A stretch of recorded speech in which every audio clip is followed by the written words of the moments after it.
Hey, everyone! If you enjoy my quantum audiobooks, you can support me by becoming a Patreon member. Your support helps me keep creating, and you'll get exclusive perks.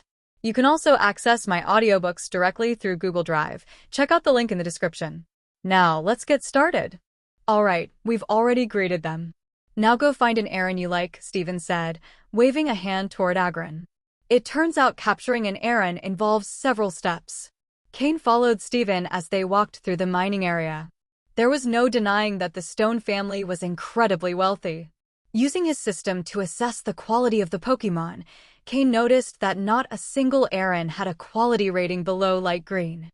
If all the Pokémon in this mining zone were like this, it was truly impressive. If they were to sell them all, it would probably add another substantial asset to the Devon Corporation. No wonder people say the Devon Corporation is just one of the Stone family's many industries. It really is. Amazing! Compared to the Miltank farm in Goldenrod City, Johto, the Stone family could probably outclass dozens of those farms. After all, while Miltank farms have many Pokémon, their quality isn't as remarkable.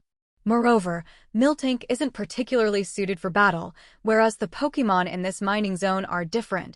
They can really hold their own in a fight. It's no surprise the Stone family has stationed so many guards here. If poachers were to take even a portion of this mine, the losses would be unimaginable. However, if any poachers did come across an Agron like the one they'd just seen, they'd likely be wiped out. It's a double-layered safety net. With that in mind, Cain felt at ease searching through all the errands. Having the system gave Cain an innate advantage in selecting Pokémon. Once Aaron evolves into Agron, Cain believed the most useful ability would be Rock Head. However, the sturdy ability wasn't bad either.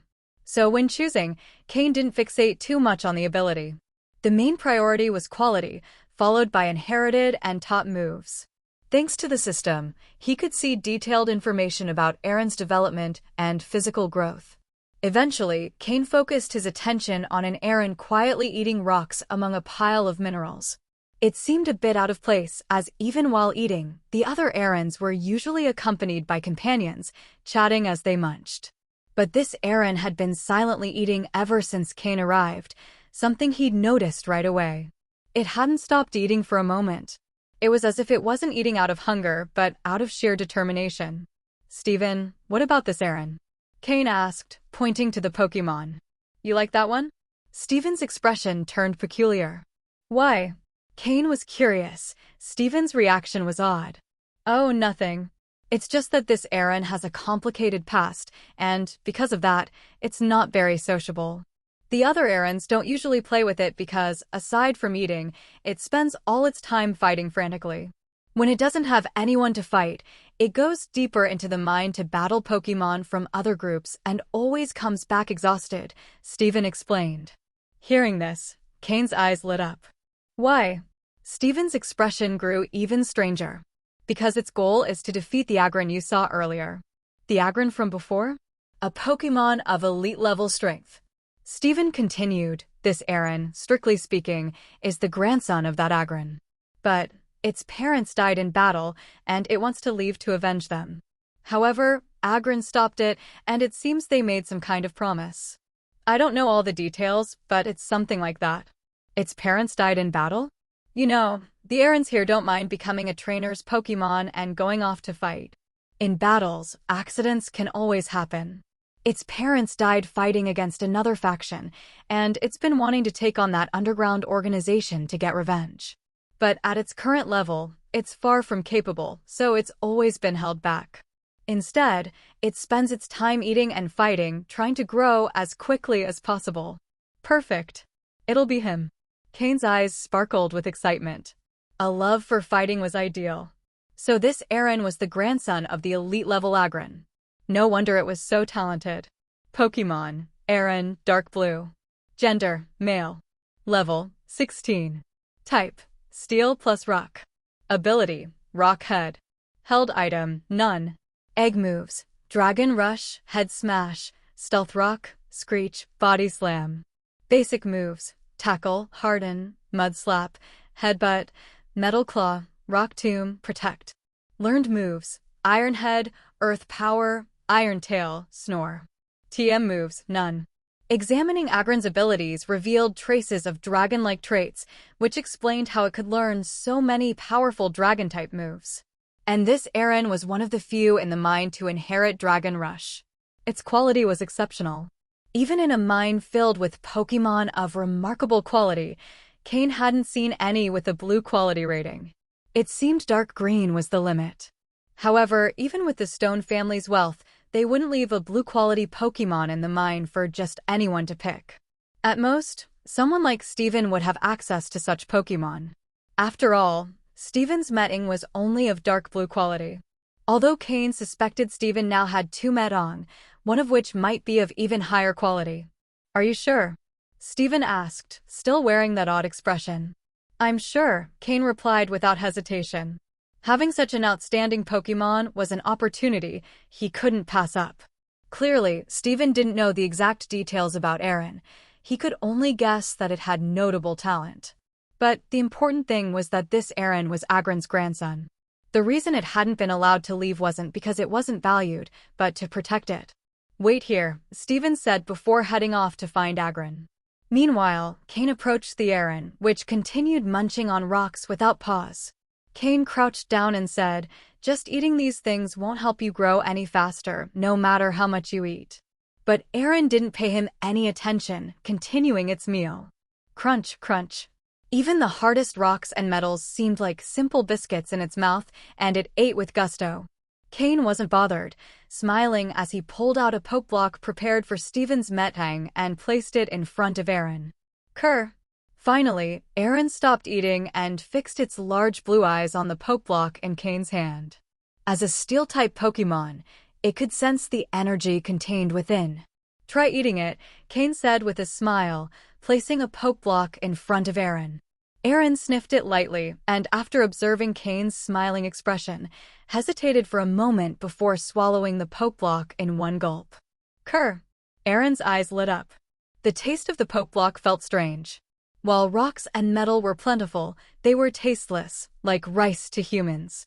However, this poke block had a unique flavor Aron had never experienced before. Moreover, after swallowing it, Aron felt his body temperature gradually rise, and a warm current flowed inside him, relieving the usual stiffness of his metallic body. "Here's more," Cain said, taking out a handful of poke blocks and placing them in front of Aron. This time, Aron didn't hesitate and started eating quickly. Cain reached out and patted Aron's head, feeling the metallic texture. Aron felt Cain's touch but didn't reject it. He just kept eating the poke blocks. "Being petted won't kill me," Aron thought, as he enjoyed the food he'd never tasted before. When Aron finished eating, Cain asked with a smile, "What do you think? Tasty?" Kerr. Aron nodded.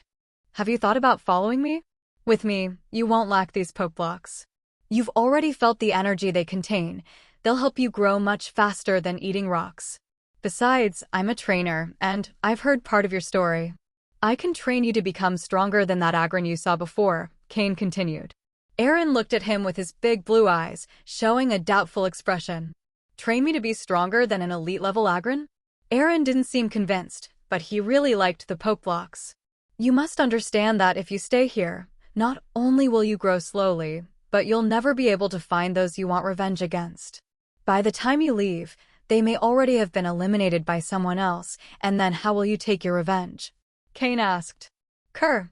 Hearing talk of revenge, Aron grew much more serious. "If you trust me and come with me, I'll train you and make you stronger. You'll eat the best food for your growth. What you just tasted isn't even the best, that was made for other Pokémon. But if you join me, I'll create poke blocks designed specifically for you," Cain added confidently. As he spoke, Cain took out a glass jar that he had kept in his storage space. The jar contained a rare elixir collected on the trial island, originally meant for Larvitar, but also very appealing to Aron. When he opened the lid, a peculiar aroma began to spread, but the scent only covered a 2-meter radius before disappearing, detectable only by Aron and Cain. Kerr. Aron's eyes widened in surprise. Cain took out a poke block tool and extracted a small drop of the elixir, giving it to Aron. Then, he closed the jar. "What do you think?" This is unprocessed geocentric cleansing milk. If you join me, I'll mix it with poke blocks and create ones perfectly suited for you.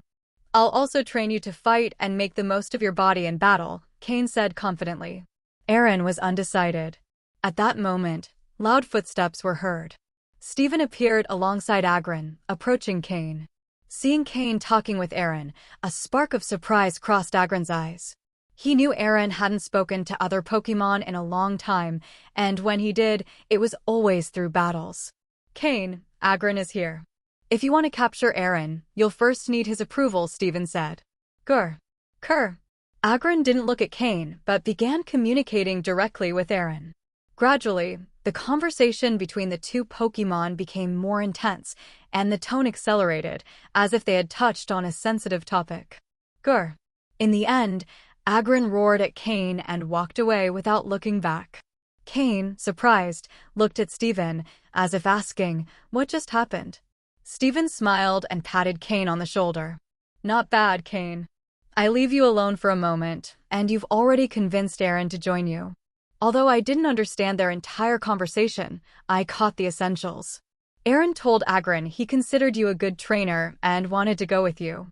In the end, the two argued, but Agron couldn't dissuade him and decided to give in, Stephen explained. Agron has always looked out for his grandson, even though Aaron has become a bit stubborn. Aaron is determined to defeat his grandfather, but every time he goes out to fight or overeats, Agron watches him from the shadows. When you were talking to Aaron, Agron was already observing. This time, he just came to follow protocol, Stephen added with a nostalgic smile. Not only that, but Stephen had also mentioned to Agron that Cain was an excellent trainer and breeder, assuring him that Aaron would grow much faster under his care. Additionally, Agron had other grandchildren and children, so he wasn't too worried about letting Aaron leave. "So there won't be any tests?" Cain asked, stunned. "The test has already been done. Not many trainers can stand in front of an elite-level Pokémon without trembling in fear, let alone gain the trust of their offspring. What more do you want? To fight Agron? He'd crush you in seconds," Stephen joked. Cain let out a bitter smile. So that was the test. Squatting down, Cain patted Aaron's head and took out a super ball. "Come with me. I'll help you grow," he said. Aaron touched the button on the super ball with his head and was absorbed by the red light. "Congratulations, Cain, on capturing such an extraordinary Aaron." "Thanks." Cain knew Stephen had done a lot to make capturing Aaron easier. The two didn't linger in the mining area. After capturing Aaron, they left immediately. During their time there, Cain didn't see a single beldam. It was clear that, although the Stone family was immensely wealthy, they still guarded pseudo-legendary Pokémon like beldam very closely. With Aaron successfully captured, Cain now officially had 9 main Pokémon for battle.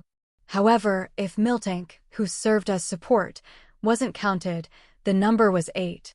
Additionally, if he managed to hatch the Larvitar egg, he would have a total of 10 Pokémon.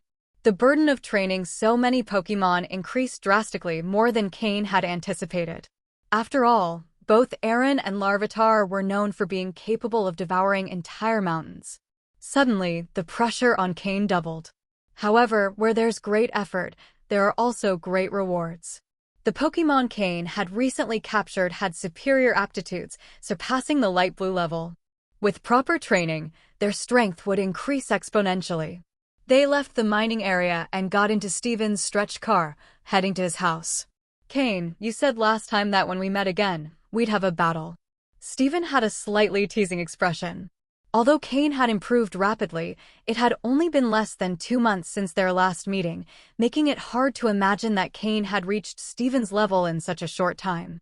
Thinking about Stephen's meeting, Cain felt a small headache. Initially, he had thought their next meeting would be in a few months, and by then, even if he couldn't win, he wouldn't lose so overwhelmingly. However, given the current situation, it was certain this battle would result in a tough defeat.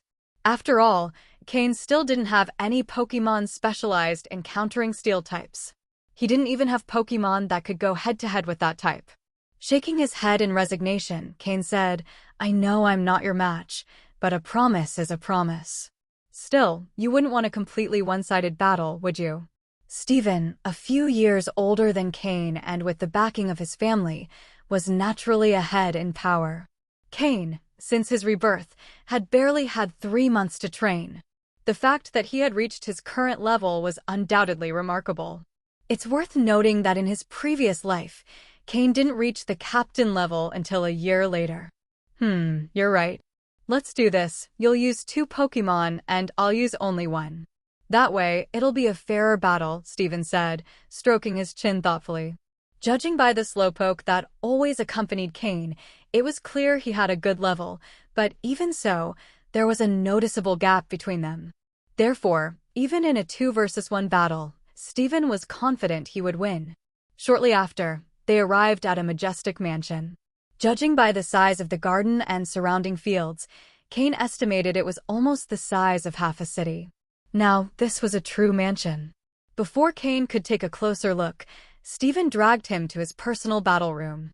After closing the door, there were no spectators present. Over an hour later, both emerged from the battle room. Cain had a slight smile on his face, while Stephen seemed a bit deflated. What's wrong? Winning didn't cheer you up? If someone else saw us, they'd think I was the one who won. Cain glanced at Stephen teasingly, smiling. Stephen looked at him but couldn't help feeling unsatisfied.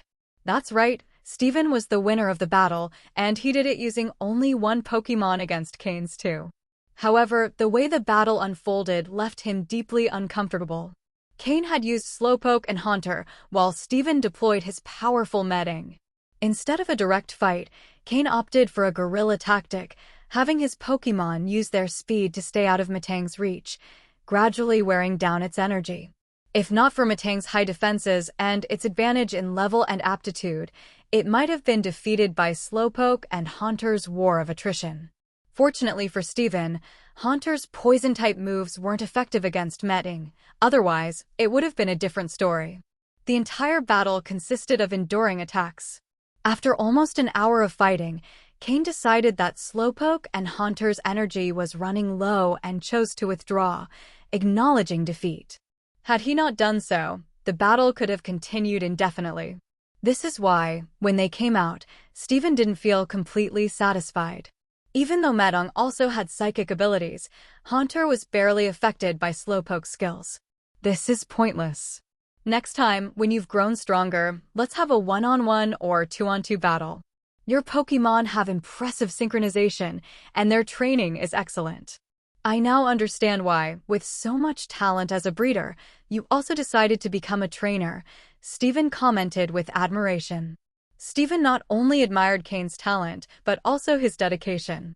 He had seen many talented people, but very few with talent who also worked as hard as Cain. You're no slouch yourself.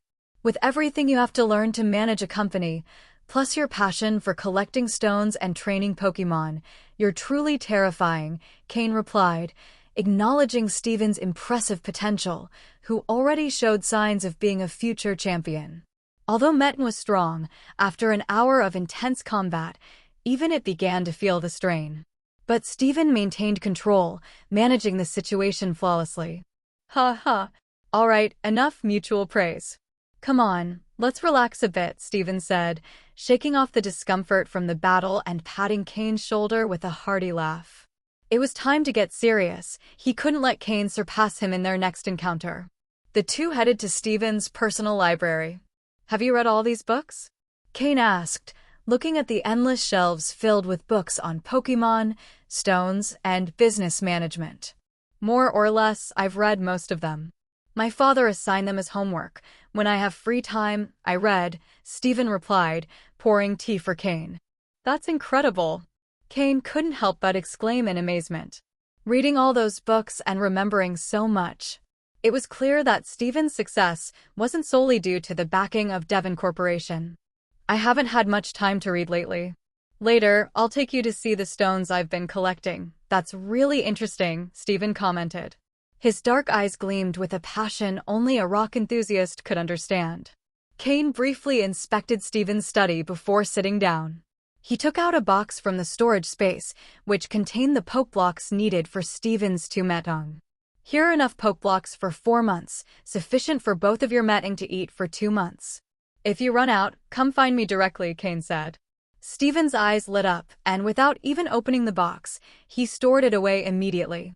Then, he asked curiously, come find you directly? Yes, I think I'll settle in the Hoenn region for a while, Cain nodded. Really? Will you settle in Rustboro City? You could work directly at Devon Corporation. Do you want me to pick a house for you? Stephen sounded somewhat excited. If Cain moved to Rustboro City, he'd have a good friend nearby. No, Rustboro City isn't suitable for me, and I can't afford to relax right now. Training my Pokémon is the most important thing I need to do, Cain declined immediately. Hearing this, Stephen nodded in agreement. It made sense. If Cain stopped striving to grow stronger and settled in Rustboro City, it wouldn't align with his personality. So, which city will you move to? Malville City? The battle environment there is quite good. No, I'm not going to Malville City, but I'll be nearby in Leafy Town, between Malville City and Verdanturf Town. I plan to develop myself there. Leafy Town? Stephen frowned slightly. He had heard of Leafy Town, a small town in the Hoenn region. Not only was it small, but it also had poor infrastructure. There wasn't even a Pokémon Center, which showed how little attention the League paid to the area. Yes, Leafy Town.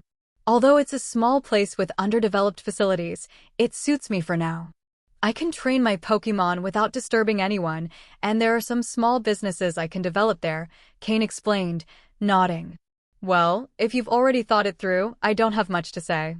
Besides, the distance between Rustboro City and Leafy Town isn't too great. By car, it'll only take a few hours.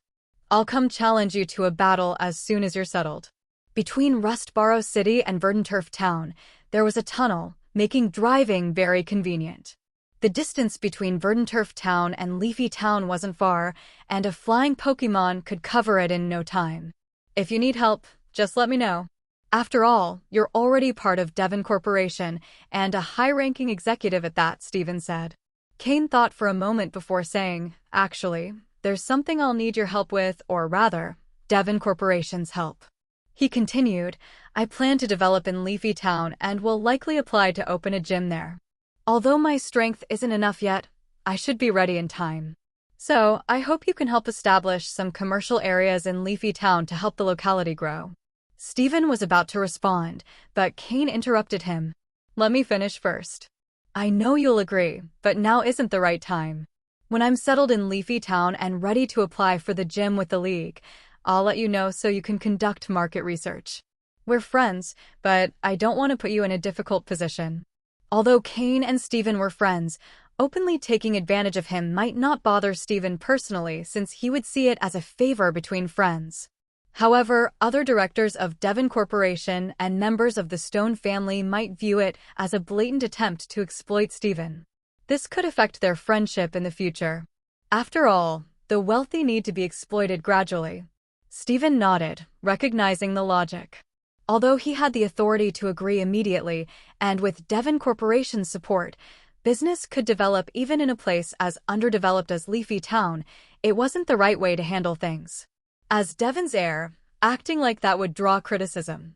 Besides, Stephen was confident that with Cain's strength, if he managed to establish a gym in Leafy Town, League facilities would follow, boosting the area's development. Everything depended on Cain securing the gym. Luckily, Cain's master, Matsuda Takashi, while uninvolved with League affairs, commanded enough respect for others to give him some leeway. As long as Cain demonstrated sufficient strength, opening a gym wouldn't be impossible. Once again, if you need anything, tell me directly, Stephen said. He then pulled a wooden box from a drawer in his study. Here's the Duskstone and King's Rock you requested. I couldn't find a high-quality Duskstone, so I only got one of intermediate quality. If you still need a superior one, I'll keep looking. As for the Razor Claw, I already have a lead, but you'll need to wait a bit longer. And about the King's Rock. Stephen hesitated, as the King's Rock was incredibly expensive, and he still didn't fully understand its use. However, when Cain heard that Stephen had obtained the King's Rock, he was thrilled. 2 King's Rocks. Originally, Cain only had one and was wondering how, if Slowpoke evolved into Slowking, the Poliwag he had bought could only evolve into Poliwrath. Thus, the core of his rain team would have to rely on Pelipper with the drizzle ability. But now, with Steven's King's Rock, his team's flexibility increased tremendously. Politoed, the perfect core for his rain team. As for the Duskstone, since Murkrow had already evolved on Challenge Island, it wouldn't be necessary. He could sell it later. Don't worry, intermediate quality is good enough, Cain said, waving his hand. How much did they cost in total? I might not have enough money right now. Don't worry about it. Although the price was high, it's not essential. You can pay me gradually with Pokeblocks. Besides, you have a salary, I'll just deduct it directly, Steven laughed. Although the cost amounted to several million, for Steven, money was just a number. Let's do this. I originally wanted to use the recipe for Miltank's Pokeblocks to negotiate with Whitney's family to obtain the method for improving Miltank. Didn't they say they were willing to buy it for 10 million? Take it and make the deal with them. After some thought, Cain decided it was time to exchange the Miltank Pokeblock recipe. With the help of energy crystals, his Miltank's potential had improved to green. With continued use, it would likely reach dark green quality. As for advancing she to light blue quality, Cain didn't have such high expectations for his Miltank. Although the recipe wouldn't cover the entire debt, as Steven said, he could pay the rest with Pokeblocks in the future. Cain no longer held back with Steven. If there's a chance to exploit it. After all, it's not his own money. The next day, after spending a night at Steven's mansion, Cain got into his new car and left Rustboro City. However, before leaving Saffron City, he had sent Alec and Sky to Leafy Town to investigate the situation. Alec had lived in the Hoenn region for a while, so he was quite familiar with local customs. Additionally, Alec's uncle owned property in Leafy Town, which meant entering the area unannounced wouldn't raise unnecessary suspicion. The purpose of his subordinates was to help Cain handle those tasks that, while necessary, were tedious and didn't offer any tangible benefits. After briefly observing Rustboro City, Cain learned about the situation of the underground forces in the Hoenn region. Since there wasn't a single power capable of commanding respect across the entire region, no one obeyed anyone, and every group was vying to become the strongest. It was utter chaos. He hoped that a small town like Leafy Town would be somewhat better, otherwise, there would be too many issues to resolve. The car was new and high value, so it traveled at high speed. In the world of Pokémon, such vehicles weren't very popular, so it was rare to encounter another car on the road. Between Rustboro City and Verdanturf Town, there was only one tunnel called the Rusturf Tunnel. 2 hours later, Cain arrived in Verdanturf Town. Without stopping, Cain continued along a somewhat bumpy road toward Leafy Town. If we want to develop Leafy Town, these kinds of ordinary roads must be improved. With such difficult routes, who would want to come to such a remote place? Cain thought as he drove. After 2 full hours of jolting along, he finally arrived in Leafy Town. How to describe it? When Cain arrived, he truly felt that it was a place too remote and rudimentary. Verdanturf Town and Leafy Town were both towns, but the difference between them was night and day.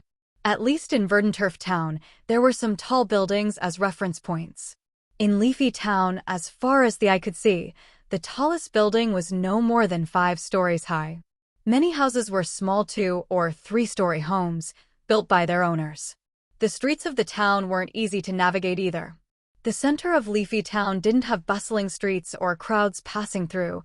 It felt as if one had left a luxurious city for a small, forgotten village in the mountains.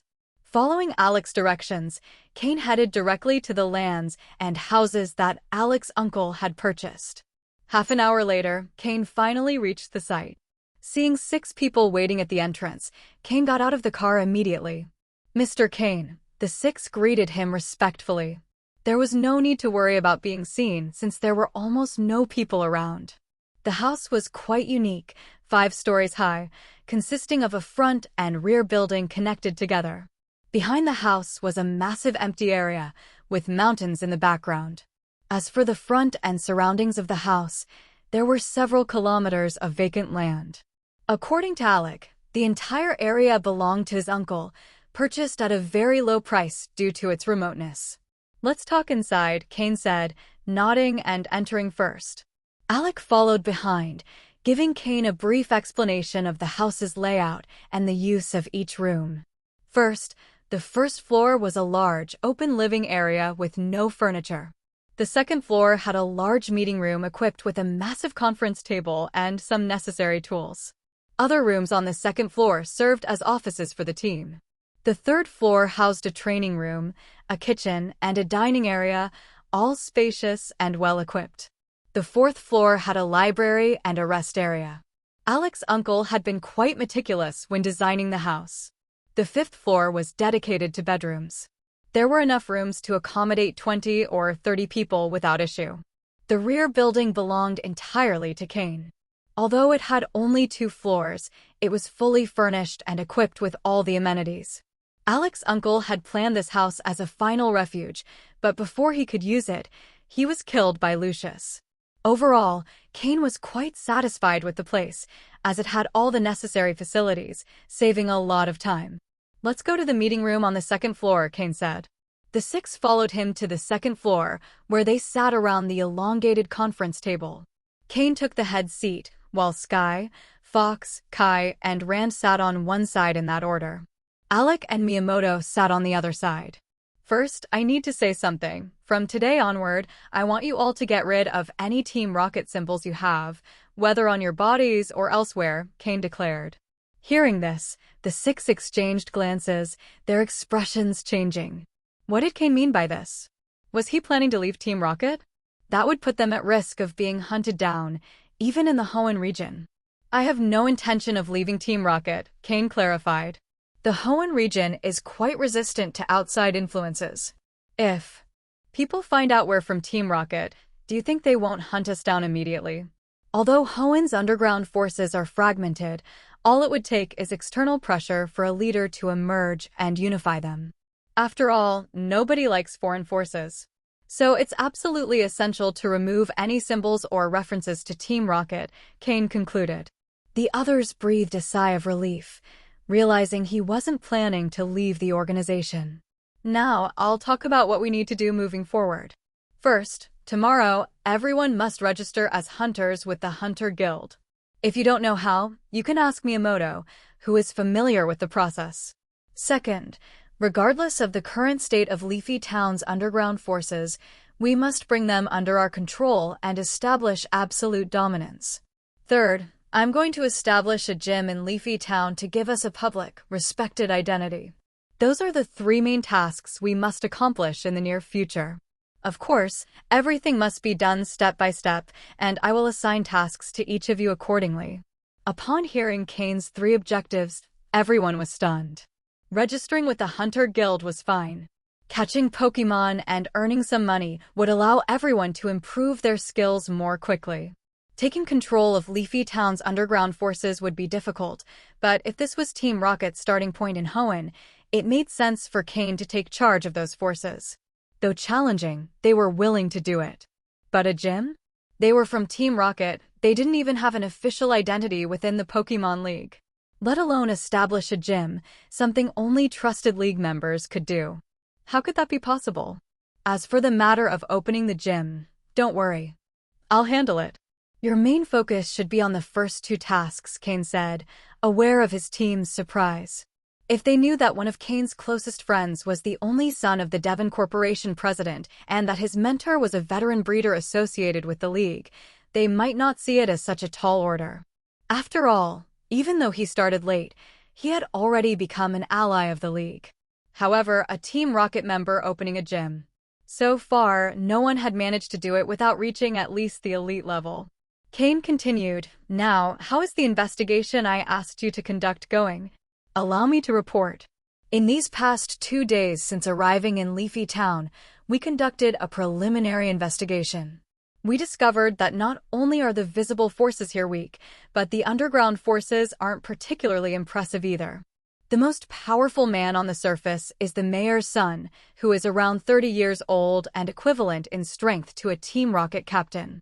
He is currently the town's chief of police, responsible for maintaining order," Alec explained. Alec went on, additionally, there are 2 underground factions. One is the Black Snake Gang, which primarily funds itself by collecting protection fees. About 80% of the shops and merchants in Leafy Town have to pay a monthly fee if they want to keep doing business, which has been a significant barrier to the town's commercial growth. The other faction is a hunter group called the Sky Hunter Guild, registered with the Hunters Guild. They use Leafy Town as a base of operations and hunt Pokémon in the surrounding forests for profit. After hearing about the three main forces in Leafy Town, it became clear that, while the League had a presence, only one of these forces was affiliated with it. Fortunately, the hunter group didn't interfere much with the daily lives of residents, preventing the town from devolving into a ghetto. Have you investigated the actual strength of these two factions? And, Miyamoto, what have you found about the black market in Leafy Town? Cain asked. Given the short time, we haven't delved deeply into the exact strength of these factions, but since the mayor's son can keep them under control, we estimate they're at a similar level, Alec explained. As for the black market, I conducted a preliminary investigation and discovered that it's essentially a front for the Black Snake Gang. It's in a very fragile state, and calling it a black market would be generous. Additionally, Leafy Town doesn't get many outside visitors, so it doesn't have much real impact, Miyamoto added. Among Cain's subordinates, Miyamoto was the only one experienced in handling matters related to black markets. Neither Sky nor Alec had specific knowledge of these areas, as their initial training was on Trial Island. Even though Alec had spent some time with his uncle, that period focused more on learning about Pokémon and preparing to survive on the island. Today, your task is simple. All of you will infiltrate the town and assess the true size and power of the Black Snake Gang. Find out the strength of their leaders, and with that information, we'll decide how to handle them, Cain ordered, assigning the day's task. Understood. The six responded energetically as they stood up. All right, go, and remember to remove any Team Rocket symbols. The six nodded and left quickly. It was their first mission under Cain's leadership, and everyone wanted to perform their best. Cain, on the other hand, headed to the rear house. Although he trusted Alec, the same couldn't be said for his late uncle.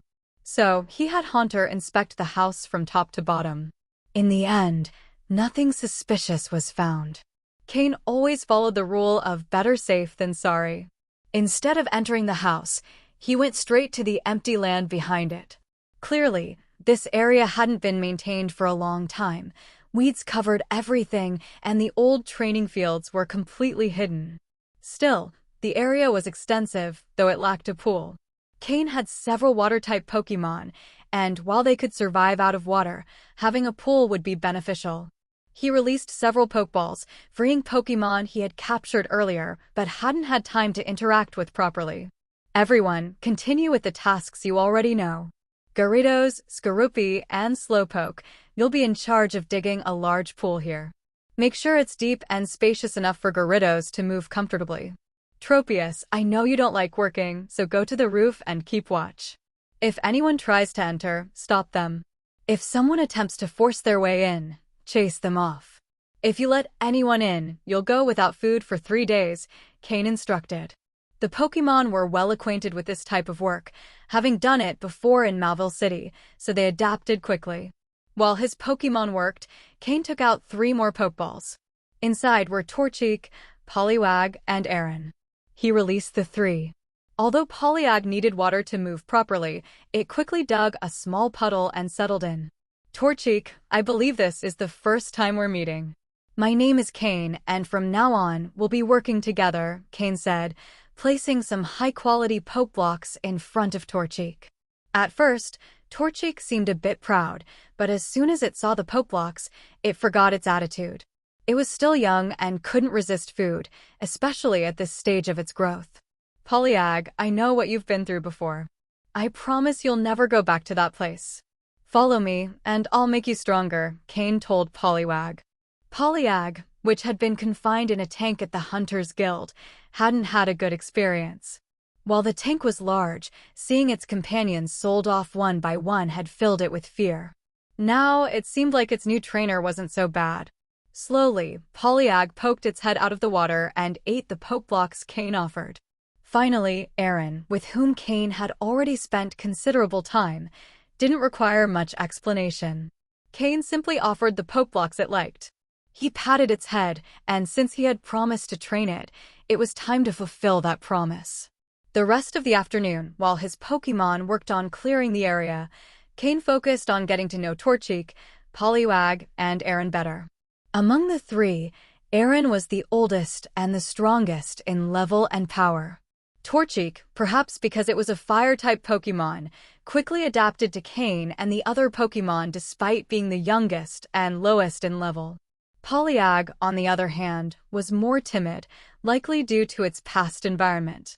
Once things stabilize here, Cain will likely enter a period of seclusion for a while, focusing on development and growth. Therefore, the training and care of the Pokémon must be organized now. First is Honchkrow, who has just evolved. Its body has grown more than twice in size, which has caused a decrease in its physical control. Additionally, due to the level increase on Trial Island, it will need more time to adapt. As it's a change in physical form, the weight Honchkrow carried before has now become irrelevant.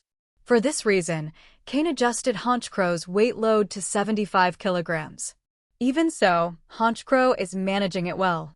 The weight shouldn't be increased too much at once, but once it adapts, it will be gradually raised.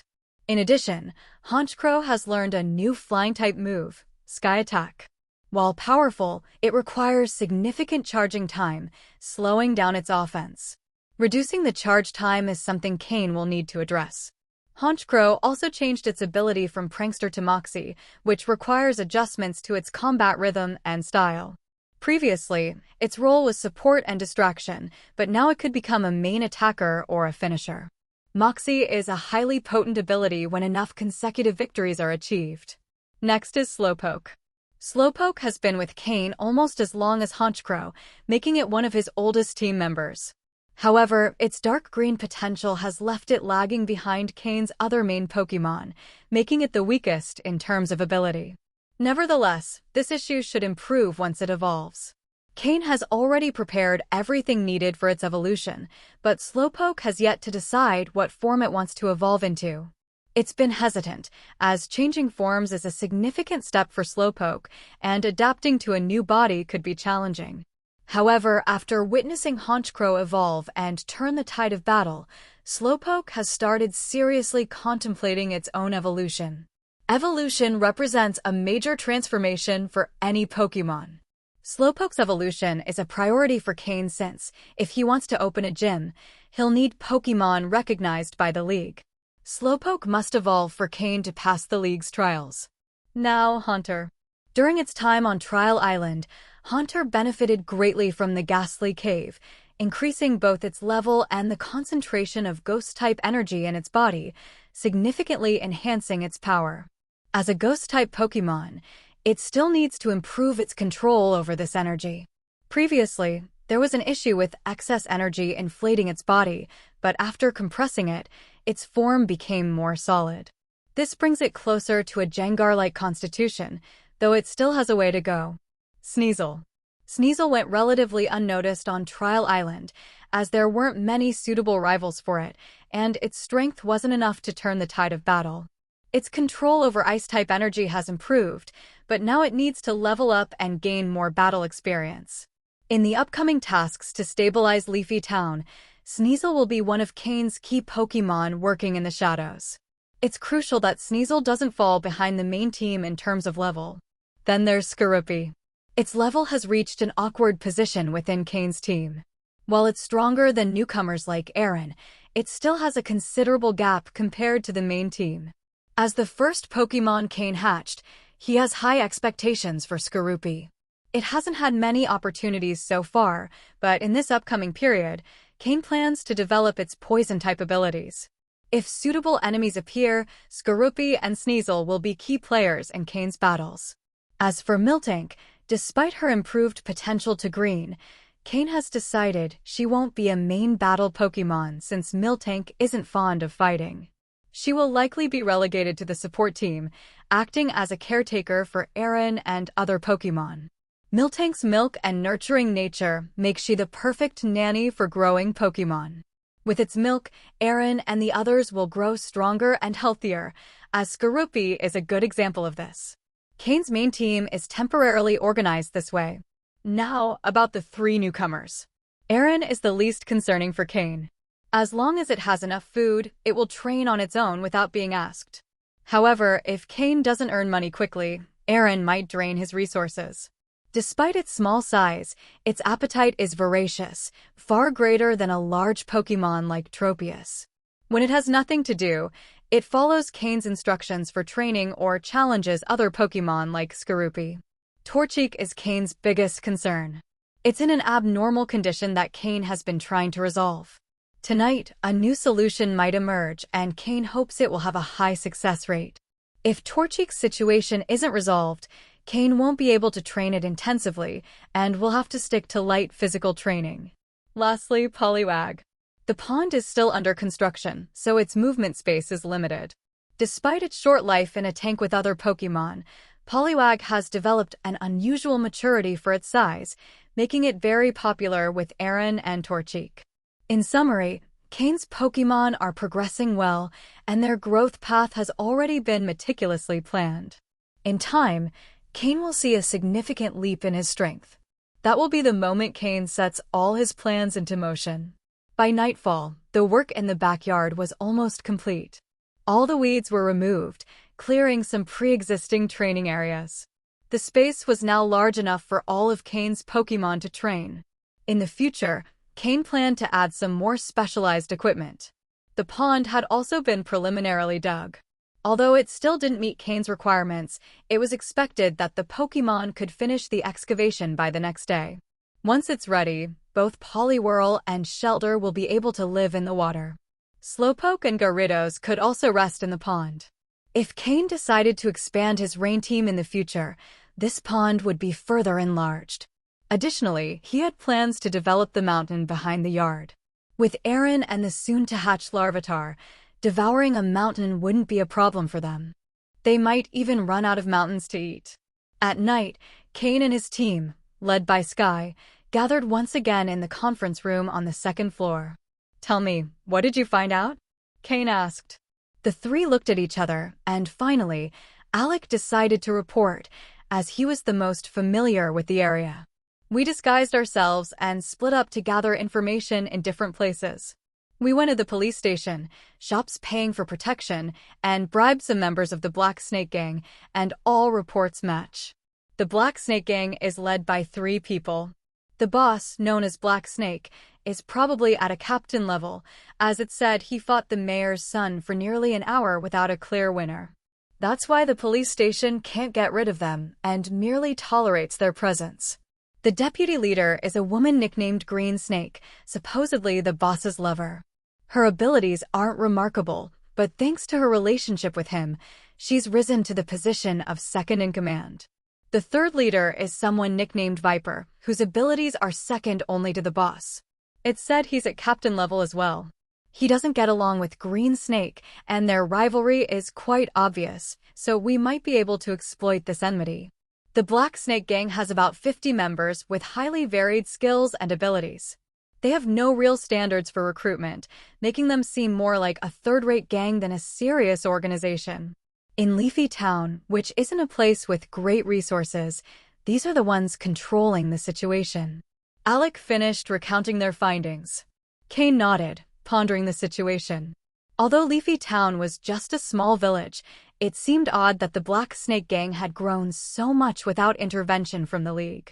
Generally, the Pokémon League acted quickly when its authority was threatened, no matter how small the town or city. Unless the situation hadn't been reported to the League. Since the gang wasn't causing major harm to Leafy Town, only collecting protection fees, albeit frequently and at high rates, the citizens likely endured it silently. Additionally, Leafy Town had neither a Pokémon Center nor an official Pokémon store. The League's authority in the town rested entirely with the police station. Could it be that the Black Snake Gang and the police station were colluding? It wasn't a far-fetched possibility. If that were the case, Cain saw it as an advantage, as he could eliminate all factions and take full control of Leafy Town. "Have you distributed the Pokémon left behind by Daisher?" Cain asked Miyamoto. Miyamoto quickly nodded. Yes, I've distributed them. Sky and Alec each received 2, and I kept 1. As for Fox and the others, they're not ready to handle any yet. The distribution seemed logical. Daisher's Pokémon were strong and of high level, and Fox and the others weren't yet capable of handling them. Even Sky, the first to join Cain, barely received his share, but Miyamoto decided to give him 2 due to his loyalty. Alec, having lost almost everything on Judgment Island and with little time to catch Pokémon, also received 2. Miyamoto, who specialized in fighting-type Pokémon, wasn't particularly interested in Daisher's rock types, but needed to cover his gaps, so he kept 1. With this distribution, the 3 now had the power of a captain, Miyamoto leading, followed by Alec and Sky. The other 3 were still far from reaching that level. Prepare tonight, especially with medicines and healing potions. Fox and the others follow Sky's orders. Miyamoto and Alec, you'll act independently. I'll handle the 3 leaders. We'll wipe out the entire Black Snake gang tonight, Cain said decisively. To Cain, the gang was just a minor obstacle, and in his past life, he had dealt with many similar groups. The others responded enthusiastically. Even Alec and the others seemed a bit nervous. They were excited. This would be their first battle, and also the first step in their expansion throughout the Hoenn region. It had to be a flawless victory. Cain was beginning to show his true leadership. In the future, he wouldn't just be a Team Rocket captain. His next goal was to establish a gym in Leafy Town and take full control of the town. With a base like this, his growth would be much faster. Remember, eliminate all the useless and immoral ones. Those with enough potential can be recruited, but we can't rely solely on this gang to control the town. It's better to kill too many than to let any escape. Cain ordered coldly. Cain wanted to establish order in Leafy Town's underworld from scratch. And if possible, he also wanted to dictate the rules in plain sight. To achieve complete control, there could be no room for parasites or the weak. Everyone had to be eliminated. It was a way to instill respect. Yes, the 6 responded in unison. Get some rest. We'll start at 1 in the morning, Cain said, standing and leaving the conference room. The battle would begin at 1 in the morning. While his opponents didn't pose a significant threat, Cain couldn't afford to let his guard down and needed to prepare. Besides, he still had some personal matters to resolve. After returning to his room, Cain took out a special Pokeball. It was a customized Pokeball he had purchased specifically from the black market in Saffron City. Designed primarily to enhance comfort inside the Pokeball, it also increased the bond between the Pokémon and its trainer. It was similar to a friend ball, but not quite on the same level. This Pokeball had cost a fortune and was hastily made to Cain's specifications. Come out, Miss Magius, Cain said as he threw the Pokeball. Miss Magius floated out, letting out a soft cry. Upon seeing Cain, her eyes lit up and she quickly drifted toward him. After spending time together, and influenced by Cain's other Pokémon encouraging her to trust him, the innocent Miss Magius already saw Cain as her best friend and partner. Although Cain couldn't yet fully direct Miss Magius in complex battles, he could give her basic instructions to use certain moves. Cain was confident that with more time together, and as his strength grew to a near-elite level, he would be able to command Miss Magius in more intricate fights. By then, with Miss Magius as his trump card, Cain would have the confidence to face elite-level opponents.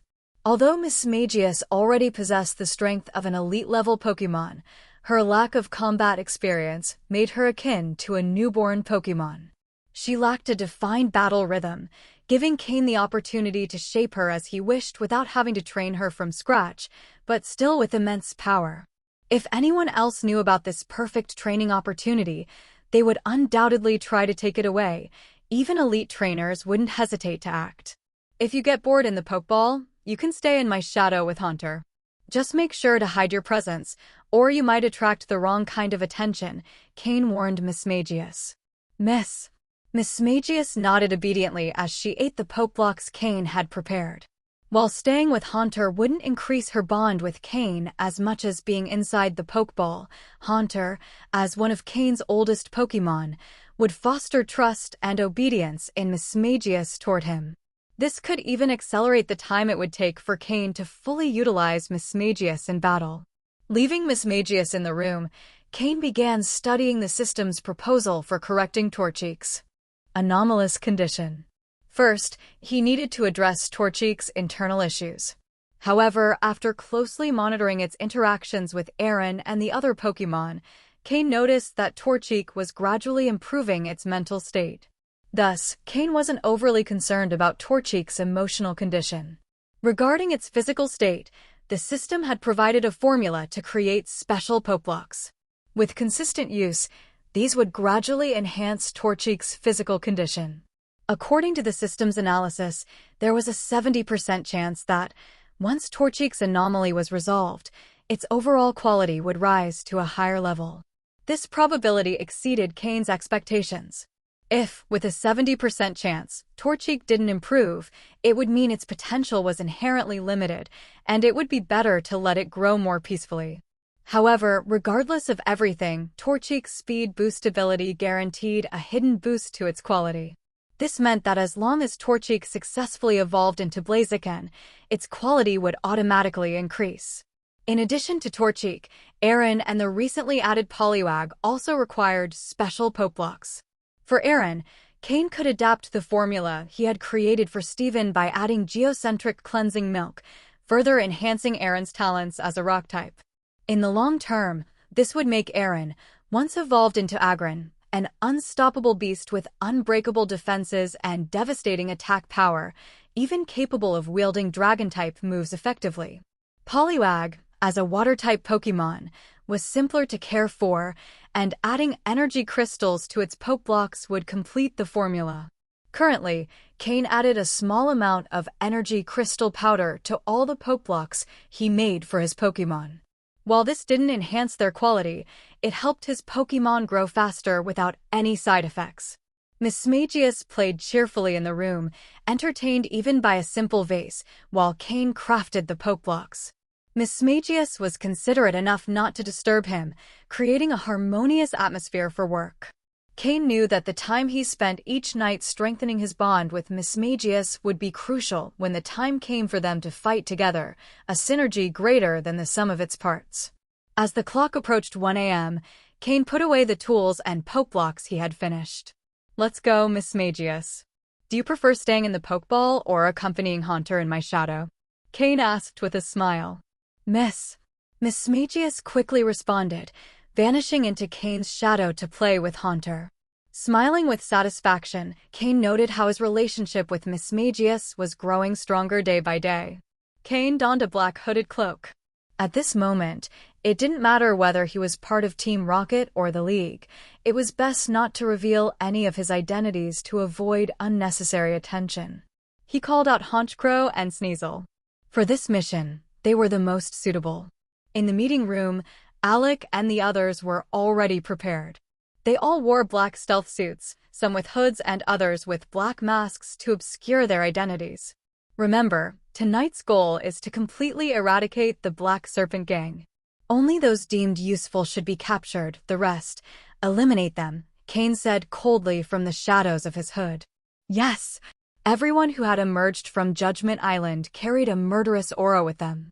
A group of people, all dressed in black cloaks, moved through the night. If it weren't for the poor security in Leafy Town and the lack of people at this hour, someone might have called the police upon seeing them. The Black Serpent Gang's headquarters was in the northwest corner of the town, while Cain's house was in the southwest corner, both on the western side. Each member rode their Pokémon, moving along the muddy paths, while Cain waited in his room. Slowpoke had marked all 6 of them with psychic coordinates. Given Leafy Town's small size, Cain could teleport at any moment. He only needed to wait until the 6 reached the Black Serpent Gang's hideout to join them. Soon, half an hour later, at the speed their Pokémon were moving, they arrived at the entrance to the hideout. Due to the town's economic stagnation, there weren't many recreational activities. Even an underground group like the Black Serpent Gang spent their nights at their base, entertaining themselves. When Alec and the others reached the gate, there was no battle as they had expected because the 2 guards were already fast asleep. As the village's self-proclaimed rulers, the Black Serpent Guards didn't anticipate anyone attacking their hideout in the middle of the night. They were used to relaxing and dozing off after midnight. Thus, they failed to notice Alec and the others' ambush. "Kill them," Alec ordered with a frown, thinking the Black Serpent gang was even more pathetic than he had imagined. Following his command, Fox and 3 others released their Pokémon, who eliminated the sleeping guards before they could awaken from their sweet dreams. Suddenly, a psychic wave slightly distorted the space. Thanks to Slowpoke's teleport, Cain appeared beside the 6. "Sir." The 6 greeted him respectfully. Cain returned Slowpoke to its Pokeball. It wasn't the time for it to fight. "Let's go. Let's see just how worthless this gang is," Cain said, glancing at the 2 corpses on the ground. Summoning Honchkrow and Sneasel, he moved forward. The 7, clad in black, looked like death itself emerging from the underworld.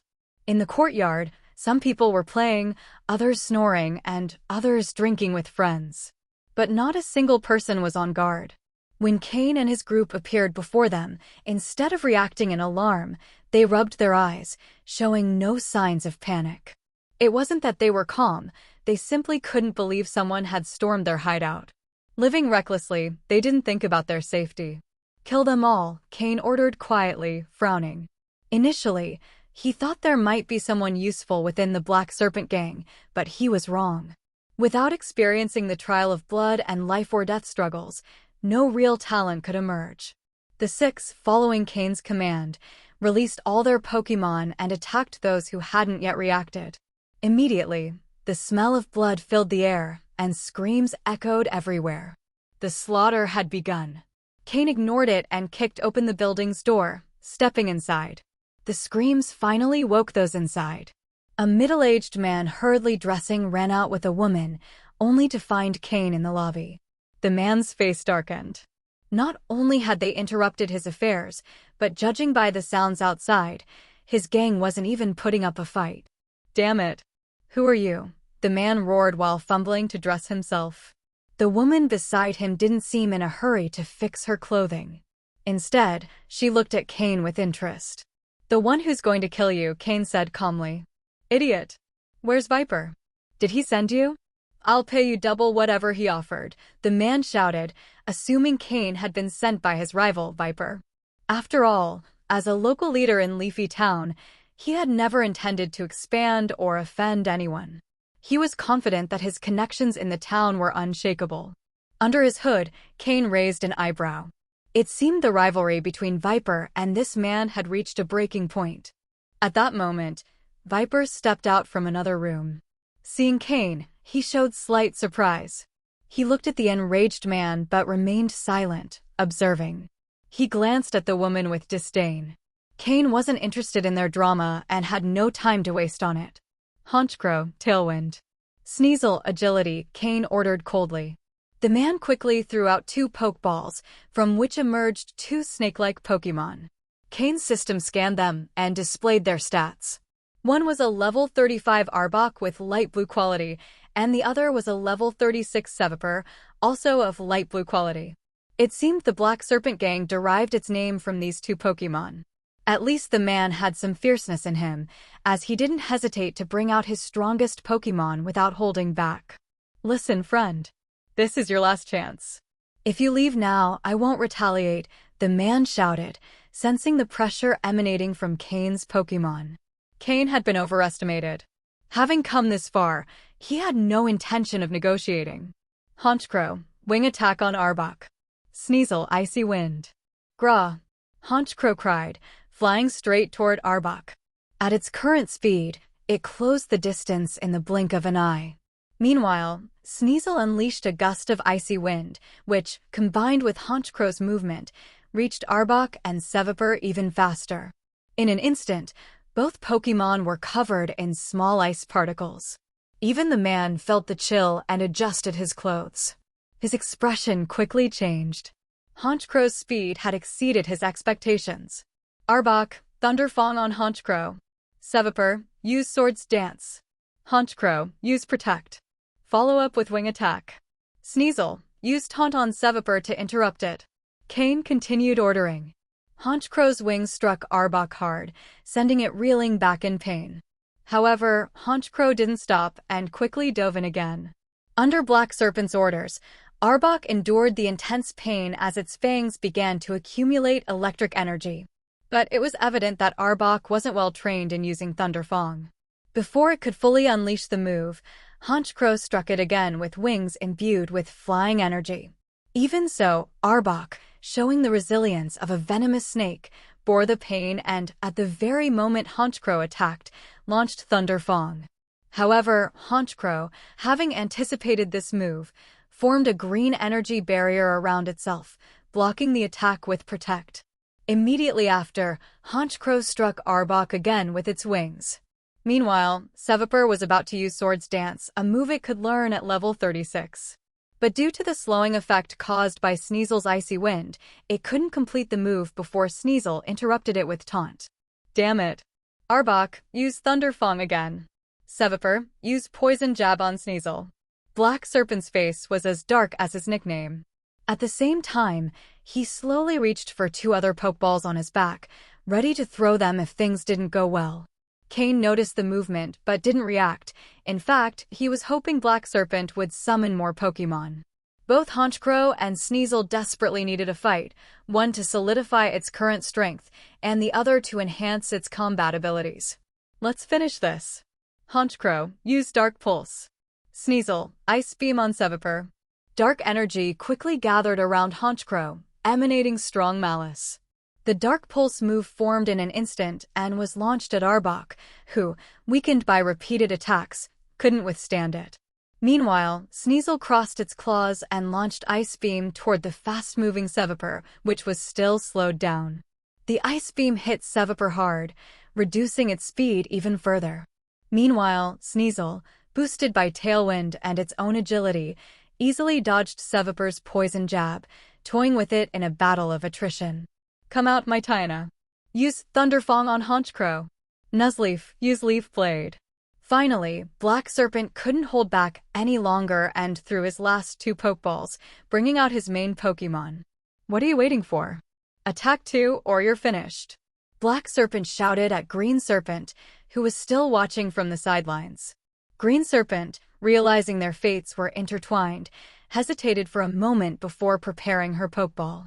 But before she could act, Viper, with a murderous glare, pulled out a knife and placed it at Green Serpent's neck. In a cold voice, he whispered, "You'd better not move. If you do, your beauty will be gone forever." Feeling the cold steel of the knife against her skin, Green Serpent raised her hands, showing Viper she had no intention of resisting. Black Serpent's face turned red with rage. "Viper, I've treated you well. And now you're siding with strangers to kill me? When I'm done with him, you're next," he shouted furiously. Viper spat on the ground and said with disdain, "Please, do you really think you'd be where you are without my help? I'm sick of you and your way of letting a woman walk all over me." Cain merely observed the scene, unbothered. Honchkro's Dark Pulse struck Arbok directly, knocking it out without any surprises. Honchkro's Moxie ability activated, increasing its power. Meanwhile, Seviper, still struggling against Sneasel, was severely injured by the continuous attacks. Despite its resilience, the multiple cuts on its body and the damage from the icy shards left it in bad shape. Honchkro, use Sky Attack on Nuzleaf, then finish my Taina. Sneasel, use Icicle Crush.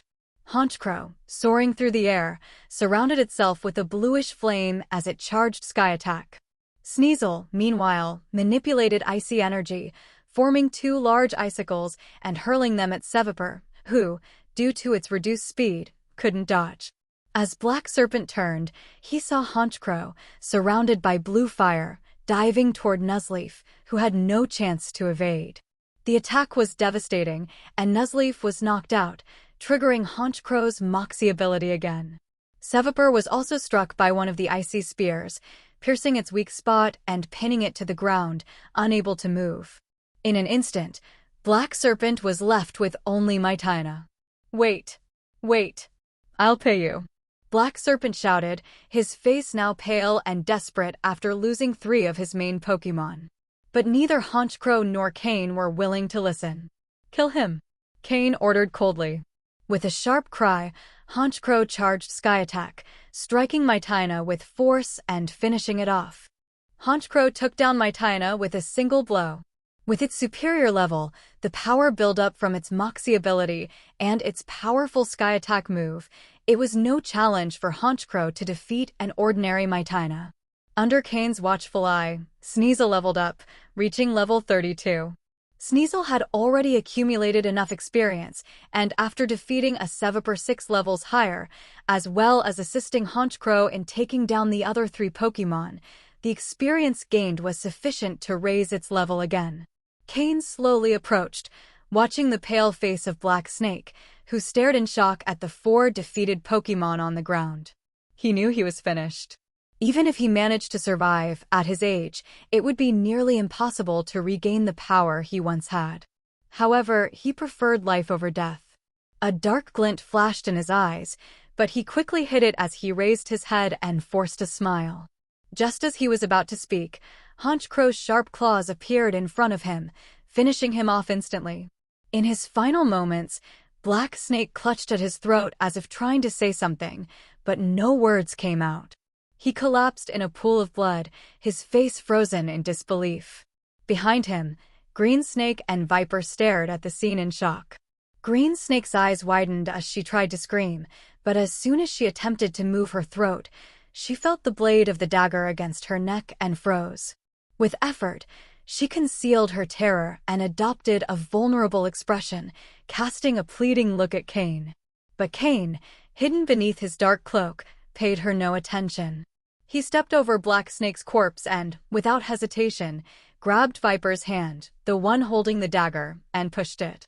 Green Snake slowly fell to the ground. Viper, stunned for a moment, quickly knelt down and exclaimed, "Sir." Black Snake had powerful allies and complex connections. "I was the one who managed all of that for him. I am willing to serve you." Cain, who initially planned to eliminate him as well, paused. He looked at Viper, who remained kneeling with his head nearly touching the ground, and spoke indifferently, "Talk." After that, Cain found a chair free of bloodstains and sat down. Outside, the sounds of battle were beginning to die down. Miyamoto's men were overwhelming their enemies with sheer power. Even if their opponents had similar power levels, those who hadn't endured the same survival trials and death matches as them were no match. That's why it's said that below the level of a captain, even twice the number of Alliance soldiers couldn't always contend with Team Rocket members of equivalent skill. The same applied to the gangs of Leafy Town, who lived lives of comfort and idleness.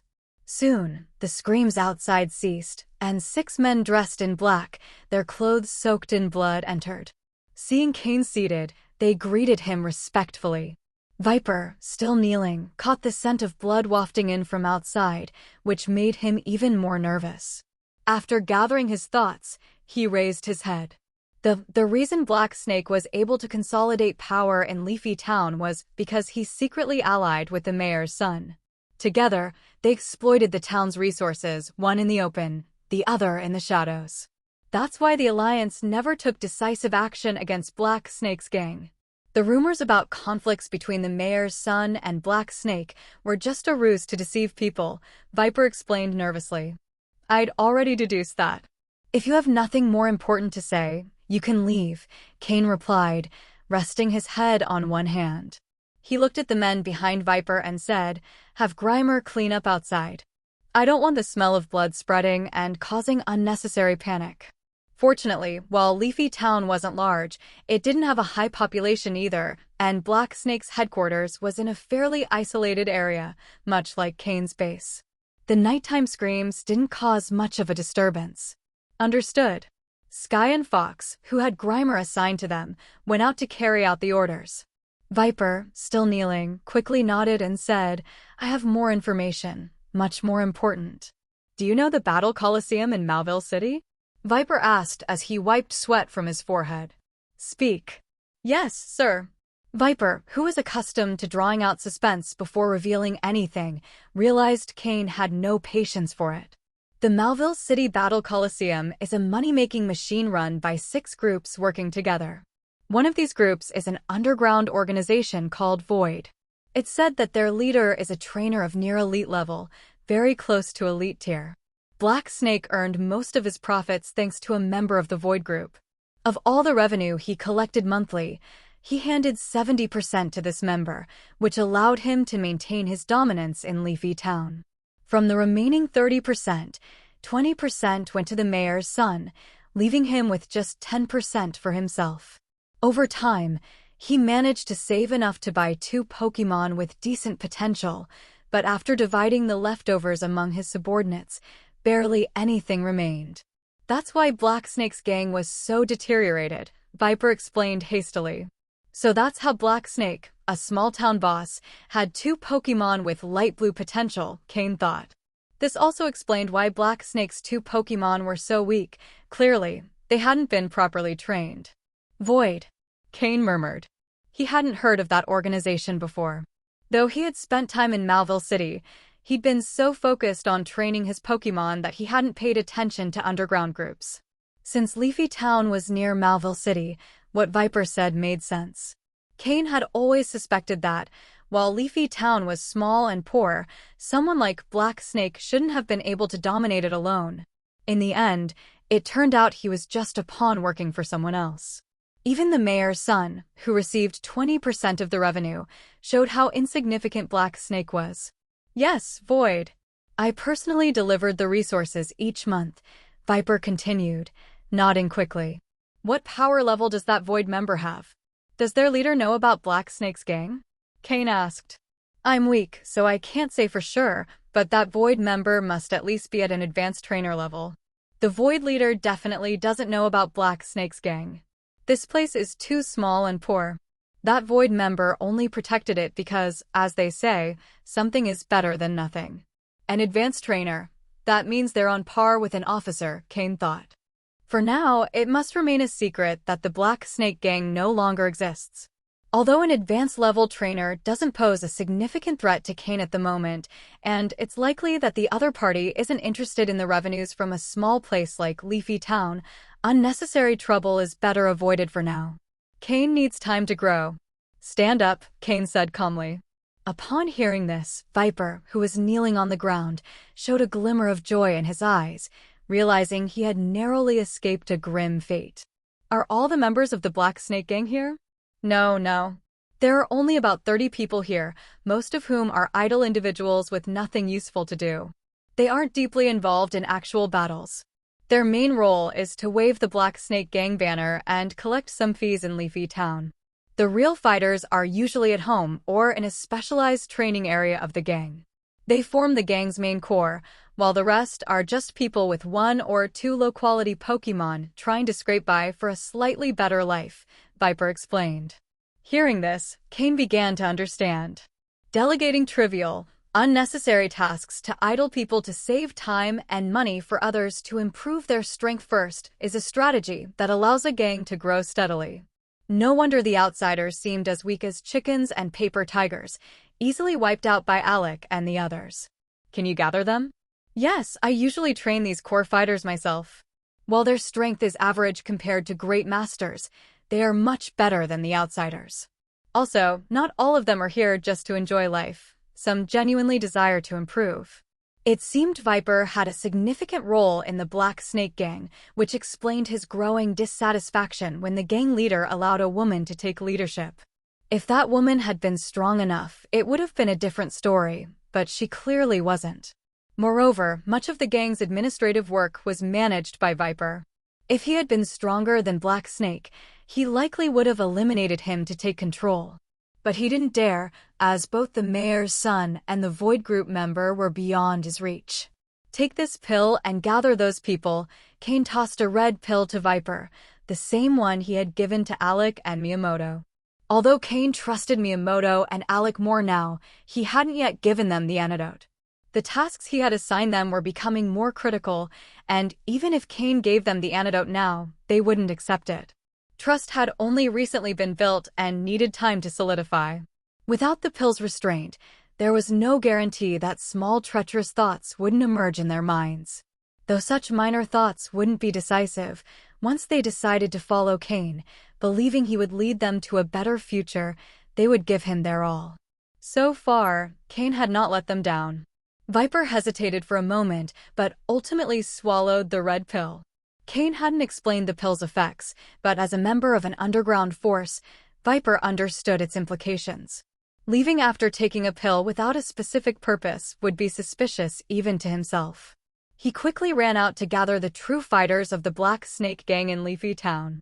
Cain sat in the main seat, watching as Sky and the others cleaned up the corpses and bloodstains from the outer yard and inner hall. Since Cain didn't want to alarm the townsfolk, everything had to be cleaned up without leaving a trace of blood. Fortunately, these problems posed no challenge for Grimer. Soon, Viper hurried back with about a dozen people to the hall. Judging by their expressions, it was clear Viper had already informed them of what had happened. Initially, some were dissatisfied, thinking Black Snake's strength couldn't have been defeated so easily. But upon seeing Cain seated in the hall's main chair, for some reason, everyone felt a faint tension and their movements became more cautious. "Sir, these are the main fighters of the former Black Snake Gang. They're responsible for the gang's battles and dealing with wild Pokémon that suddenly infiltrate," Viper said, pointing to the 12 men behind him. Cain observed the energy and spirit of the 14 people present, noting that they were indeed much better than the weaklings from the courtyard earlier. Just by looking at their aura, one could see they barely qualified as trainers. At least they weren't just pleasure seekers. They understood the importance of strength. "I understand that you are members of the Black Snake Gang, but the gang no longer exists. From now on, you won't work for the Black Snake Gang but for me. If anyone has objections, you can leave immediately," Cain said coldly from his chair. A dozen people exchanged glances and then looked at Viper, who stood at the front with a respectful expression. To them, Viper was somewhat of a guide in their journey as trainers, often providing guidance during training. However, not all respected Viper. Some were loyal followers of Black Snake, not the gang itself. Two of them hesitated, slowly stepping away from the group. After slightly bowing to Cain, they prepared to leave. Just as they were about to exit, a Mytiana and a Primeape jumped on them, killing them instantly. The sound of bodies hitting the ground was the only noise. Viper quickly wiped the sweat from his forehead, knowing that some here were loyal to Black Snake, and they had just been swiftly eliminated. The remaining 12 were paralyzed with fear, not daring to move. "Good. The ones who remain, continue doing what you used to. Fox, Kai, and Rand, choose 4 people from these 12 to form 5-person teams. From now on, you will lead them. Sky, here's a card with 3 million Poke Dollars. Use it as the initial fund and manage the finances. Fox will assist you. Miyamoto, Kai will be under your command. Alec, Rand, and Viper will be under your supervision. Since you're familiar with Hoenn, you'll also handle new personnel recruitment. If you need anything, report it to Sky. Once the new personnel have been trained for some time, they'll be redistributed under Miyamoto and Sky's command." "Understood," everyone responded in unison. Cain had established a simple chain of command to ensure orders were executed more efficiently. As for Viper and the 12, they repeatedly nodded, not daring to voice any disagreement. Otherwise, the 2 corpses on the ground were a clear example. And they had all seen how lively this place used to be. Now it felt empty and quiet. As for the name of the Black Snake Gang, keep it externally for now, but our true name will be Team Heaven. The Hoenn section of Team Rocket will temporarily be called Team Heaven. I'll request a team number from headquarters, Cain said improvisationally. Anyway, the name isn't important for now. It's just the initial stage of an organization, with only a basic group of people. They don't even have the capability to manage a black market yet. Although the black market in Leafy Town isn't worth mentioning, in the future, as the town develops, it will be essential for the black market to come under Cain's control since it's one of the main sources of income for an underground organization. As for protection fees, the monthly amount isn't significant, so it's no surprise that when Cain pulled out 3 million, both Viper and the rest showed expressions of disbelief. This demonstrates how ridiculous the Black Snake Group's income had been in the past. For the Cain of before, those 3 million would have been a considerable amount, but now it's manageable. In the coming days, the goal will be to make money and Cain will look for ways for Team Heaven to generate their own income, allowing them to sustain themselves. The initial investment of $3 million will allow everyone to switch Pokémon, ensuring that each person has at least one of acceptable quality, with a minimum aptitude of dark yellow. This will ensure their growth potential is slightly higher. For those who join in the future, they won't have to capture their first Pokémon either. They'll be provided with one of the same quality, saving time and accelerating the team's development. For tomorrow, Alec, you and the others will take everyone to Verdanturf Town to process hunter licenses on the black market. Sky, buy a batch of useful Pokémon with good aptitude. Then, everyone head out to capture Pokémon in the forest. For now, set aside the protection fees, spend some time in the field. That will speed up your growth and help weed out the weaker ones. Cain gave orders for what needed to be done in the coming days: strengthen their power and capture Pokémon to make money. Those with little strength or who couldn't keep up would be eliminated immediately. If their loyalty proved sufficient, they could work in support roles. Otherwise, it was better to remove them right away. The new members felt a chill upon hearing Cain's words. The new leader seemed generous with money, but his expectations were high, and those who failed to meet them would be mercilessly discarded. Having seen how Cain had wiped out the members of the Black Snake Group's base, they knew he wouldn't hesitate to kill. Sending Alec and the others to the forest with the new recruits would not only give them a chance to improve their skills and capture Pokémon to make money, but also help eliminate those with less potential. It was similar to the trial on Team Rocket's island. Surviving in the wild was like sifting through sand. Those who remained would be truly valuable. Cain's small group was just beginning. They didn't need many people, but they did want each one to be capable enough. The requirements weren't too high. It was enough for them to reach the level of an ordinary Team Rocket member. Of course, for Alec and the others, expectations were higher. That same night, Cain established the foundation of his future underground organization in the Hoenn region. His role within Team Rocket would depend on his strength.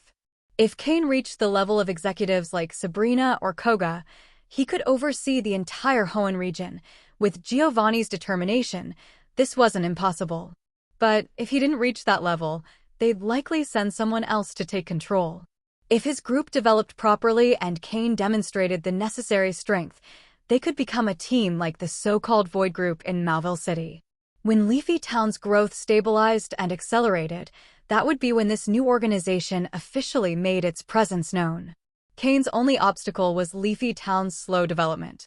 To overcome that, the fastest and most effective method would be to establish a gym in the town. Just look at neighboring Verdanturf Town. In the past, it was as poor and underdeveloped as Leafy Town, but since a Pokémon contest hall was built there, its popularity has skyrocketed. Moreover, its renewed atmosphere and prime location have made it a desired retirement spot for many seniors. Soon after, a gym was established in Verdanturf Town, added by the author. Please don't criticize.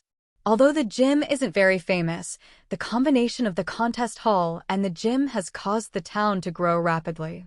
It's said that the mayor of Verdanturf Town even considered renaming the town to Verdanturf City, though the lack of support has halted the initiative. This shows the level of development Verdanturf Town has achieved. Cain doesn't intend to immediately reach that level, but he can replicate their development strategy. With the support of Devon Corporation and some recommendations from Old Matsuda in the League, Leafy Town's development shouldn't be a problem. Once the town prospers, all of Cain's forces will grow quickly, whether it's the underground organization known as Team Heaven or the surface-level gym. Leafy Town will be Cain's true point of origin. Of course, this is all just a plan. He's only taken the first step and still faces significant challenges.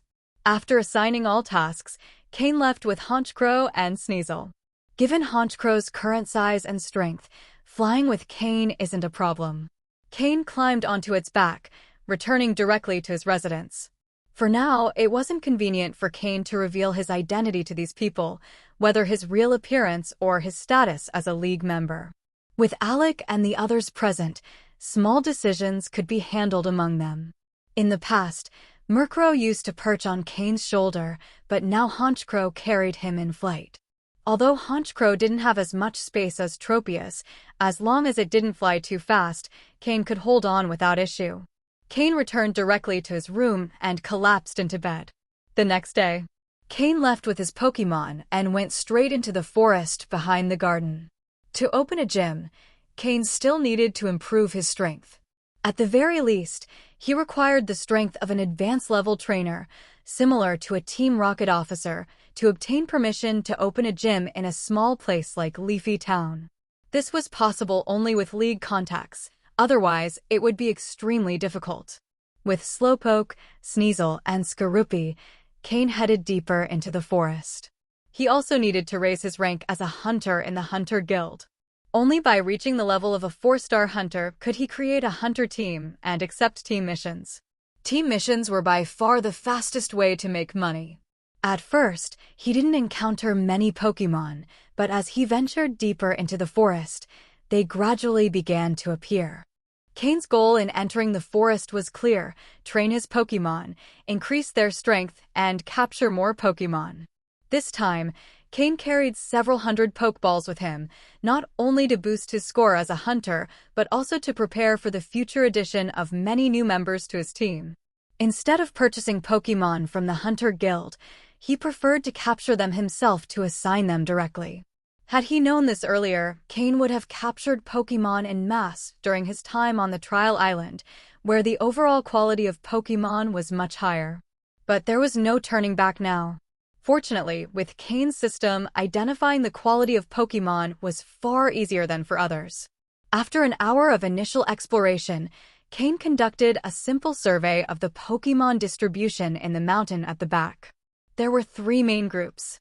The most numerous by far were the Wurmple and their 2 evolutionary lines, Dustox and Beautifly.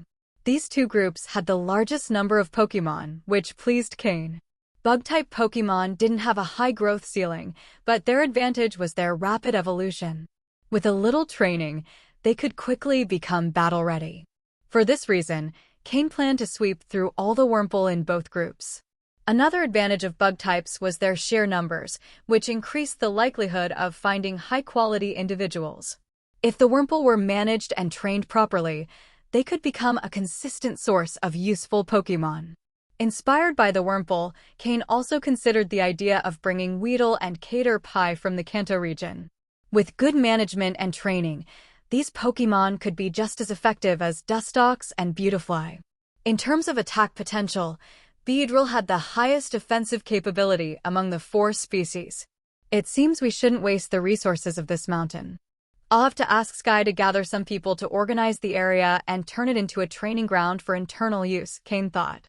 If a group relied entirely on purchasing Pokémon externally, it wouldn't be sustainable in the long term. The ideal solution was to have their own source of Pokémon, and the bug types from this mountain were a solid option. Using his system, Cain could filter out low-quality Pokémon, and over time, the average quality would significantly improve. Aside from these 2 groups, there was another major one, the Slakoth in the Slakoth Forest. Upon seeing this group, Cain was quite surprised. Cain was well acquainted with Slaking, the final evolution of Slakoth. This Pokémon had battle stats comparable to those of legendaries, but its ability truant severely limited it. Many Pokémon abilities didn't add much, but they didn't hinder the Pokémon either. Slaking was different. With excellent innate stats and being a normal type, it could learn a wide variety of moves and take on any opponent. But its truant ability drastically reduced its potential by half. Perhaps the creator of the Pokémon World decided that Slaking was too strong and gave it that ability to limit it. After all, without that limitation, even legendary Pokémon would struggle against it. Cain had an idea for Slaking: use the move skill swap to replace Slaking's truant ability with another. It didn't need to be an especially powerful ability, simply removing truant would suffice. This would exponentially increase Slaking's strength. However, the move's skill swap wasn't permanent. Eventually, abilities reverted to their original states. This posed a problem. A lazy Pokémon suddenly forced to move. Could it adapt physically and mentally to this change? Probably not. Even with its natural talent, Slaking would need basic training. Ideally, 3 different Pokémon would use skill swap on Slaking continuously to keep it free of the Truant ability, allowing it to adjust to being active both in training and battle. If trained from its Slacketh stage, by the time it evolved into Vigoroth, skill swap might no longer be necessary. However, once it became a Slaking, it would require this support for the rest of its life. In summary, training a fully functional Slaking would require at least 3 additional Pokémon capable of using skill swap and always being by its side. The training cost would skyrocket. If successful, it would be worth it, as Slaking would be more powerful than legendary Pokémon. But if it failed, the investment would be a total loss. For now, Cain saw this as merely an experiment, with no plans to seriously capture and train a Slaking. The Slacketh Forest was aptly named. Upon entering, Cain saw many Slacketh sprawled on trees or the ground, not even bothering to reach for nearby berries. Only when extremely hungry would they make the effort to move the berries to their mouths. They paid no attention to Cain, as if inviting him to capture them. Had Cain seen any Slacketh of particularly good quality, he might have been tempted to capture a few, at least for his subordinates to use as trump cards. But that wasn't the case in the Slacketh Forest, where most Slacketh were of generally low quality, ranging from yellow to the occasional light green. For now, Cain wasn't interested in capturing them. Slacketh had little value, primarily because they were extremely lazy. Their levels could only increase slowly over time with daily feeding. Few people had the patience to endure this process. And for those who did, when Slacketh finally evolved into Vigoroth, its strength was considerable, but in time, it would evolve into Slaking, returning to being a lazy Pokémon. After a brief walk through the Slacketh Forest, Cain noticed some signs of Vigoroth and decided not to venture further. The forest could be a hidden treasure worth exploring in the future, but for now, his priority was to train and strengthen his Pokémon. Slowpoke, Psyshock. Sneasel, Ice Beam. Skorupi, Bug Bite. Cain stood calmly beneath a tree, directing his 3 Pokémon to unleash their moves. The 3 Dustox of varying levels in front of them fell to the ground immediately. Cain pulled out a few Pokeballs and captured the 3 Dustox. He had already spent 3 hours in the Dustox forest on the hillside. With the help of the system, he had captured all the mid-quality Dustox with decent levels. These Pokémon already had a basic level of strength and only needed a bit of training from their trainers to become useful in battle. This type of Pokémon was ideal for Cain's subordinates at the moment. He also eliminated all the low-quality Wurmple. Cain had conducted a preliminary selection of the Dustox group, removing the bad and keeping the good. Bug-type Pokémon reproduce quickly. Cain only needed to periodically revisit to clean up a bit, and the overall quality of the Pokémon in this area would significantly improve. Additionally, thanks to Cain's efforts, the Dustox would not become a pest, and the forest's energy would remain balanced. After finishing with the Dustox group, Cain had over 30 Pokeballs in his pocket, most containing mid-quality but high-level Dustox. He had also captured a few high-quality Wurmple, which he could use to reward people with great potential, further strengthening his team. I think I'm done here. Now I just need to clean up the Beautifly group, and it'll be ready. If I control the quantity and quality of the Pokémon on the hill, I can fence off this area and allow a few deserving or promising individuals to train here and capture whatever Pokémon they want. Although adding more variety would be nice, Cain thought as he made his way to the forest where the Beautifly group resided. Unlike Dustox, Beautifly had a calmer temperament, but their combat capability was no less formidable. As Cain ventured into the Beautifly forest, he encountered an unexpected person. "Is it you?" 2 voices said simultaneously. Cain found himself face-to-face with a girl around 17 or 18 years old, accompanied by a Roserade. The girl also seemed surprised to see him. Cain clearly remembered who she was. Once, in the Johto region, they had crossed paths while he was attempting to capture an Onyx, a mission published by the Hunter Association. The girl, named Karen, had been fighting 2 Onyx when one of them came close to Cain, who seized the opportunity to capture it. This led to a confrontation between them, ending in a battle. The girl had called him crazy and, realizing she couldn't win, had fled on her Skarmory. At the time, Cain had a Rosalia, which had now evolved into Roserade.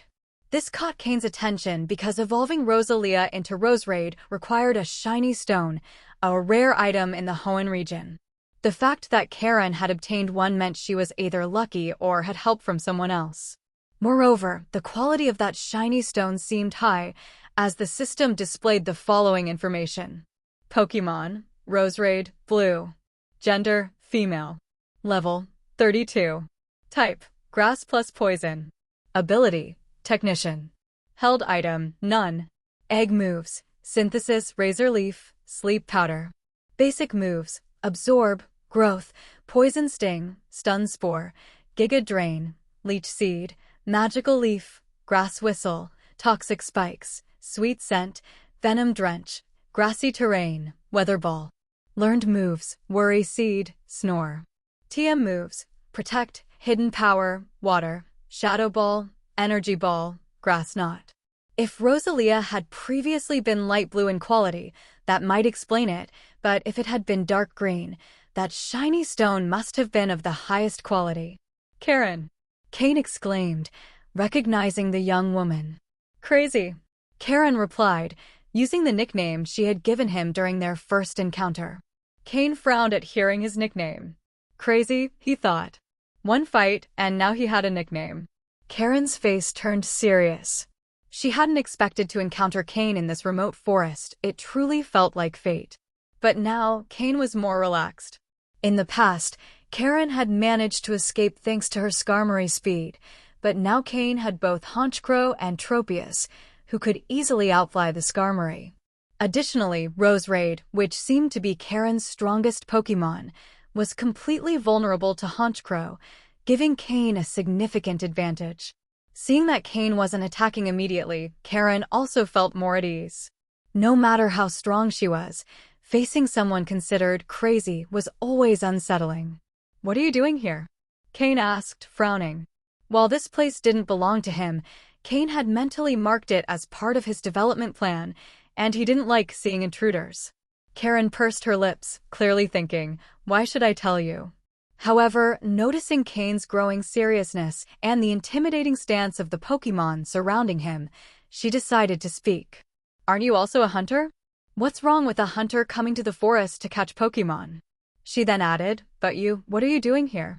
Shouldn't you be in the Johto region? As you said, I'm a hunter.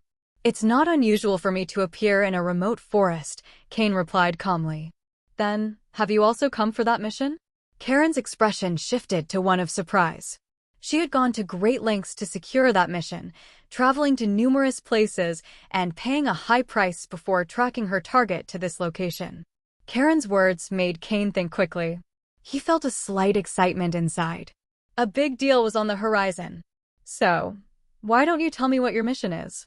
Maybe our missions overlap, Cain suggested in a nonchalant tone, trying to mask his slight internal discomfort with a light cough. Cain looked at Cain curiously, but he had already regained his usual calm expression, showing nothing out of the ordinary. However, Cain wasn't naive enough to reveal her mission immediately. Instead, she watched him cautiously. What's going on? Is this lunatic trying to steal my Pokémon again? Her demeanor was clearly defensive.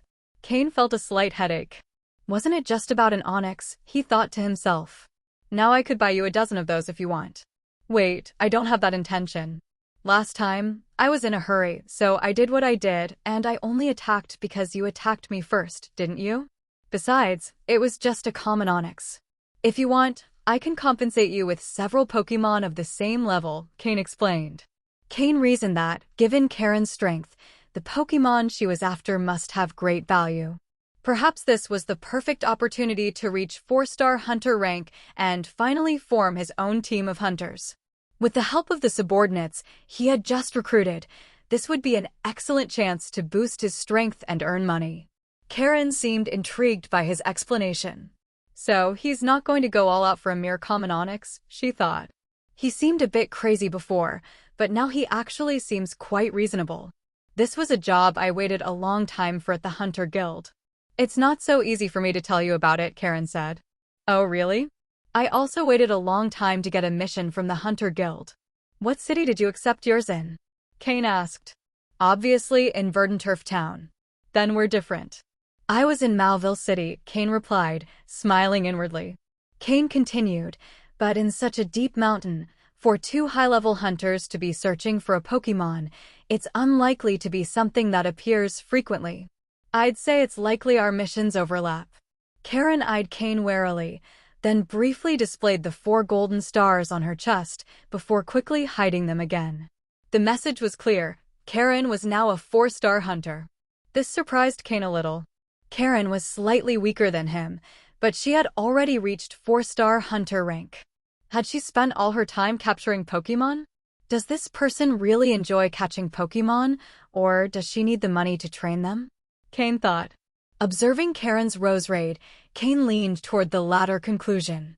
For a Beauty to evolve into Rosalia, it needed a strong bond with its trainer. If Karen were the type to catch Pokémon for fun, her Beauty might not have evolved. Could it be that all her Pokémon were earned through her own merit? Cain thought with admiration.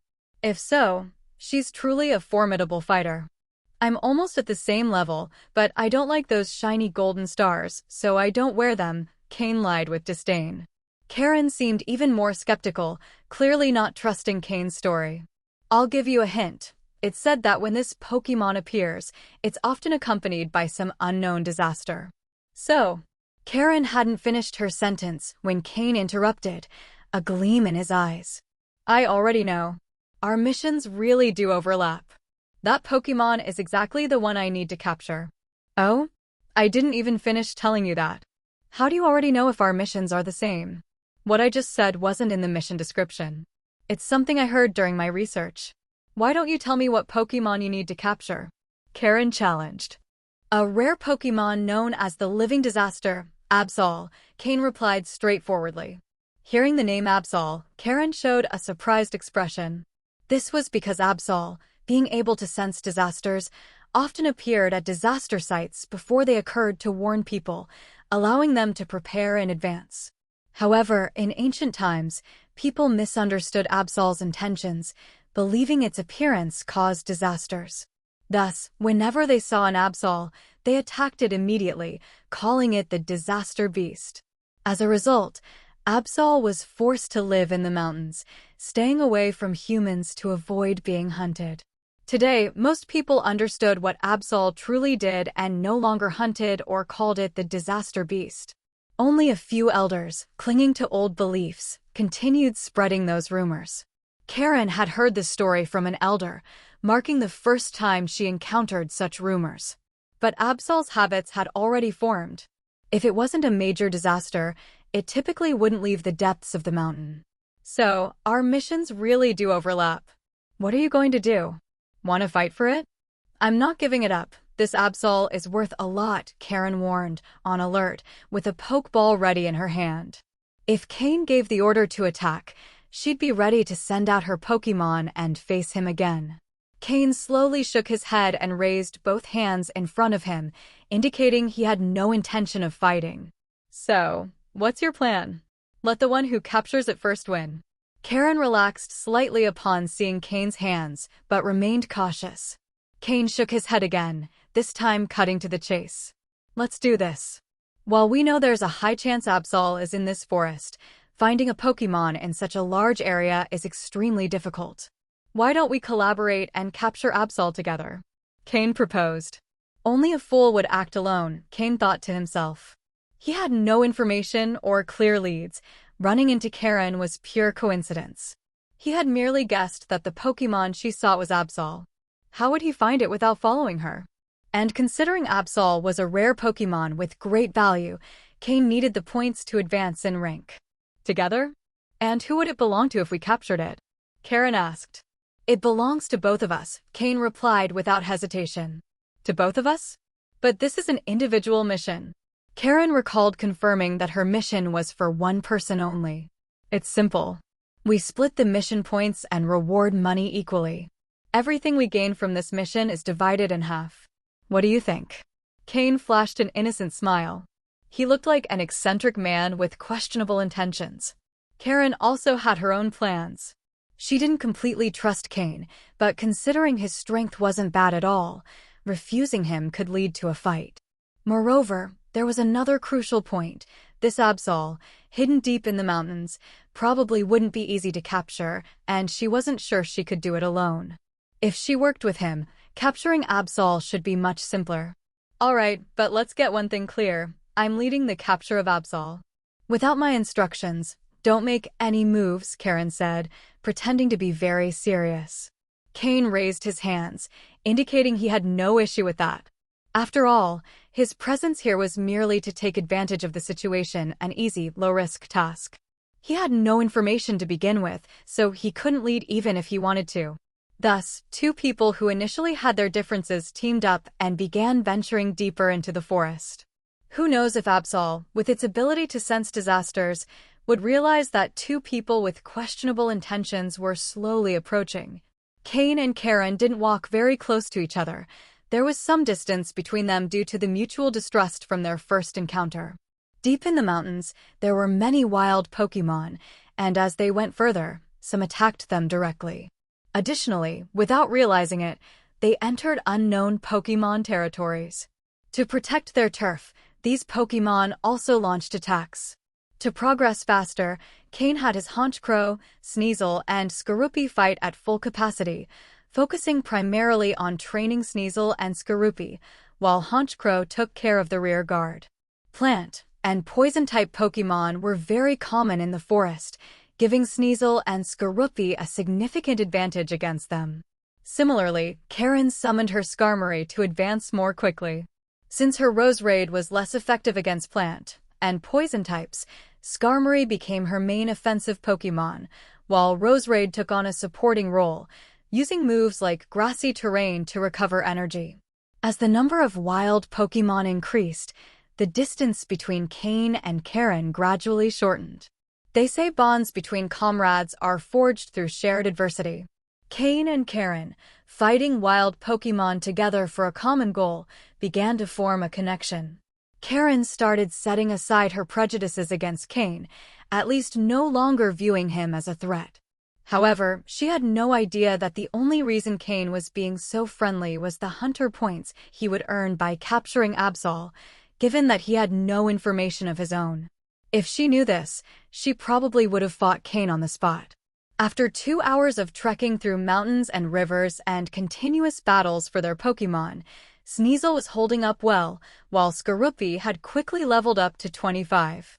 Cain had already started consciously developing Skorupi's poison-type abilities, knowing that when it evolved into Drapion, it would lose its bug type and gain dark type, retaining only poison. Ahead of them, a lake appeared in the middle of the mountain. Cain signaled for them to stop, and Cain approached slowly. According to my information, someone spotted Absol at this lake. However, due to their lack of strength, they didn't stay long and left quickly, Cain said, glancing at Cain before continuing. Do you have any information to share? We've come this far. There's no reason to hide anything. Cain looked at the lake, watching how the blue water reflected the surrounding forest. As I said before, this is your show. Let's go with your information, and if we don't find anything, I'll see if mine is useful. I don't want to interfere and mess up your plan, Cain said calmly. Cain eyed Cain with suspicion, feeling something was off. Well, staying here won't help. Let's investigate, Cain decided, opting to press on. After all, they'd find out whether Absol was here by moving forward. The area seemed too ideal for only one Absol. Perhaps they could even find other high-level Pokémon to capture. Cain knew that as a low-class trainer, everything she had was the result of her hard work. Without her income as a hunter, she probably wouldn't have reached her current level. It all started with a lucky break when she captured a Budew, which, through great effort, evolved into Roserade. Roserade had decent talent, which led her down the challenging path of being a trainer. However, she didn't know why, but she had always been lucky on her journey. Whenever she tried to capture a Pokémon, if she reached the right place, the Pokémon always appeared. She had never experienced going to a location and not encountering the right Pokémon. She always attributed her good fortune to the protection of the Father Sky, considering herself a trainer who refused to give up. This was why, The last time Cain wandered around the Rocky Mountain for nearly an entire day without seeing a single onyx, Karen stumbled upon 2 onyx immediately. This showcased her exceptional talent for luck. Following her intuition, she believed there was a high probability that Absol would appear here. And sure enough, as they ventured further into the area, they found a tuft of white fur in a bush. Although Absol symbolizes disasters and is a dark type, its fur is white, making it distinct from other dark-type Pokémon. Its pure white fur gives it a more sacred appearance than any other Pokémon. Cain rubbed the tuft of white fur between his fingers and said confidently, "This is Absol fur. Absol is definitely here." Karen said nothing, staring at the fur in Cain's hand. Her intuition was growing stronger. She felt that Absol was about to appear. As if confirming her thoughts, on the other side of the lake, a Pokémon covered in white fur appeared, with a bluish-gray scythe-like horn on the right side of its head and a tail shaped like a scythe of the same color. This Pokémon was the walking disaster they were searching for, Absol. Absol! Cain exclaimed upon seeing the Pokémon. Absol stared at them with its 2 eyes, making them feel as if its gaze could see through everything. "Hey, crazy! That's Absol, right?" Karen asked, nudging Cain beside her to confirm. Unintentionally, the sense of mutual hostility between the two had subsided quite a bit, and they even started to seem like battle companions. "That's right, let's go.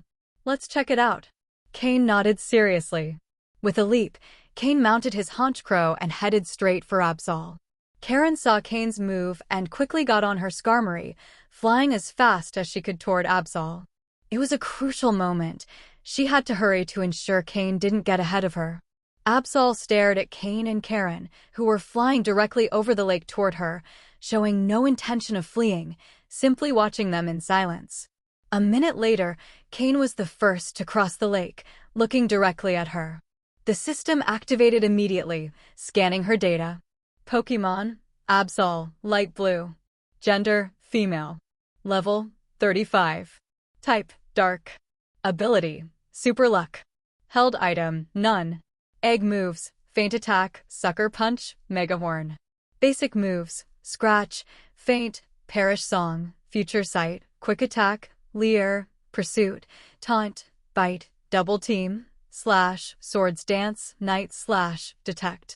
Learned moves, icy wind, roleplay, throat chop, iron tail. TM moves, none. This Absol was of exceptional quality, in addition to being quite rare, which significantly increased her value. If not for her low base stats combined with her legend, she might have had the potential to be a legendary Pokémon. Although Absol's base stats aren't high, her 130 physical attack points, paired with a speed of 75, are still quite remarkable. As a Pokémon, Absol holds great breeding value. She can appear before disasters occur thanks to her psychic move, Future Sight. This is a move Absol learns from birth, and as she grows stronger and older, her mastery over this move improves, allowing her to foresee the future with greater precision and at greater distances. Additionally, Absol is generally a calm Pokémon, and with her premonition ability, she tends to approach humans of good character naturally. Of course, with her move Perish Song, she can also be extremely terrifying. Her attitude can completely change depending on the person or Pokémon she encounters. However, now that Cain and Karen, with clear malicious intent, stood before her and she showed no signs of wanting to flee, was it because she sensed something? Or had she discovered something? Karen arrived a step behind Cain at the shore, but seeing that Absol had no intention of fleeing, she was also surprised. Rosalia, standing beside her, tugged at Karen's clothes with a hesitant expression. Absol let out a soft sound, her voice light and playful, as if providing comfort to the hearts of those who heard her. The psychic power of this Absol is quite strong. Although Cain didn't have much psychic power himself, he could feel a strong wave of psychic energy emanating from Absol. As a Dark-type Pokémon, possessing such strong psychic power indicated that Absol was quite powerful. It was as if Absol could hear Cain's thoughts, and her red eyes locked directly onto his. The eyes, the window to the soul. If observed closely enough, they can reveal something of the inner state. Suddenly, in Absol's red eyes, a faint red psychic glow appeared, directly connecting to the minds of Cain and Karen. Telepathy. Cain was slightly startled. "Help! I need help," Absol said clumsily, still learning to use telepathy. However, Cain understood her message. Was she not fleeing because she was seeking help? Cain remained silent, but Karen interjected, "You need help? Are you asking for help from us?" For some reason, Karen could sense a feeling of plea from her. However, Absol didn't speak again, only looking at Karen once, then at Cain, who remained silent, before turning around and letting out a soft cry, signaling them to follow her. With a mindset of, "Let's see what happens," Cain followed Absol. It didn't take long before Absol led them to the entrance of a cave. Absol entered the cave directly, and Cain and Karen exchanged glances before following her. This cave was unlike the one Cain had entered before, which had been dark, damp, and slippery. This cave was quite dry, and the temperature was comfortable. As they ventured deeper, they discovered why Absol had sought their help. At the back of the cave, there was a pile of dry straw, and besides the Absol from before, there were 3 small Absols. They were her children. Cain was stunned. Had this Absol given birth to 3 children? It was the first time he'd ever seen Absol pups. The Absol mother looked at Cain with a hint of doubt, then let out a soft sound, inviting them to come closer. The Absol mother, since early morning, had sensed through her powerful future sight move that something was stalking her, but she didn't have the ability to escape, as she had 3 newborn pups. Most importantly, one of her children had been sick since birth and had yet to recover. She had tried everything she knew, but nothing had worked. Absol's future sight move could only perceive some things, and unless it was a major event, she couldn't see a clear image. So she knew someone had malicious intentions toward her but didn't know who. In the afternoon, following her 6th sense, she felt she should appear by the lake, so she went straight there. She didn't want her pups to be endangered because of her issues. If someone was going to attack her, better it happened at the lake. However, when she saw Cain and Karen on the other side of the lake, for some reason, she felt that the man, clearly malicious, had the ability to save her pups. And with the woman, she sensed something very special, as if this person was extremely lucky, as if she were blessed by the heavens.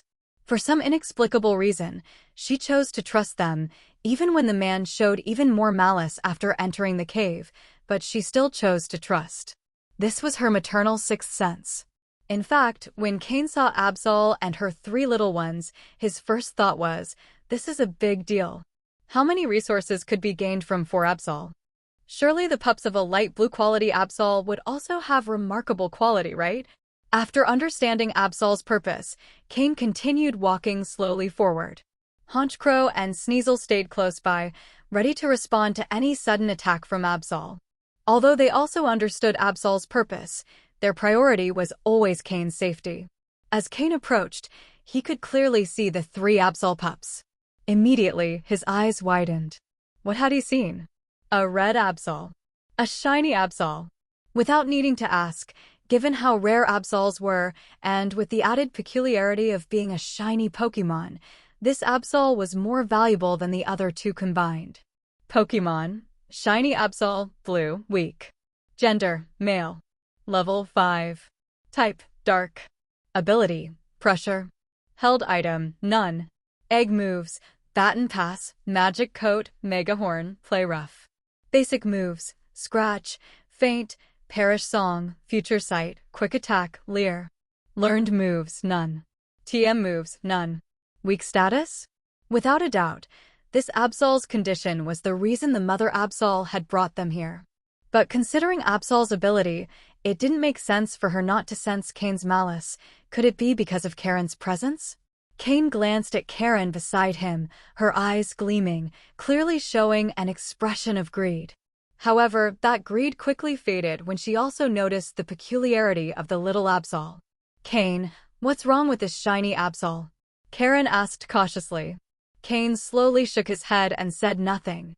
The system could only scan from a distance and couldn't determine a Pokémon's condition without close contact. But the mother Absol clearly wasn't going to let Cain get any closer. Noticing that Cain's malice was becoming more evident, she began baring her teeth. She was starting to regret bringing Cain and Karen here. Despite her pup's condition, she shouldn't have put her other two children in danger. Ms. Suddenly, a faint sound echoed in Cain's mind. Cain's face changed immediately. He glanced at Karen and Absol, who hadn't heard the sound, and then sighed in relief. The source of the sound was Mismagius, who had been hiding in Cain's shadow. Fortunately, no one else had heard her. Otherwise, Cain would have had to do whatever it took to ensure Karen didn't leave this place. For now, no one could know about Mismagius's existence. Once his expression returned to normal, Cain understood Mismagius's message. Her innocent and simple nature couldn't bear to see Absol and her pups in such a state. However, Mismagius didn't clearly express her feelings, only conveying her sentiment. Meanwhile, Rose Raid, by Karen's side, had been tugging at her clothes since they entered, signaling her not to attack the Absols. Absol had a bad reputation among humans, but was known to be a kind Pokémon among others. Like Diglett, wild Diglett were generally not attacked by other Pokémon. Karen also sensed Rose Raid's intent and, for some reason, had a strong feeling that she shouldn't capture these Absols. Despite their great value, Karen believed there was a certain honor in hunting. Cain, how about we leave it at this? Absol is a rare Pokémon and isn't commonly seen in the human world anymore. I have a feeling that capturing them will bring bad luck, Karen said quietly. At this point, suggesting to Cain to abandon the capture, Karen genuinely feared Cain might suddenly explode. Cain remained silent, saying nothing. Karen grew bolder as her sixth sense strengthened, convinced that capturing Absol would lead to trouble. Hey Cain, I'm talking to you. Don't capture Absol, okay? If not, I promise I'll help you find other valuable Pokémon next time as compensation. Karen trusted her sixth sense deeply.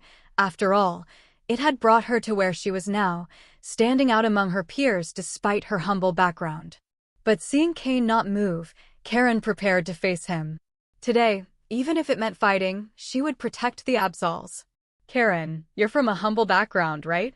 Cain suddenly asked, leaving Karen perplexed.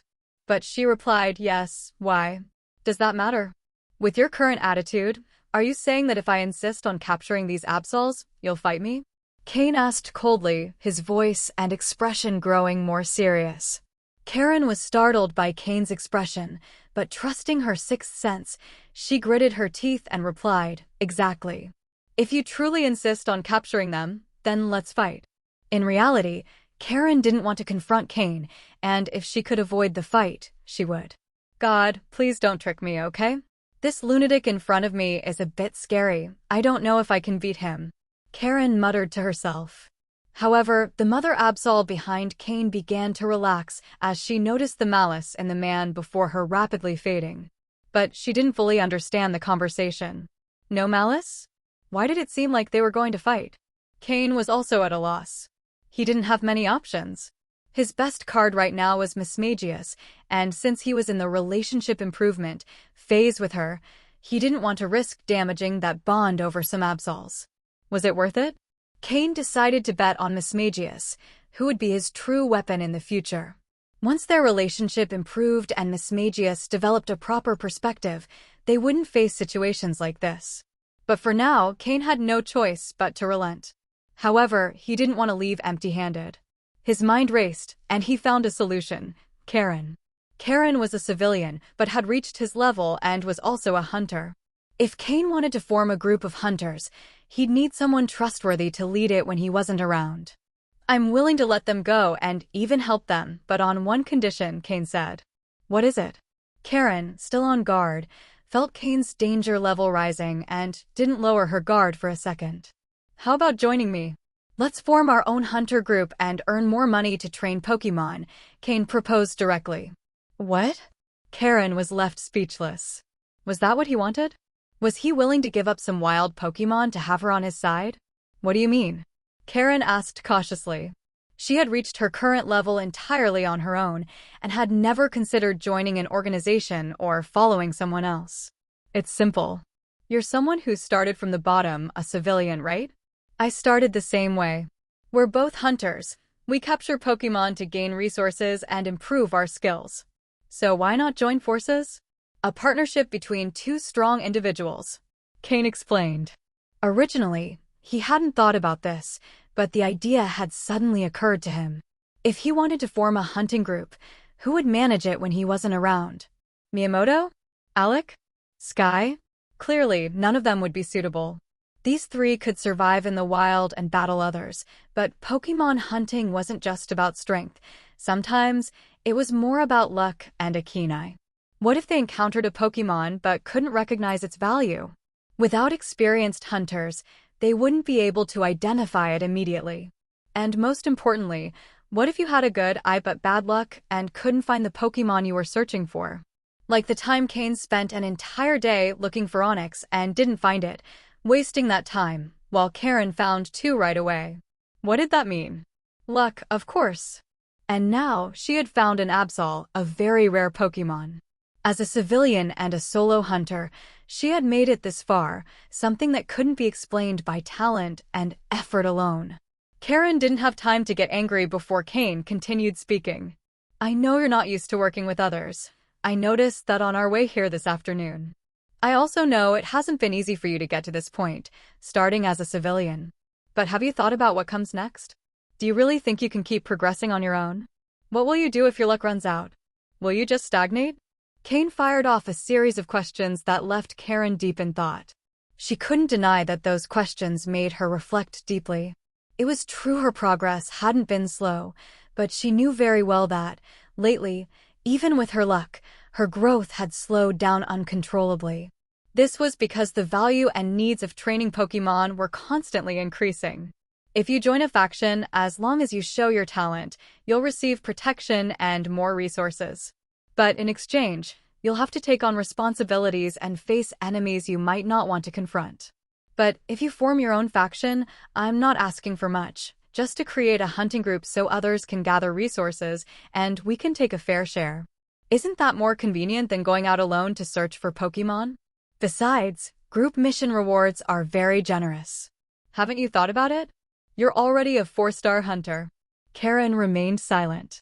When she became a 4-star hunter, she had indeed thought about creating her own hunting group, but she had always worked alone. How could she have friends to help her form a group? If she started from scratch, with her personality, how long would it take to establish a proper team? So, have you already formed your own hunting group? Karen asked. Cain felt excited. If she was asking that question, it meant she was interested. But he couldn't tell her he wasn't yet a 4-star hunter. That might infuriate her. Stay calm. You've almost convinced her. Not yet, but soon. I've already gathered several people. Once the group is formed, they'll join immediately. The hunting group will come together overnight. I'm offering you the position of vice leader. Isn't that better than joining a faction? Aside from me, no one will be able to give you orders, and you'll be able to command others to do what you need, Cain continued. Hearing this, Karen felt tempted. She had never thought about having her own group of followers. Would it be like sipping tea and giving orders every day? What do I need to do? I mean, if I join your hunting group, what should I contribute and what will I get in return? Karen wasn't naive. In the outside world, it was all about benefits. It's simple. You just need to lead the team when I'm not around. I might be absent for some time, and during that time, you'll be the boss. Do as you see fit. You only need to develop the hunting group. And what you'll get is exactly what I've told you, an entire team at your disposal, whose earnings will partly go to you. And if you join a faction, you won't be alone anymore. You won't have to avoid conflicts every time you capture a valuable Pokémon or when someone tries to steal from you. You'll be able to fight back because then you'll have a group behind you. You'll be stronger. Cain kept persuading. It wasn't necessary for Karen to join his group today. Even if she didn't join today, Cain wouldn't harm the Absols. But Cain knew he was right. Karen was also convinced. Her sharp instincts, which she always trusted, hadn't given her any signal of danger or warning. Both fell silent as the Absols watched them quietly. 10 minutes passed, and finally, Karen nodded, agreeing. A smile appeared on Cain's face. He had finally convinced someone to be a reliable vice leader. even though he hadn't even formed the group yet. But he would soon. So, you won't harm the Absols, right? Karen reminded him. Cain smiled and nodded, without revealing the truth. He already knew why the Mother Absol had brought them here. Surely this Absol had sensed something, trusting that Cain and Karen wouldn't harm her or her offspring in the end. They might even heal the weakened shiny Absol. Do you understand what I'm saying, Absol? Cain asked, looking at the Mother Absol, who had already calmed down, because she no longer felt any hostility from the two of them. The Mother Absol nodded. If you want me to heal your child, who has a congenital defect, I need to get closer to figure out how to help. Cain said. It occurred to him that his forest needed a powerful guardian to protect the area. What better choice than the Mother Absol, who could foresee the future and sense danger? The Mother Absol listened to Cain's words and stepped back, signaling she understood and would allow him to approach. Honchcrow and Sneasel stepped forward, blocking the Mother Absol's path, but left enough space for her to observe what Cain was doing. The three Absol pups, seeing a stranger approach, began to whine softly, especially the two healthy ones, the non-shiny Absols, who moved to shield the shiny Absol. Abs, the Mother Absol murmured softly. Only then did the two little Absols stop blocking the way and quiet down. Cain slowly placed his hand on the shiny Absol's red fur. A soft and warm sensation transmitted from his hand. System, initiate a detailed scan, Cain ordered in his mind. At the same time, he pretended to observe carefully. 3 minutes later, a mechanical voice sounded in Cain's mind. Beep. Scan complete. Results displayed. A data chart appeared before Cain's eyes. According to the system scan results, the shiny Absol's weakness was entirely due to a lack of nutrients and vitamins. Could it be the Mother Absol wasn't providing enough? Cain glanced at the Mother Absol, who waited anxiously. Then, carefully, he placed the shiny Absol back on the ground and said, I have a way to heal it, and it might develop better than its two siblings. Hearing this, the Mother Absol showed a look of joy, and Karen, who was watching from the side, seemed surprised. However, her eyes held more astonishment than happiness. Does this lunatic really know how to heal Pokémon? Who is he really? However, I have a condition. Cain interrupted their joy. Abs, it's a simple condition. I won't try to capture you, nor will I restrict your freedom. I only want you to move to another location and help me monitor that environment. This place is quite far from human civilization, and it won't be possible to heal this little Absol in just one day. If you're closer to me, I can treat it better, Cain explained, looking directly into the Mother Absol's eyes. This was indeed his intention, so he showed no signs of concealment. Abs, the Mother Absol thought for a moment, then nodded slightly. Relocating wouldn't impact her life too much. Although they might have been acclimating to this area, Absols were destined to roam deep mountains, so moving wasn't unacceptable. Cain smiled in satisfaction. Though he hadn't managed to capture the Absol today to earn hunter points, he had persuaded a future vice leader for his hunting group and convinced the rare Absol family to move to the rear of his mountain. They would act as his guard dogs, and not just one, but 4 of them. The Mother Absol was of light blue quality, so it was likely the father of the pups also had high quality.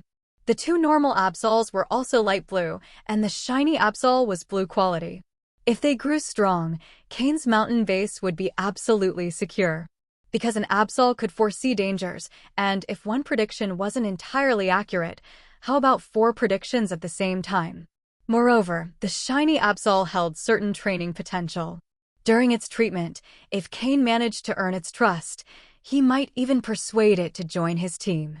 After all, Absol was a Pokémon capable of mega evolution. A shiny Absol, being unique, would undoubtedly show great potential in the future. All right, pack your things. I'll take you shortly, Cain said. Then, looking at Karen, who seemed hesitant, he added after a moment of thought, Go to Verdanturf Town and wait for me there. In a few days, I'll probably be there to establish our hunting group. You'll soon meet your subordinates. Karen looked at Cain and couldn't help but ask, Are you crazy? Are you a Pokémon doctor? I'm a breeder. You can consider me an intermediate level one. In the future, I can handle the poke blocks for your Pokémon, but in exchange, I'll need equivalent compensation, Cain replied calmly. Hearing this, Karen's eyes widened in surprise, unable to believe what she was hearing. Really? He was going to create his own hunting group and recruit people. Could he be lying, knowing he'd be exposed sooner or later? After a brief moment of doubt, Karen concluded Cain wasn't lying. A group leader with intermediate breeder skills? That could make the hunting group quite interesting. With a cheerful heart, Karen slowly walked away. Before leaving, Cain and she exchanged contact information. Could Karen trick Cain? From Cain's perspective, it was possible but unlikely. Both were intelligent, and Cain had appealed to both emotion and logic. Forming the hunting group would clearly bring her many benefits, so there was no reason to refuse. Thus, Karen left the cave with a smile, mounted a skarmory, and flew away immediately. So, what about women? Sometimes they're clever, and sometimes they're not.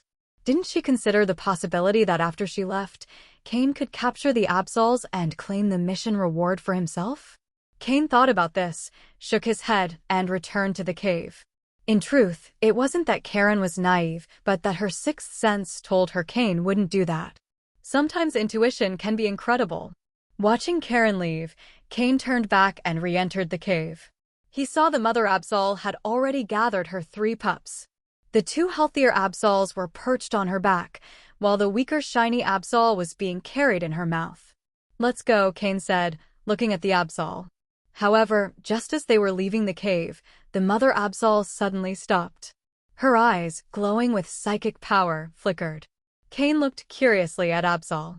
He saw her nod toward him, then suddenly turn and run in a specific direction. Cain hesitated for a moment, but knew Absol didn't intend to flee since Cain currently harbored no ill intentions toward them, and the Absol pup still needed treatment. He mounted Haunchcrow's back and immediately followed. Absol led him to the edge of the lake where they had met earlier. She gestured toward the lake, her psychic-powered eyes flickering. "In the water, there's..." Absol's rough telepathy echoed in Cain's mind. Was Absol saying there was something in the water she needed? That was Cain's first interpretation. "Come out, Slowpoke," he said. Since there was no one else around, there was no issue with Slowpoke making an appearance. "Slowpoke, go into the water and check what's in there." Saying this, Cain placed his hand on Slowpoke's back and stepped directly into the water. With the protective barrier from Slowpoke's psychic ability, Cain had enough air underwater. Of course, he wouldn't be able to sustain it for long. To his surprise, upon entering the water, Cain discovered a wide variety of Pokémon living there. If he could relocate all the water-type Pokémon from this lake to his backyard, the construction of his water gym would progress much more smoothly. A city with a water gym lacking water-type Pokémon wouldn't attract league trainers. In addition to the common Magikarp and Goldeen found everywhere, there were many Pokémon unique to the Hoenn region: Huntail, Gorbis, Lovedisc, and even the rare Relicanth. Not only that, but he also spotted Spheal and Corphish swimming in the water. It could be said that this place housed nearly all the Hoenn region's water-type Pokémon. This place was a true treasure trove. However, once underwater, Slowpoke seemed to sense something. Without any instructions from Cain, it headed straight in a specific direction. Cain remained silent. Absol had informed him there was something in the water, and now that Slowpoke had decided on its own to head somewhere, it seemed what they were looking for was connected to him. After swimming in that direction for a while, the scenery before Cain changed. The small lake turned out to be much larger than it seemed. After passing through an area of algae and rocks, they arrived at a dark cave. Slowpoke didn't stop. Upon entering the cave, the space expanded considerably. After swimming a bit further, a large shoreline appeared in front of them. A hidden space beneath the lake? The view opened up suddenly, and Slowpoke brought Cain directly to the shore inside the underwater cave. What Cain saw in front of him made his eyes narrow. "Slowpoke?" Cain murmured. Because in front of him, there appeared many Slowpoke, not just a few. However, there were neither Slowbro nor Slowking, only around 30 Slowpoke, and Cain could see that all of them bore some scars on their bodies. Not only that, but the Slowpoke, who normally enjoy resting by the water, were now all huddled in a corner around a small puddle, silent. Moreover, Cain noticed that the skin of each slowpoke seemed somewhat dry, as if they hadn't entered the water for a long time. Yadin! Cain's slowpoke called out, drawing the attention of the other slowpoke. Seeing an unfamiliar slowpoke appear suddenly, a seemingly older slowpoke slowly emerged from the group, likely the leader. Yadin! Yadin! The two slowpoke began communicating. Although Cain didn't understand what they were saying, he could feel that his slowpoke's attitude was becoming increasingly serious, and its eyes were beginning to show anger. After about 10 minutes of communication, the elder slowpoke sighed and slowly retreated. The other slowpoke, whose eyes had briefly shown a glimmer of hope, returned to lying on the ground, staring lifelessly at the central puddle as if it was their last hope. "What's going on, slowpoke?" Cain asked. "Yadin!" Slowpoke cried out angrily. Cain had never seen it this upset. Then, Slowpoke used telepathy to link its consciousness with Cain's. "Master, my companions here told me that there's a group of strong enemies in the water who have always attacked them, preventing them from entering the water or escaping. They're stuck here, waiting for death," Slowpoke said with a youthful voice filled with uncontrollable anger. "Enemies? But when we came in, we didn't see any enemies," Cain said. When they entered, everything had been clear. As if to counter Cain's words, shadows began to appear in the water. First, a Sharpedo's fin surfaced, and then more fins started to appear. 1, 2, 3. 3 Sharpedo fins, followed by many smaller yellow fins appearing in pairs, a large number of them. There were about 30 or 40 in total. "This is..." Cain activated his scan system. A data diagram of the Pokémon appeared before him. He focused on the strongest one. Pokémon, Sharpedo dark green. Gender, male. Level, 35. Type, water plus dark. Ability, rough skin. Held item, none. Egg moves, ancient power, brine, double edge. Basic moves, slash, night slash, faint, leer, bite, rage, focus energy, aqua jet, assurance, screech, swagger, ice fong, scary face, poison fong. Learned moves, icy wind, liquidation, water pulse. TM moves, none. No wonder this group of slowpoke was trapped here, too afraid to enter the water. It turned out they were being harassed by a group of Sharpedo and Carvania. As water/dark types, they were a perfect counter to the water/psychic slowpoke. And since this was the Hoenn region, the slowpoke here were an introduced species. It made sense to Cain that they were being attacked by the Sharpedo. There might be many unknown reasons, but the facts were clear now. The group of slowpoke had been harassed by Carvania and Sharpedo. Had Cain and his team not arrived, this group of slowpoke would likely have been wiped out. Sharpedo and Carvania were not as effective on land, otherwise, the slowpoke would have been annihilated long ago. However, Cain's slowpoke was clearly enraged, furious at the group's weakness and resignation for not fighting back. But Cain understood their plight. Here in Hoenn, slowpoke were an odd species. Their evolution required the presence of another Pokémon, Shelter. However, this body of water didn't have any shelter, preventing the slowpoke from evolving into Slowbro. Furthermore, with dark-type opponents, losing was entirely normal. The scars on their bodies clearly indicated they had fought before but simply couldn't win. Carvania could evolve into Sharpedo, but they could not. This was the sad fate of Pokémon requiring special conditions to evolve. It was also why slowpoke were better suited to life in the Kanto region, because Kanto had shelter. However, Cain's slowpoke didn't see it that way. To it, even if they couldn't win, they should still launch themselves into battle and fight with all their might. Even if they all perished, they should at least take a piece of flesh from the enemy. This might also result from the time it had spent with Cain, a subtle influence that had seeped into its thoughts. Because Cain was exactly that type of person. Yadin! Slowpoke roared furiously at the Sharpedo in the water. However, the Sharpedo and Carvania were not frightened. Instead, they wore mocking expressions. Even the leader of the Sharpedo shot a jet of water from the surface, hitting Slowpoke square in the face. Then, laughter echoed. The entire group of Sharpedo and Carvania burst into mocking laughter. Cain's face darkened. Slowpoke had been provoked, and as its trainer, Cain obviously needed to act. He pulled out several Pokeballs, summoning Honchkrow, Sneasel, and Skorupi. Even Haunter, who had been lurking in the shadows, was called out by Cain. As for Miss Magius, she wasn't fit for combat at the moment. Slowpoke, Water Pulse with Psychic Power. Honchkrow, Hidden Power. Sneasel, Icicle Crush. Skorupi, Screech. Haunter, Hidden Power. Cain's commands were cold and decisive. Honchkrow's hidden power was electric type, while Haunter's was grass type, both dealing double damage to the water/dark type Sharpedo. Slowpoke found itself in a tough spot.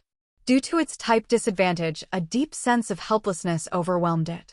As for Sneasel and Skorupi, being non-water types, their attacks had limited effect. The Sharpedo and Carvania, seeing the incoming attacks, quickly dove into the water. Sneasel and Skorupi's attacks completely missed their mark. Though Slowpoke managed to strike one of the Sharpedo, the effect was minimal due to its water typing. However, the hidden power moves from Honchkrow and Haunter had better results, leaving several low-level Carvania floating on the surface of the water. Even so, this damage was insignificant compared to the whole group of Sharpedo. The Carvania incapacitated by the attacks were the weakest members of the group, both in aptitude and strength. What's more, if left unchecked, the Carvania on the surface would soon recover and rejoin the battle. Cain observed the outcome of his Pokémon's first round of attacks in silence. He couldn't deny that this group of Sharpedo was a real headache. With Slowpoke, his strongest Pokémon, at a type disadvantage, he felt somewhat restrained. Slowpoke, use your psychic powers to bring those incapacitated Carvania to the shore. While he couldn't do much about the Carvania in the water, he wouldn't let them recover. Meanwhile, the Sharpedo resurfaced, clearly more cautious than before. Yet the mocking expressions on their faces hadn't faded. They had realized that most of Cain's Pokémon couldn't fight in the water, only on land. The only Pokémon that seemed to stand a chance against them, Slowpoke, though stronger, didn't evoke any fear. How strong could it be in the water if it was Cain's only option there? If Cain didn't enter the water, they had nothing to worry about. One by one, the Sharpedo and Carvania emerged, forming spheres of water energy. It was the move Water Pulse. The attacks surged toward Slowpoke and Honchkrow like a storm. Slowpoke, Psychic Shield. Honchkrow, destroy them with Wing Attack. Sneasel, Ice Punch. Skorupi, use Pin Missile to shoot them down. Slowpoke, with a serious expression, activated its psychic power at full force, shielding Cain and the other Pokémon and blocking some of the weaker attacks. The stronger attacks were destroyed by Honchkrow, which tore through them one by one with its wings. Any attack that managed to get through was intercepted by Sneasel's Ice Punch or Metal Claw. Meanwhile, Skorupi fired Pin Missile indiscriminately, trying to destroy as many attacks as possible. After this exchange, Slowpoke's expression grew even grimmer. It was beginning to understand the frustration of its species. But the more helpless it felt, the more its rage grew. An unnamed fury burned within it. It was furious. Furious at the weakness of its kind, who dared not fight back but awaited death by a mere pond. Furious at its own lack of power, unable to mount an effective response to its enemies' provocations and relying on its companions to hold the line. For the first time, it felt how weak it was. Slowpoke, who had been diligent and obedient since joining Cain's team, now felt something different. Although it had initially lost a battle against Honchkrow, it had attributed that to its type disadvantage and had continued working under Cain's training, eventually surpassing many opponents. However, it had never before felt an urgent need to grow stronger. It wanted power, yes, but mostly for Cain, not for itself. Now, for the first time, it desperately desired strength to avenge its kind, to shed the label of weakness. It had never wanted this so badly. Slowpoke's psychic energy began to surge rapidly, and as its anger burned in its eyes, the energy around it grew stronger, like a rising wave. What is this? Cain stared at Slowpoke as his system displayed an uncontrolled spike in its psychic power. It was as if Slowpoke had unlocked a mental barrier, unleashing a psychic fury. Slowly, Slowpoke's body began to rise off the ground, seemingly without conscious control. The psychic energy surrounding it lifted it into the air, preventing the ground beneath it from breaking. Small stones nearby began trembling and floated too, carried by the growing energy. On the nearby water's surface, small whirlpools began forming due to the psychic waves. Is this the latent power of Slowpoke Sabrina once mentioned? Cain watched his Slowpoke, surrounded by a storm of blue energy, its eyes glowing brighter than ever, radiating a magnificent light. At that moment, Slowpoke's psychic power erupted. The Slowpoke along the shore, previously indifferent, were stunned by the explosion of energy. Their expressions shifted from surprise to admiration and finally to reverence. Alert! Unknown energy detected. Preliminary estimate: special awakening of a shiny Pokémon. The system's mechanical voice echoed in Cain's mind. A shiny Pokémon? Cain's heart skipped a beat. Although his Slowpoke was a shiny Pokémon, it had never displayed significant differences compared to regular Slowpoke since it began following him. Moreover, since a shiny Slowpoke's color wasn't drastically different from that of regular ones, Cain often forgot that his Slowpoke was one of these rare, special Pokémon. He hadn't expected it to now begin revealing its uniqueness as a shiny Pokémon. Yadin! The Slowpoke on the ground stared with an inexplicable fervor at Cain's Slowpoke, which floated midair. Then, as if following an unspoken agreement, they began channeling their psychic energy. Some contributed more, others less, but every Slowpoke sent its psychic power toward Cain's Slowpoke, still hovering in the air. Sensing this collective psychic energy, Cain's expression shifted. He felt as though he were submerged in a massive wave of psychic energy. As a low-level psychic, he instinctively sat cross-legged. He began channeling the small amount of psychic energy within himself, and suddenly, he felt like a small magnet. From that immense ocean of psychic energy emanating from the Slowpoke, a tiny fraction began to seep into Cain's mind. Immediately, Cain felt his own psychic energy increasing at an alarming rate. That small fraction of psychic energy, insignificant to the Slowpoke, was like an unstoppable river pouring into Cain's barren reservoir, filling it rapidly. Cain, who had long been considered a failure among psychics, had almost forgotten that he possessed psychic abilities. But now, he finally understood what it meant to be a psychic. In a matter of seconds, his psychic power underwent a drastic transformation. He felt that now, with just a thought, he could move the small stones that once required all his effort, and without feeling drained. If his psychic energy before had been like water in a glass, it could now fill a large tub, and it was still growing rapidly. This was the true joy of being a psychic. The uncontrollable flow of psychic energy lasted for an entire minute. After a minute, the Slowpoke began showing signs of exhaustion, with some of the weaker ones collapsing on the ground and falling asleep. The sound of snores filled the area. The Slowpoke, drained of their psychic energy, entered a sleep state to recover their mental reserves. As the last stream of psychic energy flowed into him, Cain opened his eyes abruptly. His eyes glowed brightly with a vivid blue light. A total transformation. That was all Cain could think. The psychic energy seemed to fill every corner of his body. And due to the rapid absorption, it even overflowed. Cain's body emitted waves of psychic energy, the result of having absorbed too much energy too quickly. Don't let it escape, ugh.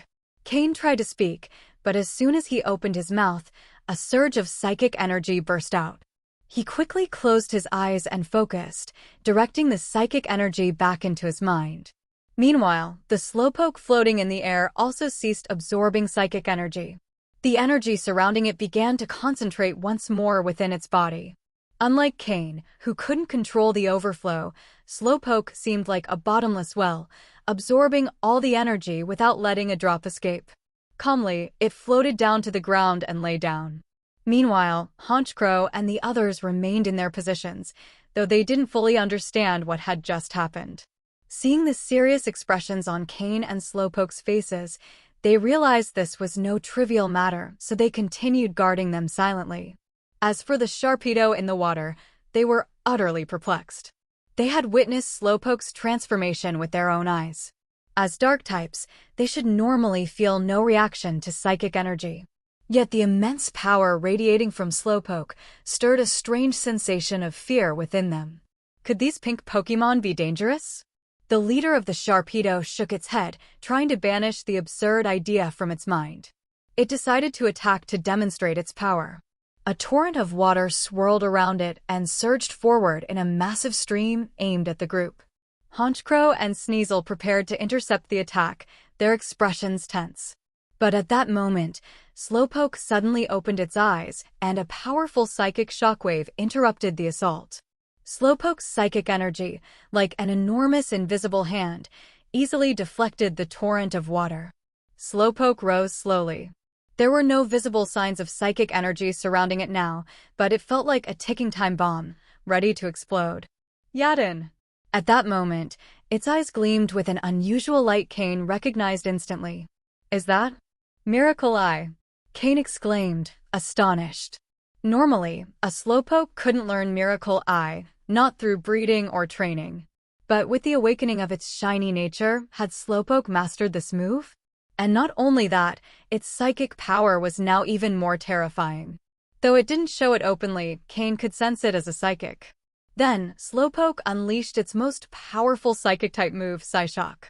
The effect was stunning. The psychic wave surged toward the Sharpedo, and along the way, several weaker Carvania near the water rolled their eyes and fainted, floating belly up.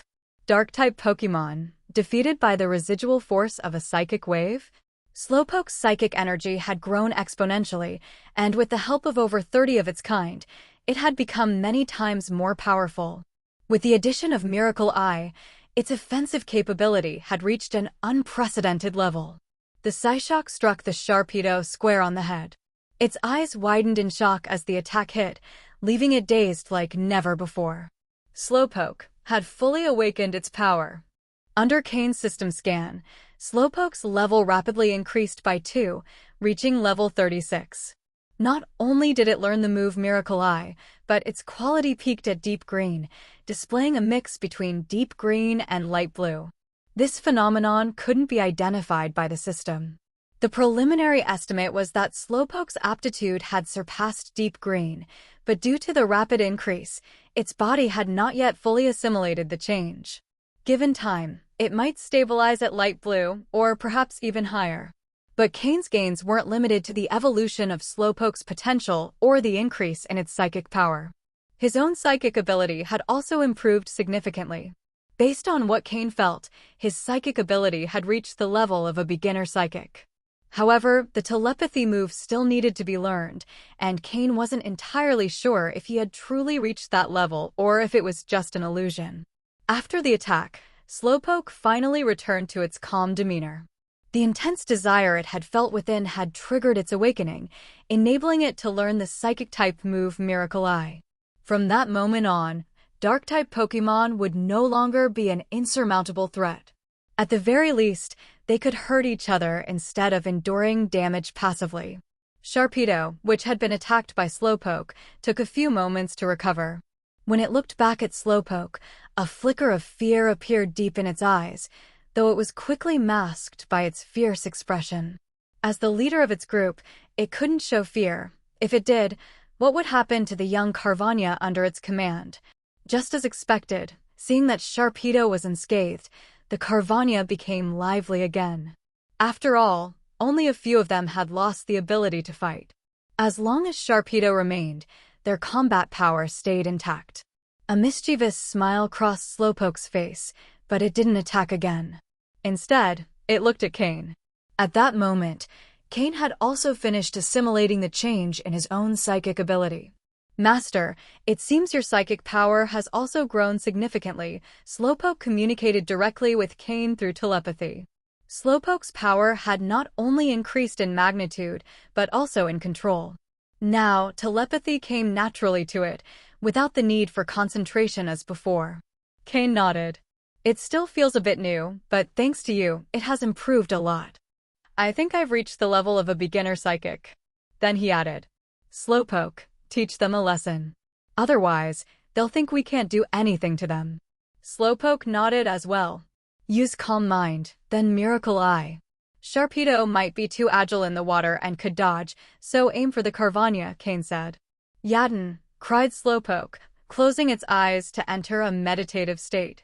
A second later, it opened its eyes. After much training, it only took a second to use Calm Mind. Its round eyes emitted a peculiar glow due to the Miracle Eye move. But instead of using Psyshock, Slowpoke opted for another move it had mastered alongside Miracle Eye. Psychic.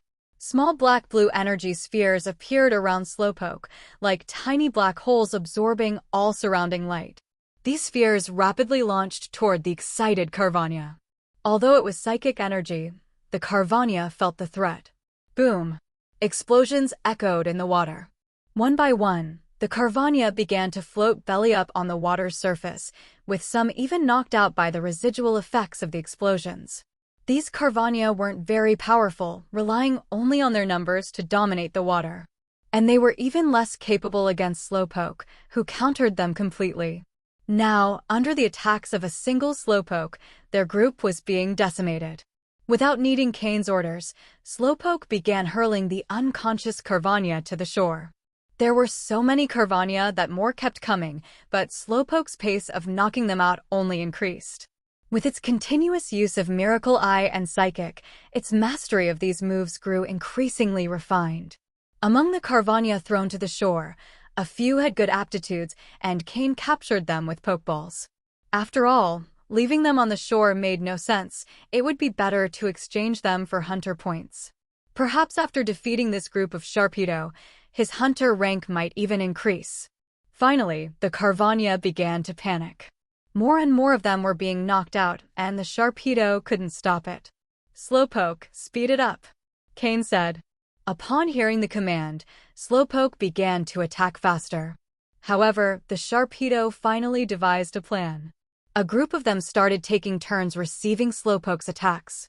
Since they were only taking normal damage without any level or type advantage, Slowpoke's attacks didn't do much harm.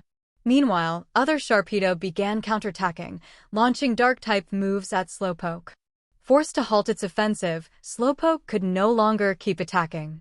Although its psychic power had increased, and Miracle Eye allowed it to harm Dark-types, its overall strength was still insufficient. After all, Sharpedo were fully evolved Pokémon. Moreover, the Sharpedo were clever, ordering the Carvania to hide underwater while launching attacks from the shore. They also allowed the injured Pokémon to recover, using their numbers to fight in shifts. Master, I've decided. I'm going to evolve. Slowpoke stopped its attack and addressed Cain. Hearing those words, Cain's eyes lit up immediately. He had been waiting for that decision from Slowpoke for a long time. As a trainer, Cain had the power to decide whether a Pokémon evolves or not, and into which form. But in Slowpoke's case, he gave it the choice, as both evolutionary forms were excellent, and its decision would be the most suitable for itself. Are you sure? Cain asked to confirm. Slowpoke nodded firmly. Seeing what had happened to the group of Slowpoke today had deeply impacted it, reminding it of its time on Trial Island, living with its own pack. Projecting its former companions onto this group ignited a fury in its heart. What do you want to evolve into? Silence. Slowpoke, Cain, and the other Pokémon fell quiet. The choice Slowpoke made would affect the rest of its life. Slowking. I want to evolve into a king.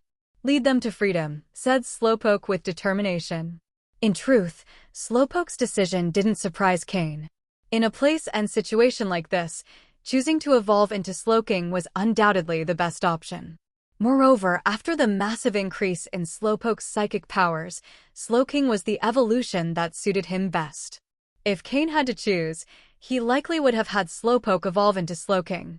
Although Slowbro could Mega Evolve, Cain had yet to find a single Mega Evolution Stone. Besides, Cain already had quite a few Pokémon capable of Mega Evolving. Blaziken, the final form of Torchic, Agron, the final form of Aaron, and Gengar, the final form of Haunter. All of them were Pokémon capable of Mega Evolution. Compared to Slowbro's Mega Evolution, Cain thought the Mega Evolution of these three Pokémon offered better cost-effectiveness. Of course, the Mega Evolution Stone was the deciding factor. The choice of which Pokémon to Mega Evolve didn't rest entirely with Cain. Nodding, Cain retrieved the king's rock he had obtained from Umbra from his storage space. Slowpoke wore a serious expression, although he didn't know how his trainer was aware of Slowking's evolutionary form. After all, in his herd, he had only ever seen Slowbros. However, for some reason, when he saw the king's crown, Slowpoke felt a strange pull in his heart. Additionally, after the increase in his psychic power, he could sense a mysterious energy emanating from the seemingly worn crown. Then, Cain brought out a Pokeball he had prepared long ago. Inside was a shelter he had found on Trial Island. Although not a shiny shelter, it had exceptional aptitude, which would undoubtedly boost Slowpoke's potential after evolving. Moreover, after this surge in psychic power, Slowpoke's original quality had already begun to ascend to light blue. Shelter's level wouldn't affect Slowpoke's evolution. Cain immediately released Shelter. When Shelter appeared, the Slowpoke that had been in a deep sleep began to show signs of awakening. It was as though a call was reaching them from the depths of their being, a call resonating within their blood. Not only them, but also Slowpoke with the king's crown and Shelter began to eye each other. They could feel an attraction between them. Slowpoke seemed to understand what he had to do and used his psychic power to lift Shelter. He placed it directly on his head. Shelter, in turn, seemed to grasp its destiny. It gazed at Slowpoke's head as though seeing a pink cake. Chomp! Shelter opened its shell and bit down on Slowpoke's head. In an instant, the moment the two Pokémon made contact, a white light enveloped them both. Evolution. Cain and the other Pokémon waited silently nearby. Sensing Slowpoke's evolution, the Slowpoke herd, previously asleep, awakened once more. They immediately noticed the Slowpoke undergoing evolution. Their eyes shone anew. They felt an energy that was familiar yet unfamiliar, a sensation that compelled them to bow before him. They knelt before the evolving Slowpoke. They were witnessing the birth of their king. A minute later, the white light dissipated and a new Pokémon appeared before their eyes. The skin, once pale pink, had turned much darker, a deeper tone than the usual pink. The Pokémon, which had once walked on 4 legs, now stood on 2. His hind legs had strengthened, his front legs appeared thinner, and his tail had thickened to balance his body. The most striking feature was the white shell on his head, resembling a crown, with a red orb in the center, a dazzling jewel in his crown.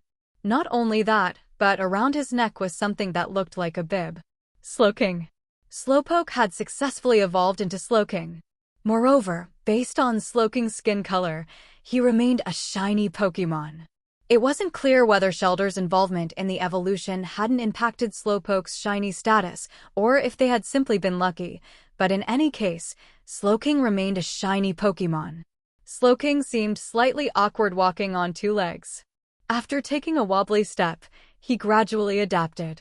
He walked over to Cain, and with the crown included, his height now reached 2 meters, making him significantly taller than Cain, who stood around 1.7 meters. Additionally, with the crown, Cain could no longer pat his soft, pink head. But now that he was a king, Cain couldn't simply touch his head as he used to. The system activated and scanned Slowking's information. Pokémon: Shiny Slowking, dark blue. Gender: male. Level: 37. Type: water plus psychic. Ability: own tempo. Held item: leadership. Egg moves: rest, rain dance, teleport. Basic moves: curse, yawn, tackle, growl, water gun, confusion, disable, headbutt, water pulse, zen headbutt, slack off, heal pulse, power gem, nasty plot. Learned moves: calm mind, psyshock, miracle eye, shiny, psychic, shiny. TM moves: protect, hidden power, fire, bulldoze, flamethrower. Leadership. Cain thought, surprised to see Slowking's aptitude had reached dark blue, but when he noticed the leadership item, everything became clear. Upon closer inspection, Cain realized that Slowking's dark blue quality had faint traces of purple. He had reached the peak of dark blue. He was just 1 step away from reaching light purple, but that small difference could become a difficult barrier to overcome. Nevertheless, Slowking had become Cain's first Pokémon to possess the leadership item. Cain had encountered Pokémon with this item before, Beedrill on Trial Island, Dustox on the Nameless Island, and Beautifly on the same island. Cain had tried capturing some of them, but once caught, the leadership item gradually disappeared. However, in Sloking's case, who Cain had already caught, the leadership trait showed no signs of fading. Seeing the Slowpoke behind him with shining eyes, Cain understood. No matter if a Pokémon had leadership before or not, only when a Pokémon was recognized by its herd did it have the possibility of obtaining this intangible yet astonishingly effective trait. Sloking, go see your herd, Cain said with a smile. The hand he intended to use to pat Sloking's head stopped, and instead, he patted him on the shoulder. Sloking nodded, and an air of authority appeared on his face, surprising Cain slightly. In his heart, Cain sighed silently. The little Slowpoke has now grown and become the king of his herd. The other Pokémon who witnessed Slowpoke's evolution displayed astonished expressions on their faces. Suddenly, Sloking smiled foolishly, and it was then that the other Pokémon confirmed that the standing Pokémon before them was their former clumsy companion. Yadin! Sloking's cry. Sloking called out to the Slowpoke from his group. The response came from all the Slowpoke, who gazed at him with admiration, recognizing him as their king. Master, I want to find them a safe place to live, Sloking said to Cain through telepathy. Cain pondered for a moment, then seemed to recall something. With a smile, he said, take them to Leafy Town. I'm planning to open a water-type gym there. We'll create a large lake in the town where the Slowpoke can live. Afterward, I can bring some Shedder from the Kanto region to place in the lake, so the Slowpoke and Shelter can interact and evolve. The connection between Sloking and his group of Slowpoke was clearly tied to the leadership item Sloking possessed. If Cain wanted Sloking to retain that item, it was best to keep the Slowpoke under his care. Cain also wanted to investigate whether the effects of this item could grow. If the group of Slowpoke expanded, perhaps Sloking's power would change as well. The lake would be filled with many water-type Pokémon, and if Cain managed to relocate them all, it would form a complete water-type gym, attracting attention. People would want to catch water-type Pokémon and visit the gym, increasing its reputation. Sloking nodded enthusiastically. Since his evolution, he felt a newfound responsibility on his shoulders. As one of the few Sloking in the Pokémon world, he had to protect several groups of Slowpoke. If possible, he wanted to gather more Slowpoke and prevent them from being mistreated. All right, first, let's deal with them, Cain said coldly. The Sharpedo in the water had also witnessed Sloking's evolution, and a look of terror appeared in their eyes. The Pokémon standing before them emanated an intimidating presence. Sloking awaited Cain's orders. Sloking, this will be your first battle after evolving. Show your power and let your companions rediscover you. Use Nasty Plot. Cain ordered loudly. Nasty Plot was the new move Sloking had learned upon evolving. With this move, he activated his mind and significantly boosted his special attack. The biggest difference between Slowbro and Sloking was their intellect. While Slowpoke and Slowbro appeared clumsy, Sloking gave the impression of being extremely cunning. Perhaps this was the meaning of great wisdom beneath a foolish appearance. With a slight smile on his face, as if he had devised a plan, Sloking significantly increased his special power.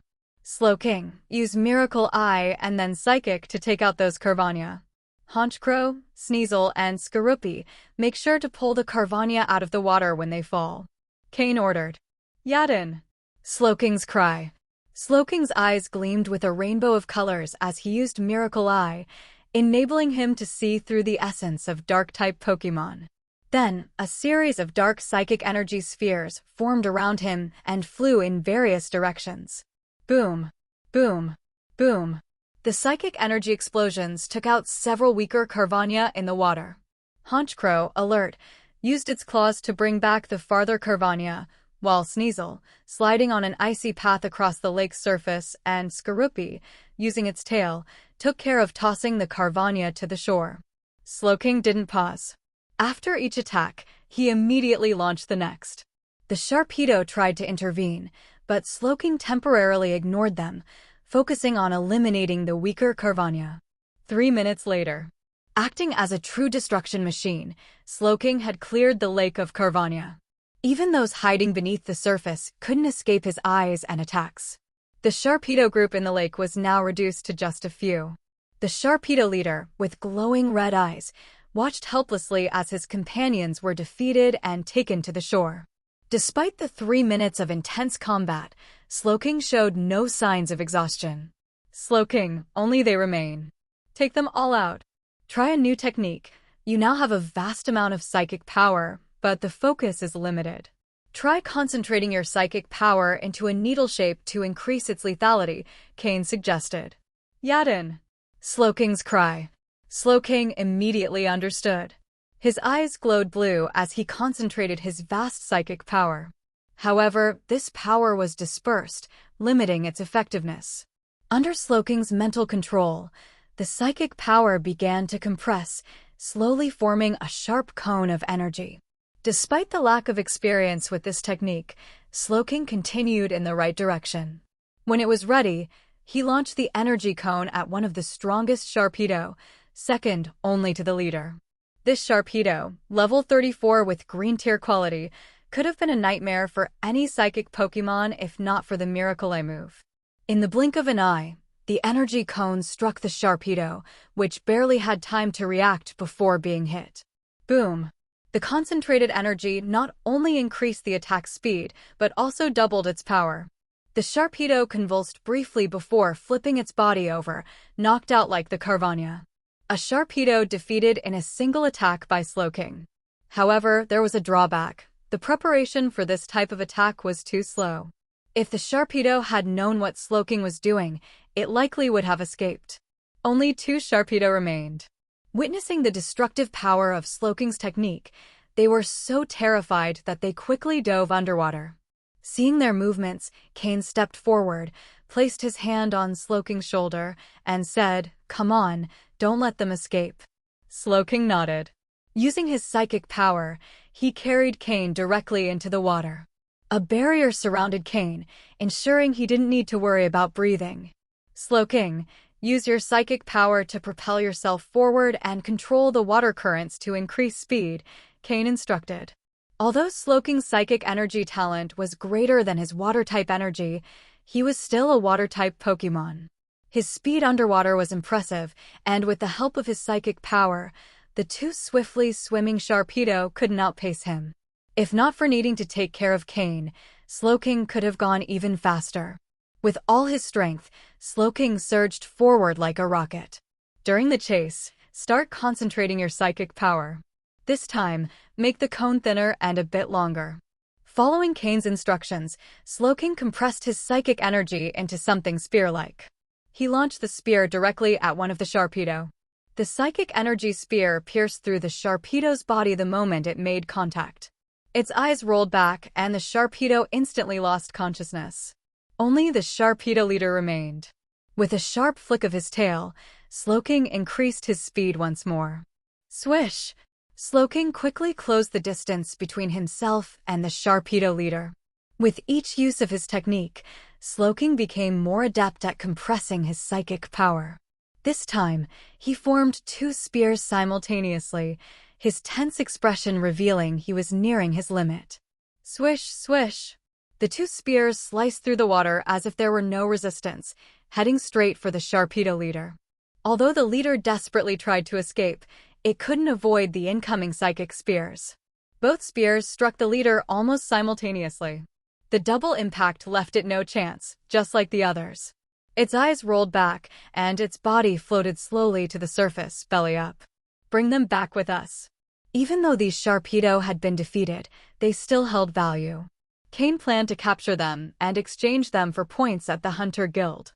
Upon hearing Cain's command, Slowking used his psychic power to create tendrils that bound the 2 Sharpedo and dragged them back to the underground cave. A minute later, Cain and Slowking emerged in the underground cave. The ground was covered with a pile of Carvania and 3 Sharpedo. Cain activated his system to scan the data of all the Pokémon on the ground, selecting those with potential greater than light green tier, and captured them. There were 3 Sharpedo, one with dark green tier quality, the leader, and the other two with green tier quality. Among the Carvania, none had dark green tier potential, only one had green tier potential, and 4 had light green tier potential. In general, Pokémon with higher potential tend to have higher levels, and those that evolve into Sharpedo usually possess superior potential. This demonstrated that a Pokémon's potential significantly influenced its growth.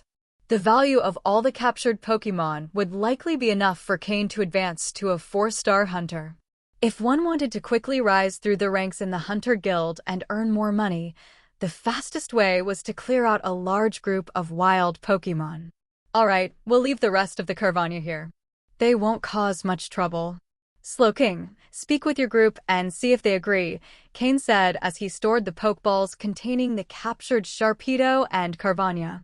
Yadin. Slowking approached the group of Slowpoke and explained the situation. Soon, all the Slowpoke nodded in agreement. In truth, there was no need to ask them, as they had long accepted Slowking as their leader. Whatever Slowking said, they obeyed. Once Slowking relayed the result to Cain, he said, "All right, let's go. Let's bring Absol and its family with us." Cain hadn't forgotten that 4 Absol were waiting for him on the shore. Fortunately, Absol had warned Cain, otherwise, they would never have discovered the endangered group of Slowpoke at the bottom of the lake, which also allowed Slowking to decide to evolve. To Cain, Absol wasn't a disaster beast, but rather a Pokémon of good fortune. After returning Honchkrow and the others to their Pokeballs, Slowking led the Slowpoke, who hadn't been in water for a long time, back to the lake's shore. When Slowking and Cain reached the shore, Absol's mother seemed to sense what was happening and was already prepared to leave. "Let's go back." "Slowking, how many Pokémon can you teleport now?" Cain asked. "Yadin." Slowking responded with a cry, and all the Slowpoke emitted threads of psychic energy, linking themselves to Slowking. "With this distance, we can make it directly," Slowking said to Cain. Cain's eyes lit up. There were over 30 Slowpoke and 4 Absol in total, nearly 40 Pokémon. While the Slowpoke could reduce Slowking's burden by linking their psychic powers, it was still an impressive feat. Cain placed one hand on Slowking's shoulder and the other on Absol's mother. Slowking's eyes glowed with a blue light, and his psychic power began to surge strongly. Following the psychic energy threads, he enveloped all the Slowpoke in a large energy bubble. After 10 seconds of preparation, everyone disappeared from the scene. When they reappeared, they were already in the backyard of Cain's residence. Slowking fell to his knees, covered in sweat. It was evident that teleporting such a large group had been an enormous burden for him, nearly pushing him to his limit. "Slowking, meditate and recover." Cain patted him on the shoulder and continued, "Slowpoke, you can stay in that pond for now. I'll expand the area soon. Absol, you can also stay here for a few days while I stabilize the little Absol's condition. It might take a few days." Hearing Cain's words, the Slowpoke looked worriedly at Slowking, who was meditating. However, they trusted the bond between him and Cain, so they obediently headed for the newly dug pond. Absol's mother, after a brief hesitation, also nodded and found a secluded corner to settle her 3 cubs. Cain watched as everyone settled in and nodded with satisfaction. He had successfully recruited a group of Pokémon. Everything was starting to fall into place. In the evening, Miyamoto and the others returned after their outing. They gave Cain a brief report on the progress of their tasks for the day. Nearly everyone had registered as hunters with the Hunter Guild and was now waiting for Cain to establish the hunting team so they could join. Additionally, the recruitment for Team Heaven had started operating effectively. The primary recruits were still poor children or orphans. These individuals aspired to become trainers but lacked the opportunity or means to do so. In the Kanto and Johto regions, there was still the possibility of joining Team Rocket. If they survived the selection process, they could become trainers, albeit as members of Team Rocket. Even so, compared to a life of poverty, this was a significant improvement. In the Hoenn region, similar organizations existed, but their recruitment standards were much higher. In Leafy Town, no such organization was present.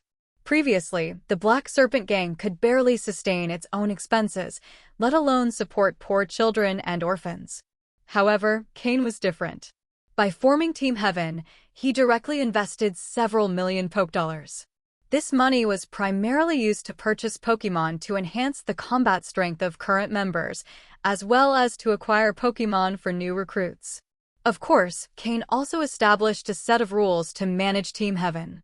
Only those who passed a proper evaluation could become official members, others would remain as reserves. The Black Serpent Gang's fighters were currently just reserve members of Team Heaven. As for the new recruits, most were external members. Only after passing specific tests could they become formal external members, and after an additional evaluation period, they could become official members. However, the tests for members were not as stringent or brutal as those of Team Rocket. They primarily focused on assessing loyalty. For Cain, loyalty was the main requirement for external members. For official members, they also needed to demonstrate some level of strength. At the very least, they had to possess the combat ability of a Team Rocket official member. Cain delegated all these tasks to Sky, Alec, and Miyamoto. The joint management of these three helped avoid many issues and reduce the likelihood of unnecessary situations, such as someone accumulating too much power and threatening Cain's position. Moreover, Cain trusted Sky's loyalty, assigning him the role of supervisor. In just one day, Team Heaven still consisted of the original 6 official members, with Cain making 7. The reserve members totaled 13, all former Black Serpent Gang fighters. 8 external members were also recruited today. They had not yet been assigned Pokémon, but were provided with accommodation and food, which helped stabilize them. Cain then handed over all the Wurmple captured earlier to the 3 leaders for distribution to the new recruits as their starter Pokémon. These Wurmple were not particularly valuable, and their potential was similar, but they grew quickly. With sufficient food, they could evolve into Dustox in just over half a month, thereby gaining some combat strength. Once a considerable number of Dustox were available, their collective strength would be quite impressive. At that point, the new recruits would be taught about Pokémon, how to utilize Dustox, and loyalty towards Cain, and the team would be instilled. This way, Team Heaven would soon have a solid foundation of members. When the member base reached a sufficient number, some would stand out and be selected to rise in rank, gradually refining Team Heaven's structure. With a successful model like Team Rocket's, there was almost no need to worry about creating a system for Team Heaven. Additionally, the team leaders were also former Team Rocket members, so they were familiar with how the system operated. Cain also provided several Dustox with slightly more strength to be distributed among the Black Serpent Gang fighters as part of their evaluations. Those who demonstrated loyalty to Team Heaven would receive a Dustox. Once their loyalty was verified and their strength deemed sufficient, they could become the first official members of Team Heaven. However, how far they progressed would depend on their potential. After a brief meeting where Cain assigned tasks for the next steps, he dismissed everyone. Those brought from the trial island had shown good performance and loyalty. If given the opportunity, Cain would help improve their strength. Currently, they were strong enough to manage a low-level organization, but after some time, their strength would need to increase. The day came to an end. Team Heaven now consisted of 1 leader, 6 official members, 13 reserve members, and 8 external members. Back in his room, Cain took out his equipment to make Poke Blocks. Aaron's Poke Blocks needed improvement, and he also needed to create suitable Poke Blocks for the young Absol to enhance its health. At the same time, his Pokémon needed to digest what they had learned from today's battles. In the backyard, Tropius lay on the roof, keeping watch over the area. Since it didn't participate in battles or training, its main task was to guard the surroundings. Cain's Gyarados also had a reduced role. Its task now was to expand the pond, and fortunately, with the addition of a group of Slowpoke, this project had accelerated significantly. Cain had also scanned the Slowpoke with his system. Perhaps due to the presence of the Sharpedo, the weaker and lower potential Slowpoke had been eliminated. The current Slowpoke had, at worst, yellow-orange quality, with the best reaching green quality. Some of these Slowpoke even had high levels. With some training and a shedder, they could evolve into Slowbro. Cain planned to construct a lake in the area, where the Slowpoke would serve as guardians, helping Cain oversee both the lake and the aquatic Pokémon inhabiting it. Soon, Cain finished making the poke blocks for the young Absol. He immediately gave one to the shiny Absol. Under the grateful gaze of its mother, the shiny Absol peacefully fell asleep for the first time. By continuing to use these poke blocks, the shiny Absol would fully recover. Then, Cain would have a new guardian for the mountain area. Cain then summoned Torchic, Poliwag, and Aaron. During this period, Cain has focused on helping them develop a solid foundation. For example, Torchic and Poliwag's bodies are somewhat weak, and Cain hopes to first strengthen their physical condition before starting more intense training. As for Aaron, while its body has been well trained, after prolonged feeding and battles, it has developed some invisible injuries. Cain has prohibited it from participating in battles or intense exercise for now, as it needs to heal these hidden wounds. Otherwise, it could develop chronic issues that would be difficult to resolve. With the addition of special poke blocks containing geocentric cleansing milk, Aaron can recover more quickly and enhance its talent in rock-type moves. Torchic's condition is slowly stabilizing, and the data provided by the system shows that its potential fluctuations are balancing out.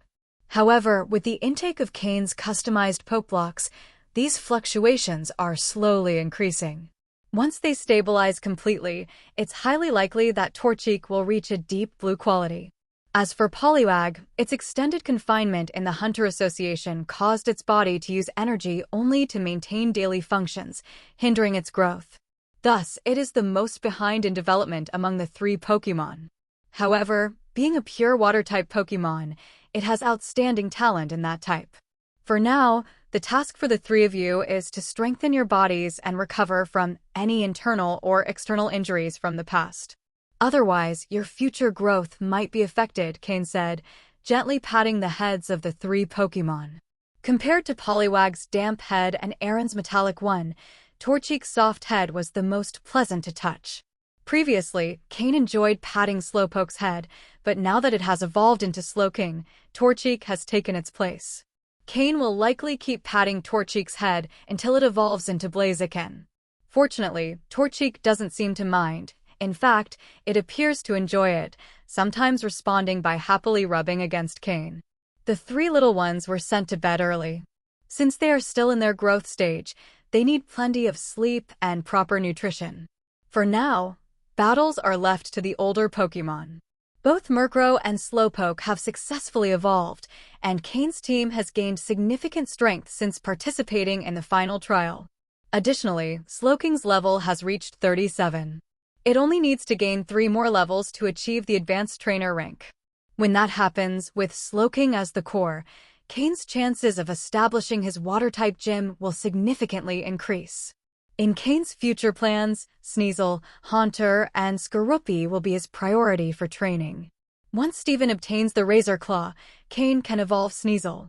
Although Sneasel was once the most promising Pokémon in Cain's team, it has now been surpassed by Honchkrow and Slowking.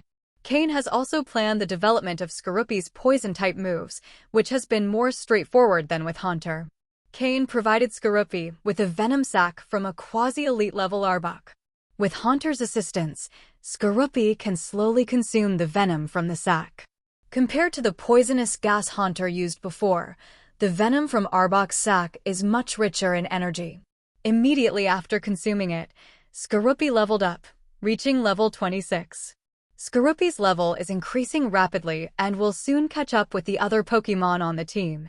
Additionally, thanks to its constant consumption of calcium supplements, Skorupi has grown to 1.2 meters, making it a true giant compared to normal Skorupi, which typically measure about 80 centimeters. Although some time has passed since Skorupi was born and its bones are stabilizing, the effects of calcium pills will become less noticeable in the future. Even so, a 1.2-meter Skorupi is almost the size of a normal Drapion. When it evolves, it's sure to be an extraordinary Drapion. With the Sniper ability, Skorupi will be a key member of Cain's team. Among Cain's 5 main battling Pokémon, Honchkrow serves as support and a hunter, Slowking as a long-range artillery tower, Haunter specializes in control and attrition, Sneasel is agile and offensive, and Skorupi, upon evolving into Drapion, will be the main defensive and frontline attacker. Its growth is crucial. Otherwise, Cain's Pokémon would have to rely more on guerrilla tactics, as they did when facing Steven's Medding. But if Skorupi grows and evolves before Aaron is ready, it will be the first Pokémon to take on defensive and direct offensive roles. Cain has always considered Skorupi one of his first Pokémon capable of defining a battle. When it evolves into Drapion, it will automatically learn 3 biting moves, allowing it to effectively combat a variety of Pokémon types. Once its Poison-type move development is complete, Skorupi will enter a phase of rapid leveling. Of course, alongside its growth, Sneasel and Haunter will also undergo intensive training. Honchkrow and Slowking, on the other hand, will focus on acclimating to their evolved forms. Having evolved, both have seen a level increase, so in the short term, they will concentrate on consolidating that growth. Once Cain has properly trained these 5 Pokémon, he can begin working on his second lineup. Cain has one Pokémon at the forefront of his mind, Larvitar. Umbra has already agreed to provide Cain with 3 evolution elixirs. However, since Cain has just arrived in Hoenn and is busy organizing his base, the exchange will have to wait a bit. At the same time, Cain plans to exchange the remaining resources from Team Rocket for useful supplies. This way, the development of Team Heaven won't be hindered by minor setbacks. Cain quickly outlined the tasks he needs to complete in the future. First, he will travel to Verdanturf Town and upgrade his hunter rank to 4 stars. Then, he will establish his own hunting team and integrate Karen as a team member. Second, he will assign some members to Karen to capture Pokémon. They don't need to generate much income initially, but they should at least learn how to do so. Third, Cain will consult with his mentor, Matsuda Takashi, about founding the gym. If any costs need to be paid, Cain can prepare in advance. Once he gets approval to open the gym, he can plan a series of activities, including creating a Pokémon Center, developing commerce in Leafy Town, expanding Team Heaven, and even restructuring the town's black market.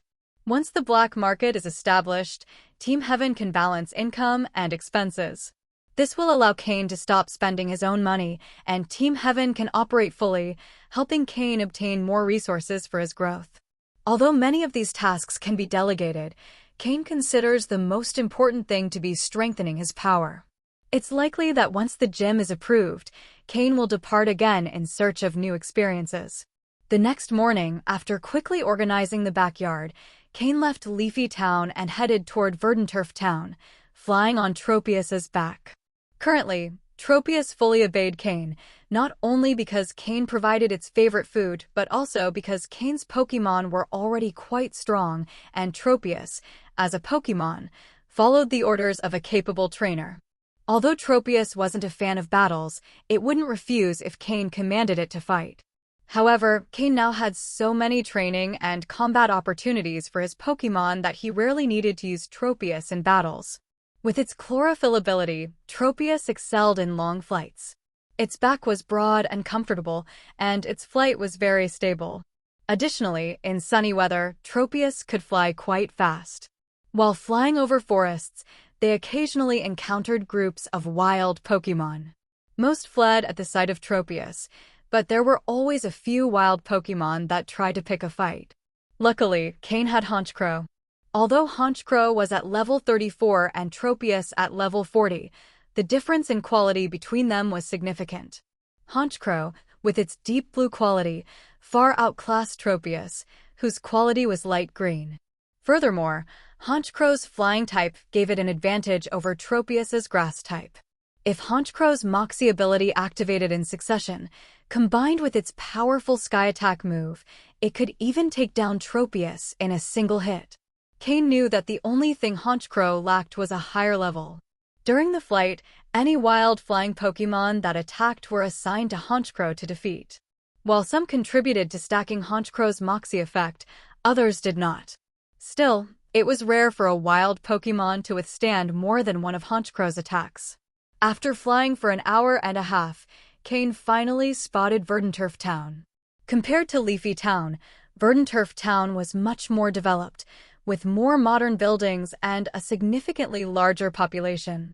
Verdanturf Town was located near a volcano, but thanks to air currents, volcanic ash never reached the town.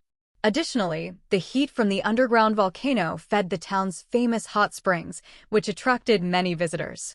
Before entering Verdant-Turf Town, Cain asked Tropius to land. His main objective was the black market, so he preferred to avoid drawing attention. Dressed in his league trainer uniform and wearing a cap, Cain discreetly entered the town without attracting any stares. After walking through several streets, Cain found the entrance to the black market, hidden within a mountain. Someone had excavated nearly the entire mountain to build the black market inside.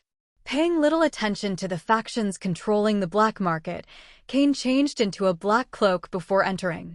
With Sneasel by his side, he walked through the streets of the black market and called Karen on the phone. The call was answered immediately, and they agreed to meet in front of the Hunter Guild building in the black market. 3 minutes later, they met at the guild's entrance. Although both wore black cloaks that covered their bodies, they recognized each other immediately by their Pokémon, Cain with his Sneasel and Karen with a Roserade. "Well, you're on time," Karen said, glancing at Cain's Sneasel. In the Hoenn region, not many people owned a Sneasel. In the black market, a Pokémon's origin wasn't as important as the trainer's strength. What truly mattered was power.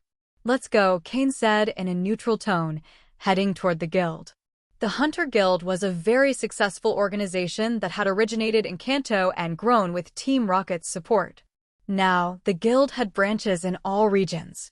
They sought neither power nor influence, which allowed them to expand without being perceived as a threat. The interior of the guild was divided into 2 areas, one for the reception and submission of missions, and another for buying and selling Pokémon. Cain headed straight to the mission submission counter. "Hey man, the area for registering a hunting team is over there," Karen commented upon seeing Cain's direction. "I know. I just have a few Pokémon I want to assign to some missions," Cain replied without stopping. Curious, Karen followed him, intrigued by the Pokémon Cain was about to hand over. The Hunter Guild staff were very efficient, and soon it was Cain's turn. "How can I help you?" asked the employee with a professional smile. "I want to assign tasks," Cain replied, pulling a stack of Pokeballs from his pocket. Inside them were mostly Sharpedo and Carvania, along with some decent quality Dustox and other miscellaneous Pokémon. In total, about 15 Pokeballs. He placed them directly into the Pokeball transmitter, which sent them through one by one. "Please show me your Hunter ID card," the employee said while processing the Pokeballs. Cain handed over his Hunter card through the window. "Respected 3-star Hunter, please wait while we assign the tasks," the employee said, maintaining the same professional smile. Cain nodded, but behind him, Karen began to grow restless. "Did I hear that right?" Karen thought. "Respected 3-star Hunter? Cain is still just a 3-star Hunter?" Karen felt a wave of disappointment. Was this guy planning to form a hunting team as just a 3-star Hunter? 3-star Hunters didn't even have the right to form a team. Damn it. This lunatic asked me to be his deputy leader, and he's not even a 4-star Hunter yet. So why did he make me come here? Karen thought furiously. Suddenly, Karen remembered that Cain had mentioned a task involving capturing an Absol, a mission that required being a 4-star Hunter. Wait a minute, Karen thought. That means he never took that mission in the first place. Was I tricked into giving him a free mission? Though the mission hadn't been completed, Cain had used Absol and its offspring to threaten Karen, forcing her to agree to be his deputy. Now Karen felt manipulated, as if the entire thing had been a setup. Karen's expression turned cold. If it weren't for the fact that fighting inside the Hunter Guild would attract security forces, she would have already attacked Cain with all her strength. Quietly, she stood behind Cain, waiting for him to finish assigning the tasks. She needed an explanation, and if it didn't satisfy her, she wouldn't forgive him the next time they met. Cain also waited silently, knowing Karen would explode once she realized he was still a 3-star Hunter. But so far, Karen had shown remarkable patience. Cain smirked slightly. She's holding it in, he thought. Soon, the analysis of the 15 Pokémon was complete, and the tasks were assigned based on Cain's rank, maximizing the possible rewards for each. "Sir, all tasks have been assigned. Here's the list, please review it to see if any adjustments are needed." The screen displayed the list of captured Pokémon and the assigned tasks. The high-quality Sharpedo still offered the highest reward, not only for its quality, but also due to the difficulty of capturing it, as they typically lived in large groups in the ocean.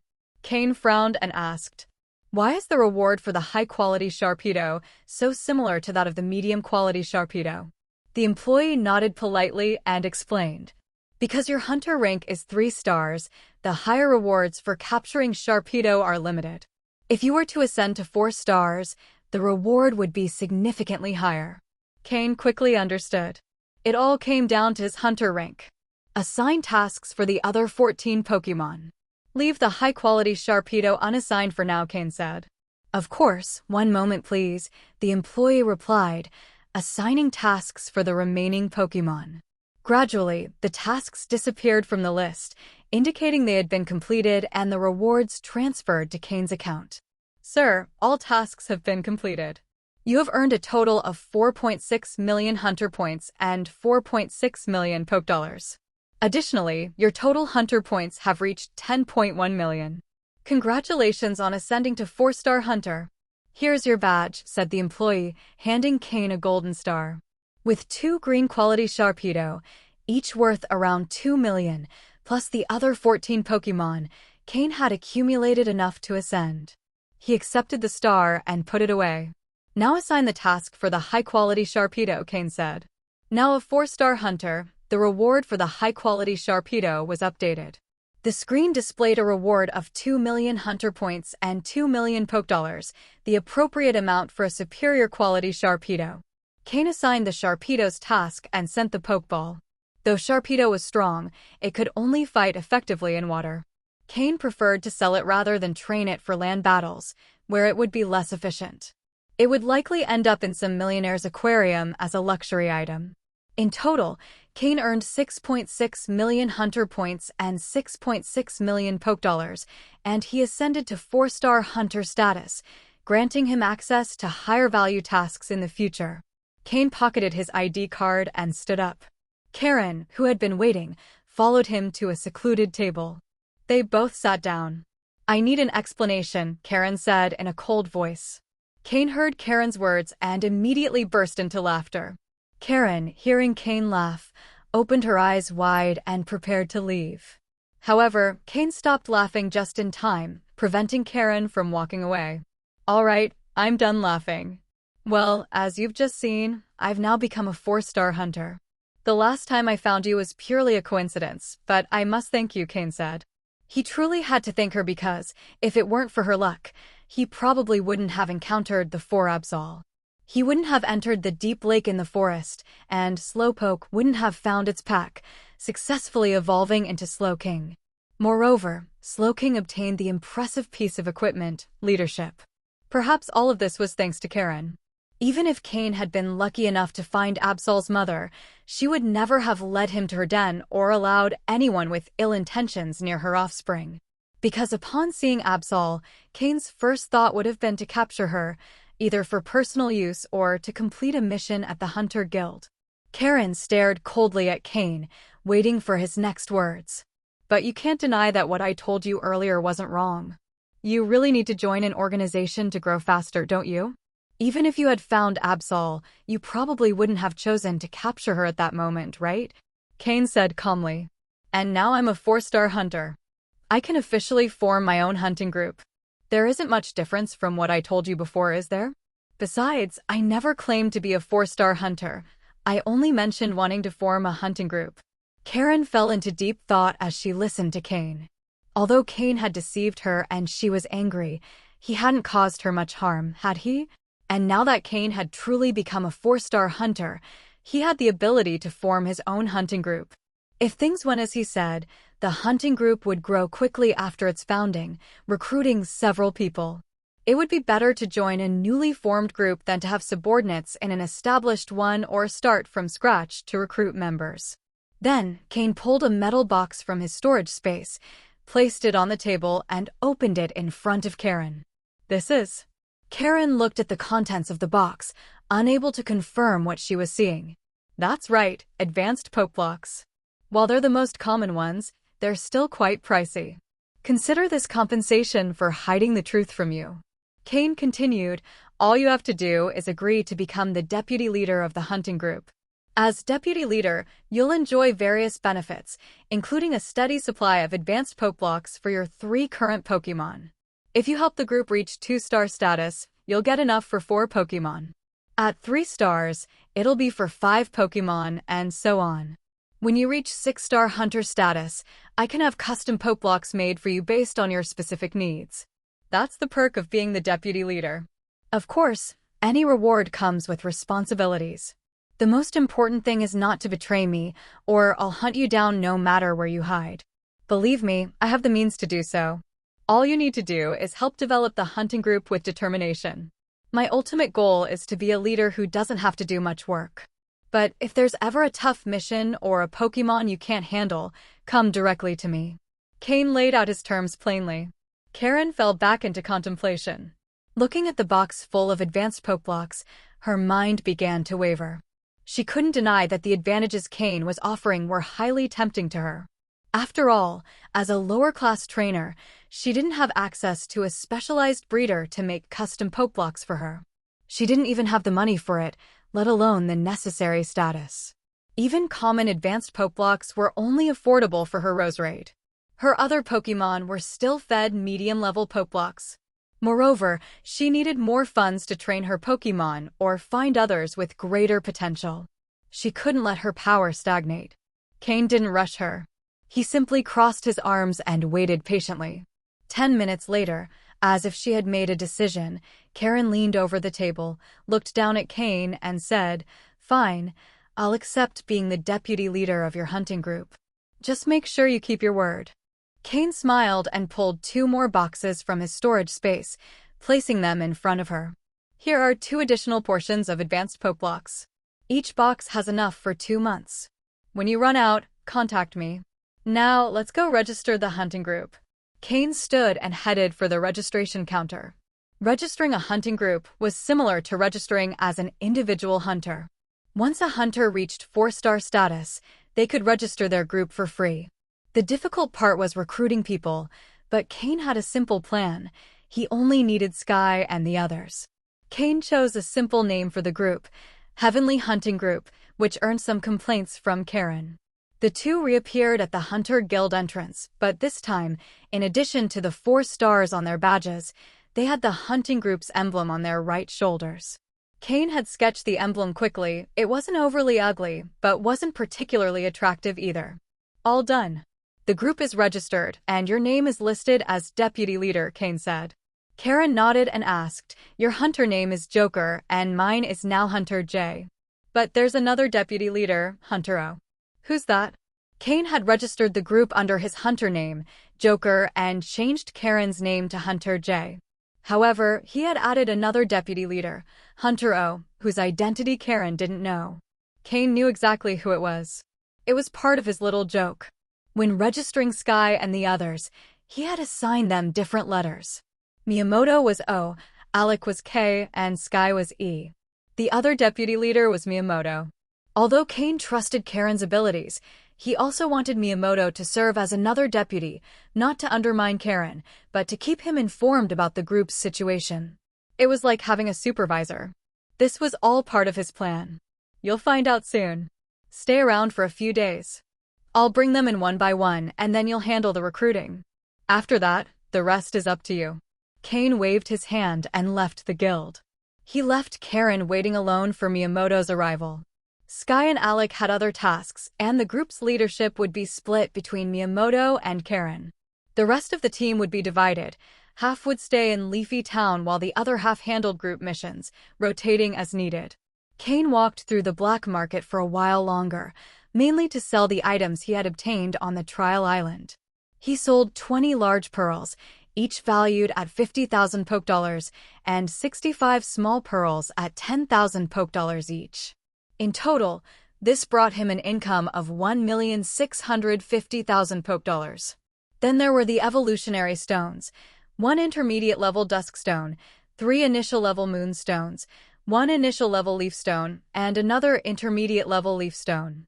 All were evolutionary stones that Cain had previously obtained and found little use for, so he decided to exchange them for some money. The basic evolutionary stones sold for about 300,000 each, while the intermediate-level stones, being more valuable, sold for 1,500,000 each. In total, the sale of the stones brought him an income of 4,200,000 Poke dollars. After selling everything, Cain's total funds amounted to 15,950,000 Poke dollars, the highest amount he had ever had in this life. However, as Cain gained more power, he realized that this sum was not as impressive as it seemed. Even a single King's Rock was something Cain still couldn't acquire. Although he had managed to obtain one from Stephen, he couldn't always rely on him. Even if Stephen was willing, his family wouldn't allow it to happen again. So, to get the razor claw that his Sneasel needed, Cain would have to pay for it himself. Additionally, the items required to train his Torchic, Poliwag, and Aaron had to be purchased. Skorupi was developing its poison attribute, meaning that poisonous items were indispensable. Honchkrow and Slowking had already successfully evolved, so their Pokeblock formulas needed adjustments, which also meant that the ingredients would become increasingly expensive. Even though Cain had over 15 million, he knew he could easily spend all that money within an hour. When he left the materials market in the black market, Cain had only 9,800,000 Poke dollars left. Despite this, he was satisfied, as he had purchased the best products available within his current capabilities. Afterward, Cain went to the move store, not to buy but for Slowking to learn some of the moves he had obtained on the SSN. Using a learning device, Cain taught Slowking the moves Earthquake and Surf, two very useful moves. With Slowking's current level of power, these moves were perfect in terms of cost-benefit. Cain planned to establish a water-type gym, and Slowking would be his ace. Improving its power would greatly benefit the gym's opening. Without lingering too long in Verdanturf Town, Cain left riding his Tropius. This time, he didn't return to his home in Leafy Town but instead appeared in the mountains at the back. Last time, he had attempted to eliminate the Beautifly colony, but Karen had interrupted him. Cain decided to resume the task and then explore deeper into the mountain. It was evident that in such a vast forested area, there wouldn't just be a few groups of Pokémon. He released Skorupi, which stood at 1.2 meters tall, Sneasel at 1 meter, and Slowking at 2 meters. Skorupi and Sneasel would be in charge of eliminating the Beautifly colony, while Slowking would take the opportunity to train the moves it had just learned. The move Surf wouldn't be too complicated since it was a water-type move, but Earthquake, being a ground-type move, would require more practice. It was similar to when Slowking learned Flamethrower since the ground type is naturally opposite to the water type. After assigning the main tasks to his Pokémon, Cain stayed in place to begin working on his own psychic power. Thanks to Slowking, his previously weak psychic power had grown exponentially.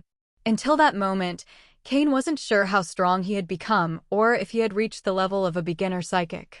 He took out a box of psychic spheres from his storage space, originally intended to measure Slowpoke's psychic power. However, they were now insufficient for training Slowking, so Cain decided to use them to measure his own power. Previously, with his psychic power, he could only lift a single sphere, which barely classified him as a beginner psychic, the lowest level among psychics. He fixed his gaze on the spheres and began channeling his psychic power, which still felt difficult to control due to its recent increase. Using the technique he had learned from the psychic manual, he started lifting the spheres one by one. 1, 2, 3. He felt no pressure. Cain smiled to himself. His psychic power had grown several times over. Even if he hadn't yet reached the level of a beginner psychic, he was close. When he managed to lift 15 spheres, he began to feel slight pressure. However, he could still continue. With effort, he lifted more. 16, 17, 18. By the time he reached the 19th sphere, Cain was already drenched in sweat. With bloodshot eyes, he focused on the last sphere, trying to use his power to lift it. Just when he thought he wouldn't make it, the 20th sphere began to float, though it barely rose before falling. The other spheres followed, dropping one after another. Cain looked somewhat pale, but his face showed great excitement. He had lifted 20 spheres, the level of a beginner psychic. Had he fully lifted the 20th sphere, Cain would have reached the level of a fully fledged beginner psychic, unlike before, when he was merely one in name. Although he hadn't entirely succeeded, Cain was confident he had enough power. He just needed to better master his skills. With some time to organize his power, he would be able to lift the 20th sphere. This meant that, in a short time, Cain would reach the beginner psychic level. Once achieved, he could begin to show the capabilities of a true psychic. Since he learned he would be a psychic, his greatest desire had been to reach the beginner level. Once he mastered telepathy, his abilities as a trainer would increase significantly. No matter how fast others issued commands to their Pokémon, they would always have to speak the words, but with telepathy, he could give commands instantly, much faster than speaking. This would allow him to react more quickly to attacks, and best of all, it would prevent his opponent from knowing his commands, leaving them unable to respond in time. In the afternoon, Cain took his Pokémon to the mountains to clear out the Beautifly group, eliminating those with high levels, but mediocre quality. Some were eliminated outright, while others were captured to be used by new recruits. These Pokémon didn't hold much value in the market, but were useful for quickly improving the skills of novice trainers, as long as they could be tamed. Beautifly typically has a calm temperament, so with the right techniques, it can be captured without much trouble. Lower quality and low-level Pokémon, such as unevolved Wurmple, were eliminated entirely. The previously captured Wurmple were sufficient, and Cain understood that hoarding low-quality Pokémon didn't contribute to strengthening his forces. While his Pokémon fought, Cain focused on training his psychic ability. Although his power had already reached the level of a beginner psychic, he still lacked some control. The sudden surge in power had left a few lingering effects, but compared to the possibility of needing decades to reach this level, now it only required consistent effort to master. With daily discipline, Cain was confident that he would soon reach the full level of a beginner psychic. Once achieved, his abilities as a trainer would significantly improve, indirectly enhancing his Pokémon's combat strength. After clearing the Beautifly group, Cain and his Pokémon ventured deeper into the forest. The mountains stretched widely, and the further they went, the stronger the wild Pokémon they encountered. Cain needed high-level Pokémon to train his own and boost their combat power. When night fell, Slowking used its teleport move to transport Cain back to his base, which posed no problem given its current level. Even though they had ventured out all day, they hadn't gone far enough to make returning an issue. Upon arriving at his base, Cain summoned Alec, Miyamoto, and Sky to the meeting room on the second floor. Today, I created the hunting team in Verdanturf Town and appointed a trusted hunter as the sub-leader. All of you will join the team and work in shifts, 2 or 3 rotating groups. She will guide you on hunting missions, Cain explained. Miyamoto, I've also assigned you the position of sub-leader. In addition to capturing Pokémon, keep an eye on the new sub-leader. If any irregularities arise, report them immediately. Respect her as she is quite capable, he added. Miyamoto smiled at this and nodded. Despite the sub-leader's position, Cain's words showed that he trusted him more. Alec, your responsibility will be to continue recruiting members for the Heaven team. Train them well. I don't want us to face cases like those of the Black Serpent Gang. After an initial evaluation, assign Pokémon to the recruits. If they perform well, reward them with higher quality Pokémon. Miyamoto will provide captured Pokémon daily to get started, Cain continued. Alec nodded seriously. He knew Cain was entrusting him with a significant responsibility, but it also added pressure. He had managed some matters before, but now the situation was different, and he would have to start from scratch. These are the Pokémon I captured today, those with decent quality or levels. For now, Sky will be in charge of them, as well as the monetary resources and the Pokémon captured by Miyamoto. If you need anything, talk to Sky and keep a record. Financial management will be in his hands, Cain said. Although he trusted all 3 of them, Cain had the most faith in Sky, as he had been with him from the beginning. Even though Sky was the weakest in terms of power, Cain knew that with the right resources, he would soon catch up to the others. Sky, with a serious expression, nodded. He understood that Cain trusted him, but also recognized the delicacy of his position, as poor management could create tensions between Alec and Miyamoto. Alec and Miyamoto grasped the importance of Sky's position, but for now, they were more focused on fulfilling their responsibilities. Power struggles would come later, once everything was stabilized. Have the mayor and his son shown any suspicious behavior? Cain asked. Alec stood up to respond. So far, there haven't been any problems. The mayor's son has noticed that some people have disappeared, but they were solitary individuals. We had Viper and his team patrol the streets to keep up appearances, so no suspicions have been raised. As for the Void organization in Malville City, though it's far away, the time is approaching for the Black Serpent gang to pay them. We're not sure how to handle this, so we're waiting for your instructions, Alec explained. Void, Cain murmured, referring to that organization. It was said that the leader of the Void group was at a quasi-elite level, meaning he was on par with a senior officer of Team Rocket. Cain wasn't ready to face him yet. However, he wasn't overly concerned, as any confrontations would likely be with a subordinate. For now, don't provoke the Void group. Instruct Viper to pay what they've always paid, no more, no less. Once we've fully stabilized Leafy Town, we'll deal with them. If Viper handles the situation well, tell him I'll make him an official member, Cain concluded. Currently, the Heaven Team, a division of Team Rocket, is still primarily composed of Cain and his 6 companions. There isn't a clear hierarchical structure yet, but once Cain manages to formalize this division, the rules will be implemented officially. For now, the current members, once the regulations are established, will at least hold mid-level management positions. This is something Viper likely understands, which is why he will put great effort into his work. Although Viper was third in command in the Black Serpent gang, compared to what the Heaven Team represents now, there's no comparison. Be it in power, management methods, or resources, the differences are evident. Viper is not someone lacking in vision. Otherwise, Black Serpent wouldn't have entrusted him with important tasks. He can clearly see that Cain has a serious interest in Leafy Town and senses something extraordinary about Cain and his team. Moreover, Leafy Town might just be the beginning. Therefore, the title of official member holds far greater value than it appears. Understood. Alec responded before sitting down.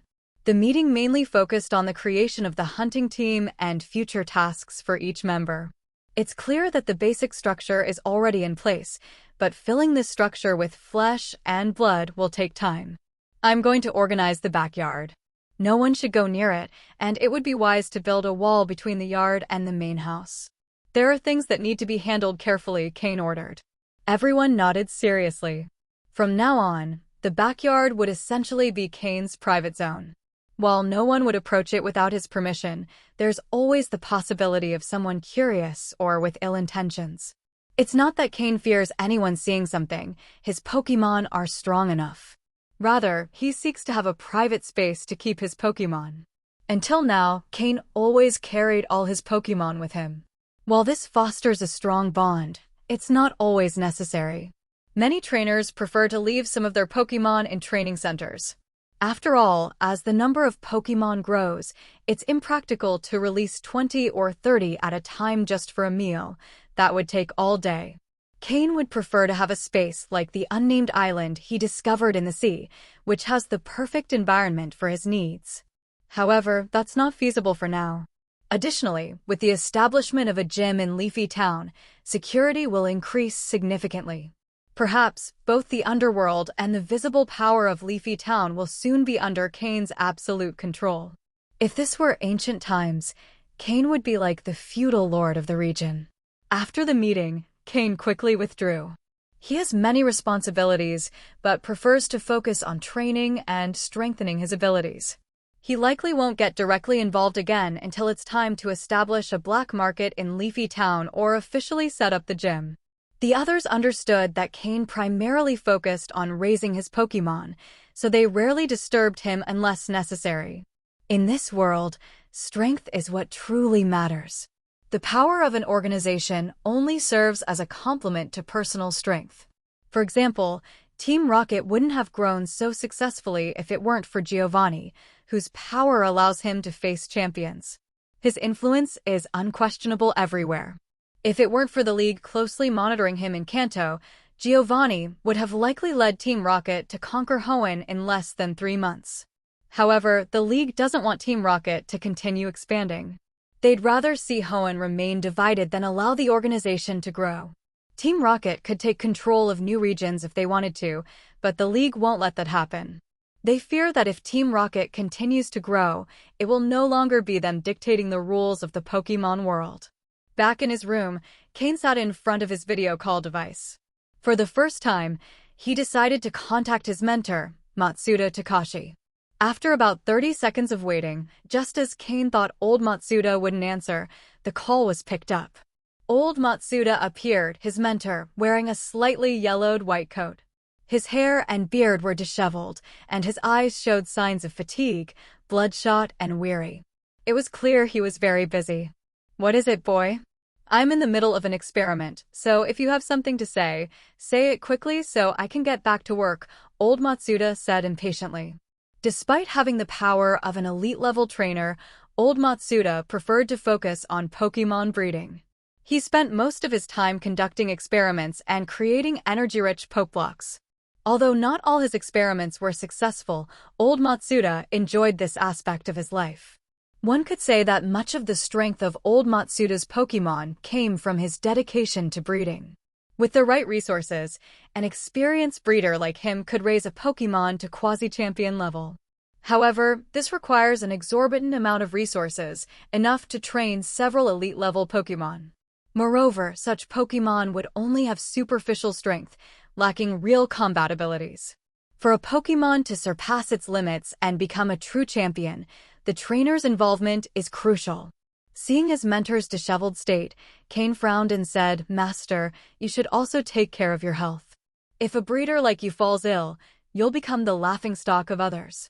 It was evident that old Matsuda had gone several days without sleep due to his experiments.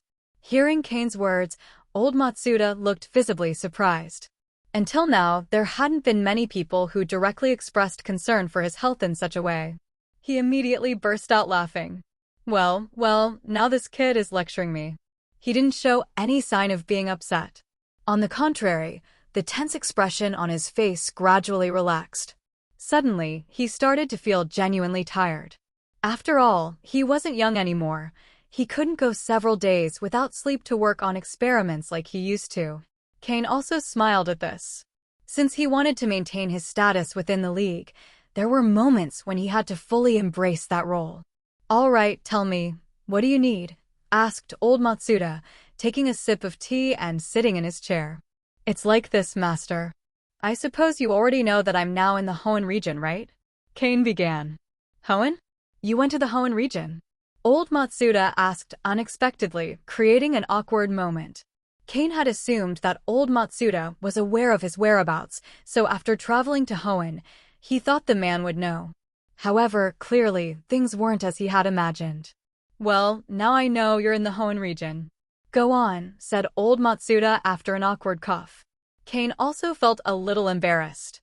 "The thing is, since I arrived in the Hoenn region, I've realized it's quite a good place.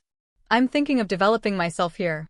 Recently, while exploring the region, I came across a small town with a great location and environment. I bought a house there with the intention of settling down. After going around the town a few times, I discovered that its facilities and development are quite behind, so I'd like to contribute to its growth. After thinking about it for a while, I believe the best way to help would be by establishing a gym in this place. So, before he could finish, old Matsuda interrupted him. "Wait a moment. Are you saying you want to open a gym in a small, underdeveloped town in the Hoenn region? Are you sure?" Old Matsuda almost spat out his tea in surprise. "Yes," Cain replied with a nod. "If you want to open a gym in the Hoenn region, why not enter an official league tournament? Those who place in the top 3 can open gyms and choose their region. Besides, security in Hoenn is somewhat unstable, and the league wants to strengthen its control," old Matsuda suggested. If I could open a gym by participating in a tournament, I wouldn't be asking you for this, Cain thought. Although Cain was confident he could secure a spot among the top 3, the problem was that there weren't any tournaments at the moment, and the next one was scheduled for 3 months later. Cain had returned to the world just 3 months ago, and waiting another 3 simply wasn't an option. Master, what I mean is that I don't want to wait that long. The next Hoenn region tournament is at least 3 months away, and in that time, I could make significant progress. Old Matsuda observed Cain's earnest expression and appeared deep in thought. He knew Cain had great potential, and wasting so much time waiting didn't seem right given his age. In truth, the Hoenn region, having been integrated into the league later, held tournaments to establish gyms. In Kanto or Johto, the gyms were already complete, and opening one wasn't as straightforward. In the major cities of Hoenn, the gyms were also occupied, but in some small towns, there were still no gyms, which is why these tournaments were still held, albeit less frequently. Why do you want to open a gym in Hoenn? While you can do so there, the league has been heavily regulating things lately. If you were to go to the Unova or Sinnoh regions, I could talk to some contacts, and you could open a gym directly, Old Matsuda suggested with some concern. Cain knew Old Matsuda was right, but Hoenn was Team Rocket's primary target, and the Unova and Sinnoh regions were too far away to receive support. Even if he established a base there, it would be difficult to expand from such a distance. I have some friends in Hoenn. If I moved to another region, I'd probably be alone, Cain explained. Hearing this, Old Matsuda suddenly remembered Steven, Cain's friend. His eyes lit up and he said, if you can rely on Steven's help, it might be easier. Could you persuade him? Persuade Steven? Cain knew that just by mentioning it, Steven would agree. But he didn't want to take advantage of their friendship like that. Although he appreciated Steven's help, he preferred for both of them to benefit from Leafy Town's development so they could gain something in return for their past cooperation. However, regarding the gym's construction, he didn't want to bother Steven further. Cain sighed internally. Although Old Matsuda had some status within the league, he wasn't part of the administration and couldn't intervene much. He would have to look for other friends who could help, but that would mean owing them favors. Master, if I make a significant contribution to the league and you support me, could you help me open a gym quickly? Cain asked, taking a deep breath. Old Matsuda also reflected on the possibility of helping Cain with this matter. Although it wouldn't be impossible, the price would be high. He might have to donate some of his experimental advances to the league, which would be a great sacrifice. Hearing Cain's proposal, Old Matsuda said, "Oh, what kind of contribution could you make?" He was curious about what Cain might offer the league.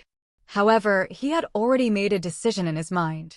If Cain couldn't find another way, he'd be willing to sacrifice 1 or 2 of his advancements and, with a bit of shamelessness, ask some old friends for help. After all, Cain was his first disciple and likely the last. If this was the first time Cain was asking him for something, he wanted to help him. Finally, Cain responded after a brief silence. What if I discover a new evolution method for a Pokémon? A new evolution method for Pokémon? Old Matsuda's expression was one of astonishment. Yes. Cain nodded and continued. I've discovered a new way for a Pokémon to evolve. This Pokémon has been known for a long time, but the method of its evolution remains unknown. Which Pokémon? Slowking, Cain replied. Slowking?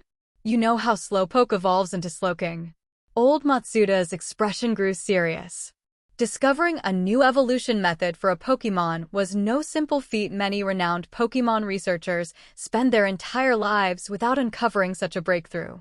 Only a few researchers who specialize in Pokémon studies can access or discover this kind of information. I discovered it by chance. Although the circumstances were somewhat special, I believe Slowking can only evolve under specific conditions. My Slowpoke evolved into Slowking right in front of us, Cain explained. He then pulled out a Pokeball and called out Slowking. There was no other choice. Using the information on how Slowking evolves as leverage to secure the opportunity to open a gym seemed like a fair trade to Cain. After all, even if he didn't share it now, someone else would eventually investigate and uncover it in a few years. It was better to claim the credit early. Yadin. Slowking appeared but already knew what Cain was planning while inside the Pokeball. Upon emerging, it simply let out a calm sound. If there was a Pokémon of Cain's that stood out as the smartest, it would undoubtedly be Slowking. Although it appeared composed on the surface, after evolving into Slowking, it exuded an air of confidence that made it impossible for anyone to see it as foolish. It really is Slowking. Old Matsuda's eyes lit up as he observed Slowking standing behind Cain. He had heard of Slowking, but had never seen one in person. He hadn't expected his disciple to have raised one. Old Matsuda knew Cain owned a Slowpoke, but he hadn't expected that the calm Slowpoke would evolve into a Slowking. The entire presence of the Pokémon was now completely different. How did it evolve? Never mind, don't tell me for now. If you've truly discovered the evolution method for Slowking, then there's more room for negotiation, Old Matsuda said, initially intending to ask, but ultimately deciding against it. After all, it was his disciple's achievement, so it would be better for Cain to present it himself. Here's what you should do. Find time to go to Saffron City in the Kanto region, visit the Breeders' Guild branch there, and pass the Intermediate Breeder examination. After that, I'll introduce you to someone. Submit your findings to that person and explain exactly how Slowking evolves. If they approve of your results, your reputation will grow significantly. You'll become the youngest intermediate breeder in the league and the youngest Pokémon researcher to discover an evolution method. With these credentials, you'll be able to apply to open a gym in the Hoenn Region League. I'll then reach out to some old friends to pull some strings, and there shouldn't be any issues. Old Matsuda explained his plan, which seemed to be the most reasonable and stable approach at the moment. Cain considered Old Matsuda's words and thought they made a lot of sense. But if he went through with this, he would likely be in the league's spotlight for a while. During that time, he would need to hold back a bit when it came to matters involving underground forces and the hunter team. And the person Old Matsuda wanted to introduce him to was also in the Kanto region, someone whose words carried significant weight. Could that person be Professor Oak, the most famous and accomplished Pokémon researcher in the Kanto region? If it was him, Cain thought he would be quite reliable. Given Professor Oak's status within the league, few people would question his opinion. Not only because of his Pokémon knowledge, but also due to his strength, which was undeniably high level in the Kanto region. Professor Oak had been Kanto's champion, but had stepped down quickly. If he hadn't, he would still hold the position of champion. He was the most qualified person to occupy the champion role in the Kanto region. But like Cain's master, he had no interest in power, which pleased the league administration since it meant no one was exerting control over them. That's why the champion position in Kanto remained vacant. All right. I'll head to Saffron City in the Kanto region in a couple of days. Will you come with me, master? Cain accepted the proposal. Old Matsuda waved his hand dismissively and said, I won't go. Once you arrive at the Breeders' Guild branch in Saffron City, just take the exam. After you pass, I'll tell you where to find that person. We'll discuss the next steps once you finish the evaluation. I suppose that once you pass the Intermediate Breeder examination, your reputation will grow significantly. Old Matsuda was at a critical point in his experiment and didn't have time to see how Cain fared. Perhaps after finishing his experiment, he might venture out, but not now. Understood, master. I'll head to Saffron City and pass the Intermediate Breeder evaluation, Cain said. Cain had no issues with this. After all, the exam to become an intermediate breeder seemed straightforward to him. If not for the fact that becoming an advanced breeder at his age would be too surprising, Cain could take the advanced breeder evaluation right now. Although the breeder role required a great deal of knowledge, the most critical aspects were Pokémon expertise and crafting Pokeblocks. Haha, so confident? Did you read all the material I sent you? Old Matsuda laughed, seeing Cain's confidence. Of course, I read everything and memorized it. Master, you can test me anytime. Good. I'll ask you a few questions. If you don't pass the Intermediate Breeder exam, you'll make me lose face. And so, master and disciple began discussing the knowledge required to become an intermediate breeder. Most of the time, Old Matsuda would ask questions and Cain would answer. The next day. Morning. Cain set off from Leafy Town, riding on his Tropius. For a while, He planned to interact primarily with members of the League, and Tropius was a Pokémon he had often showcased in his role as a League member. The previous night, Cain had contacted a Devon Corporation representative to book him a flight that day from Rustboro City to Saffron City in the Kanto region. Cain realized that, although it wasn't yet clear what he would gain from working with Devon Corporation, the perks and convenience were already significant. Seated on Tropius' broad back, Cain closed his eyes and focused on training his psychic abilities.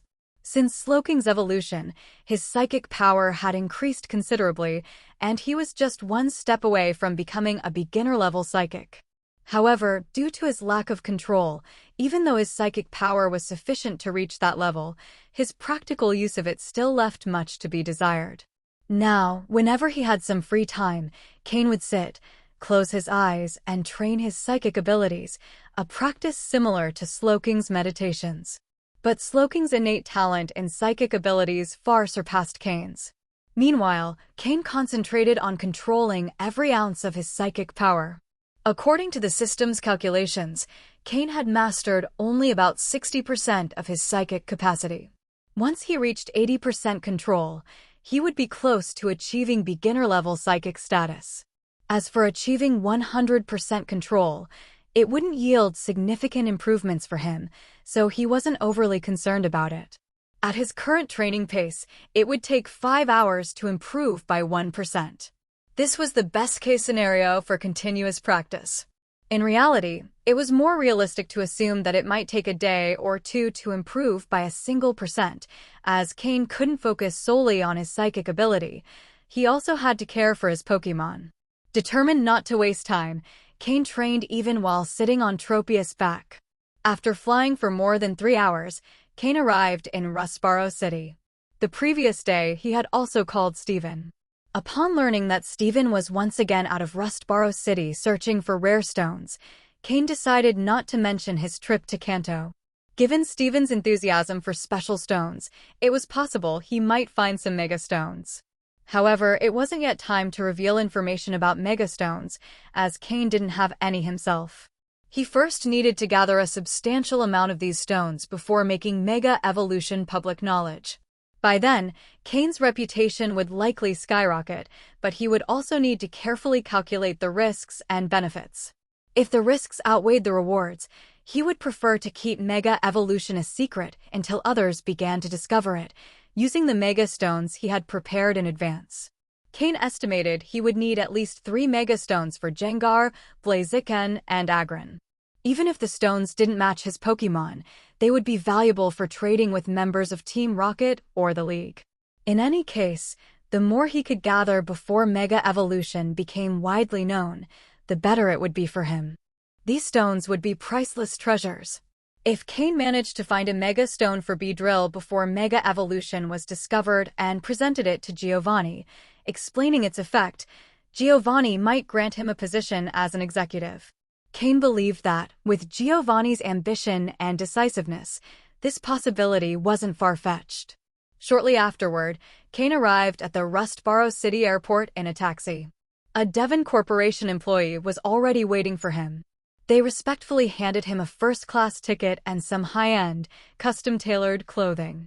As an advisor to the president, Cain didn't hold much power, but he was among the president's closest associates, someone capable of changing the course of many lives with a single word.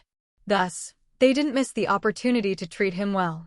In addition to that, they provided all the necessary items for the flight, as well as arrangements for after his arrival, even booking a room at the best hotel in Saffron City. Hearing about all these details, Cain was impressed. So, this was the life of the wealthy. He almost let himself be seduced. Fortunately, he only had a rich friend. He wasn't the rich one himself. Otherwise, he might have repeated the mistakes of his past life. Cain felt genuine respect for Steven upon realizing how he had managed not to be corrupted by such a comfortable life. The flight from Rustboro City to Saffron City took about 5 or 6 hours. At this point, for Cain, there wasn't much difference between economy, business, or first class. Perhaps first class was quieter, which helped him avoid drawing constant attention. He had lunch on the plane, but since he was busy training his psychic ability, he finished his meal quickly and his Pokémon settled for Pokeblocks. 5.5 hours later, Cain disembarked from the plane. Now that Slowpoke had evolved into Slowking, keeping it by his side at all times might come off as intimidating and draw attention, so Cain decided not to bring any Pokémon with him. However, Haunter remained hidden in his shadow, ready to emerge in case of danger. The entire day had been devoted to travel, but at least Cain had been able to train his psychic ability, so he didn't consider the time wasted. During the day, his level of control had improved by 1%. Combined with the training from the previous afternoon, Cain had reached 62% control over his psychic capacity, a decent amount of progress. If he managed to improve by 1% per day, he would reach beginner psychic status in just 20 days. Previously, the system had calculated that it would take him over 30 years to achieve this. Incredible! Cain checked into the hotel reserved by Devon Corporation. It was already late, so he would have to wait until the next day to take the intermediate breeder examination. He planned to spend the night exploring Saffron City's black market to buy some Kanto Pokémon that he could raise in his garden or on the mountain behind his house. In particular, he planned to acquire a large number of Shedder to help his Slowpoke evolve, preferably ones with good potential.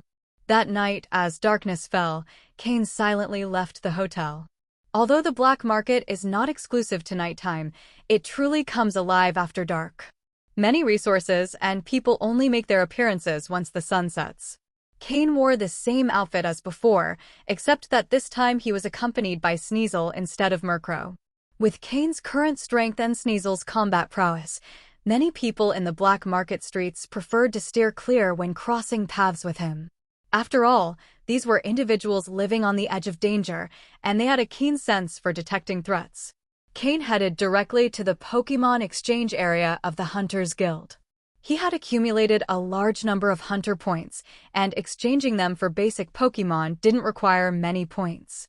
Under the astonished gazes of the guild workers, Cain exchanged for a substantial number of water-type Pokémon. 10 Psyduck of varying quality, ranging from dark yellow to light green. He exchanged a few more Poliwag, obtaining a total of 20. Tentacle, Magikarp, Goldeen, Krabby, and Staryu, he acquired 10 of each. The largest amount was Shedder, of which he obtained 30. Moreover, Shedder had the highest average quality among all the Pokémon he exchanged for. As for Seal and Horsia, which were slightly more valuable, he only exchanged 5 of each. In total, he spent 5 million hunter points. Fortunately, the Pokémon had relatively low quality and levels, so they weren't too expensive.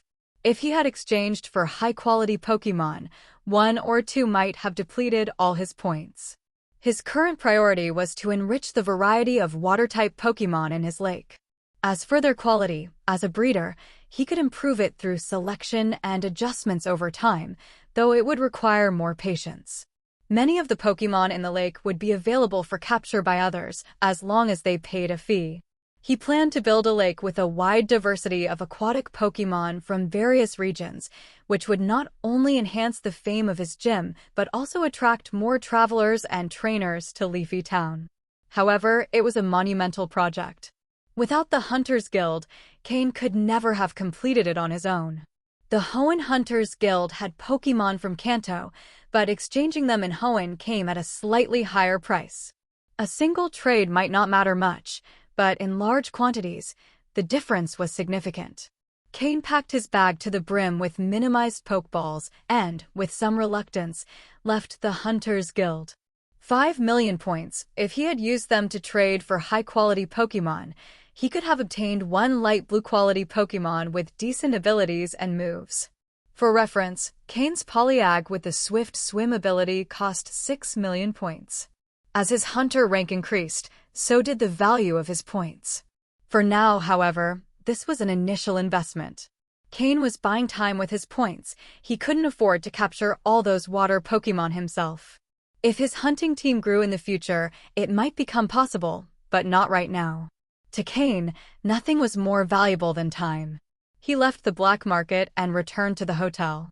Letting his Pokémon play, He sat on the bed and began to meditate. Cain could now replace sleep with meditation. Although nighttime meditation mainly focused on restoring mental energy, it also helped slowly improve his psychic abilities. At the same time, it enhanced his control over these abilities. Pokémon like Honchkrow and Slowking, among Cain's earliest captures, no longer enjoyed small spaces as much.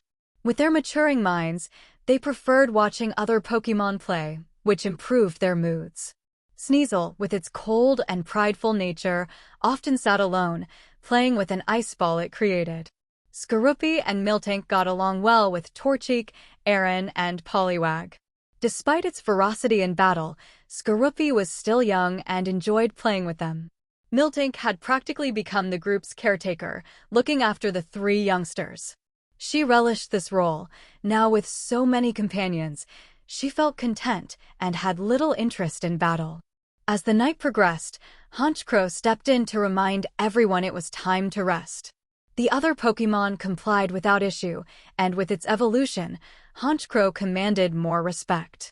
Not only was it the big brother figure, but it was also one of Cain's strongest Pokémon. Additionally, it had always been a leader, so the others respected it. The night passed quietly as usual. Morning. At the Breeders' Guild branch in Saffron City, a young trainer dressed in Pokémon League attire, accompanied by a Torchic, arrived at the location. He gazed at the tall and unique structure, which was, in fact, the Saffron City branch of the Breeders' Guild. Although it was a public organization established by the League, most of the breeder-related activities were managed by this guild. Cain's mentor, Matsuda Takashi, held an honorary position as an elder in the Breeders' Guild. It was a title without real power, but indicated Matsuda Takashi's high status in the breeding profession. Had Matsuda Takashi not been so absorbed in his experiments and uninterested in politics, he could have easily secured a position with actual authority in the guild, perhaps even as vice president. The Saffron City branch was one of the most important in the Breeders' Guild. The guild's headquarters, like the League's, was located on Mt. Silver, right next to the League's headquarters. This highlighted the guild's high status as a public organization. After all, breeders were an invaluable resource for the Pokémon League. They were one of the key reasons the League had grown so much. The Breeders' Guild, along with the Pokémon centers run by the Joy family, the police stations run by the Jenny family, the League's research officers, and the city gyms, formed the 5 main components of the League. One of the reasons the League was structured with a champion and the Elite Four was precisely because it consisted of these 5 parts. Aside from the champion overseeing the research officers and other general aspects, each of the Elite Four managed one of these key components. Cain briefly observed the Breeders' Guild building in Saffron City before stepping inside. As with other League organizations, identity verification was required to enter the Breeders' Guild. After showing his League ID card to the guard, Cain was granted access to the guild building. The place was bustling with activity. The Breeders' Guild was not only home to breeders, but also frequented by many League trainers. Some trainers needed Pokeblocks and often came here to purchase them. Stronger trainers would visit the guild to order custom-made Pokeblocks from advanced-level breeders. Of course, these custom Pokeblocks came with a high price tag that not everyone could afford. Being able to supply advanced-level Pokeblocks to all their main Pokémon was already an achievement. Cain briefly wandered through the sales area, but, having nothing in mind to buy, headed directly to the Breeders-Only section. Most Breeders' Guild buildings were organized similarly. The first floor was a sales area where common Pokeblocks could be purchased. The second floor was a mixed-use area for both breeders and trainers. Here, trainers could find suitable breeders to commission Pokeblocks. Starting from the third floor, the areas were exclusive to breeders, and non-breeders were not allowed to enter. The third floor was where breeder evaluations were conducted. The fourth floor was reserved for novice breeders. The fifth floor was for intermediate breeders, and the sixth floor was for advanced breeders. The seventh floor was reserved for the guild's deputy director and elders, with entry strictly prohibited without authorization. Unauthorized entry could disrupt ongoing breeder experiments, potentially causing severe consequences. When a breeder is researching how to create a new type of poke block, meticulous precision is required. Even a variation as small as a milligram can affect the outcome. For this reason, access to the 7th floor was strictly forbidden. Even on the 6th floor, those who were not advanced breeders were barred from entry. Each floor had very strict regulations. This time, however, Cain only needed to go to the 3rd floor. Swiping his league ID card at the entrance was enough to grant him access. After all, it was a semi-public area primarily used for breeder evaluations. Upon entering, a staff member greeted everyone arriving on the 3rd floor. "Hello, are you here for the breeder evaluation?" the employee asked with a professional smile, showing slight surprise at Cain's youthful appearance, but maintaining a polite tone. Cain nodded. "Please proceed to the counter to pick up a form and fill in the required information. Afterward, you'll take a simple test." "We appreciate your understanding," the employee explained, gesturing to the reception desk across the hall with a smile. Though Cain looked young, in the Pokémon world filled with talented individuals, she had seen other young participants take these evaluations. Of course, most of them failed to pass. That said, passing the breeder evaluation wasn't typically achieved on the first try. Some people had to attempt it 30 times before succeeding. However, once they passed, a breeder's value skyrocketed. For this reason, staff always maintained a positive attitude toward anyone entering the 3rd floor. They might not succeed today, but who knows what the future holds. Better not to make an unnecessary enemy. Cain thanked her and headed to the counter. "Hello, sir. May I see your ID card and have you fill out this form?" the receptionist said with a smile as she handed him the registration form. She then scanned Cain's ID card in the computer, registering his information. Regardless of the outcome, all participants were considered potential future assets for the league, so keeping records was essential. Cain reviewed the form and quickly filled it out. He was then guided to a small room with only a table, a chair, and a sheet of paper. This was a basic knowledge test. As a breeder evaluation site, hundreds of people could register here daily. If each individual were assessed personally, the staff would be overwhelmed. For this reason, before the initial breeder evaluation, all participants had to fill out a basic question sheet. Only those who met the standard could proceed. Otherwise, they would be eliminated in the first round. 90% of participants were eliminated in this phase, as the questions, though basic, were far from simple. However, for Cain, with his system, this was a breeze. The system scanned the test questions and quickly generated all the answers in Cain's mind. These weren't just template answers, but results derived from the system's big data simulations. Though Cain relied on the system to make poke blocks and learn about breeding, he had gradually accumulated substantial knowledge in this field over time. While he wasn't yet at the level of an intermediate breeder, these basic questions posed no challenge. The system processed them quickly, so Cain avoided overthinking. 20 minutes later, Cain emerged from the room with the completed test. The receptionist, seeing him exit so quickly, couldn't help but show a surprised expression. So fast? Did he just answer randomly? However, upon seeing the answer sheet filled with writing, she was even more astonished. "Please wait a moment," the employee said and quickly left with the answer sheet. Cain had no choice but to wait. They hadn't expected someone to finish the test so quickly. The examiner hadn't even arrived yet. 5 minutes later, the employee returned with a middle-aged man wearing glasses who seemed highly educated. The receptionist whispered something to the man before apologetically smiling at Cain and leaving. "Young man, did you complete this test?" the man asked with a smile, holding up the answer sheet. "Yes," Cain replied, glancing at the test. "Incredible. At such a young age, having such a deep understanding of the fundamentals of breeding is truly impressive," the man said, looking at the sheet filled with answers, admiration evident in his tone. Another employee brought over the information form Cain had filled out earlier and handed it to the middle-aged man. Cain, 16 years old, takes the beginner breeder evaluation. 16 years old? The middle-aged man appeared surprised. He glanced at Cain's height and appearance. Cain now stood a little over 1.70 meters tall, which matched his age of 16. However, becoming a beginner breeder at 16 was uncommon. After all, a breeder was not the same as a trainer. A trainer only needed to know a little about Pokémon and have one capable of battling to qualify as a trainer. But a breeder was different. A breeder had to be far more knowledgeable about Pokémon than a trainer, at least knowing most Pokémon and being familiar with their characteristics. Otherwise, they wouldn't be able to create the appropriate Pokeblocks or provide other services. Although breeders primarily focused on creating Pokeblocks, they also needed to know about Pokémon massages and treating minor ailments. The higher the breeder's level, the more knowledge they were required to have. This is why trainers could be quite young, but breeders were typically older. They needed time to accumulate knowledge, experience, and insights. The more they accumulated, the more they could master. So, while 16 was an appropriate age for a trainer, it was quite young for a breeder.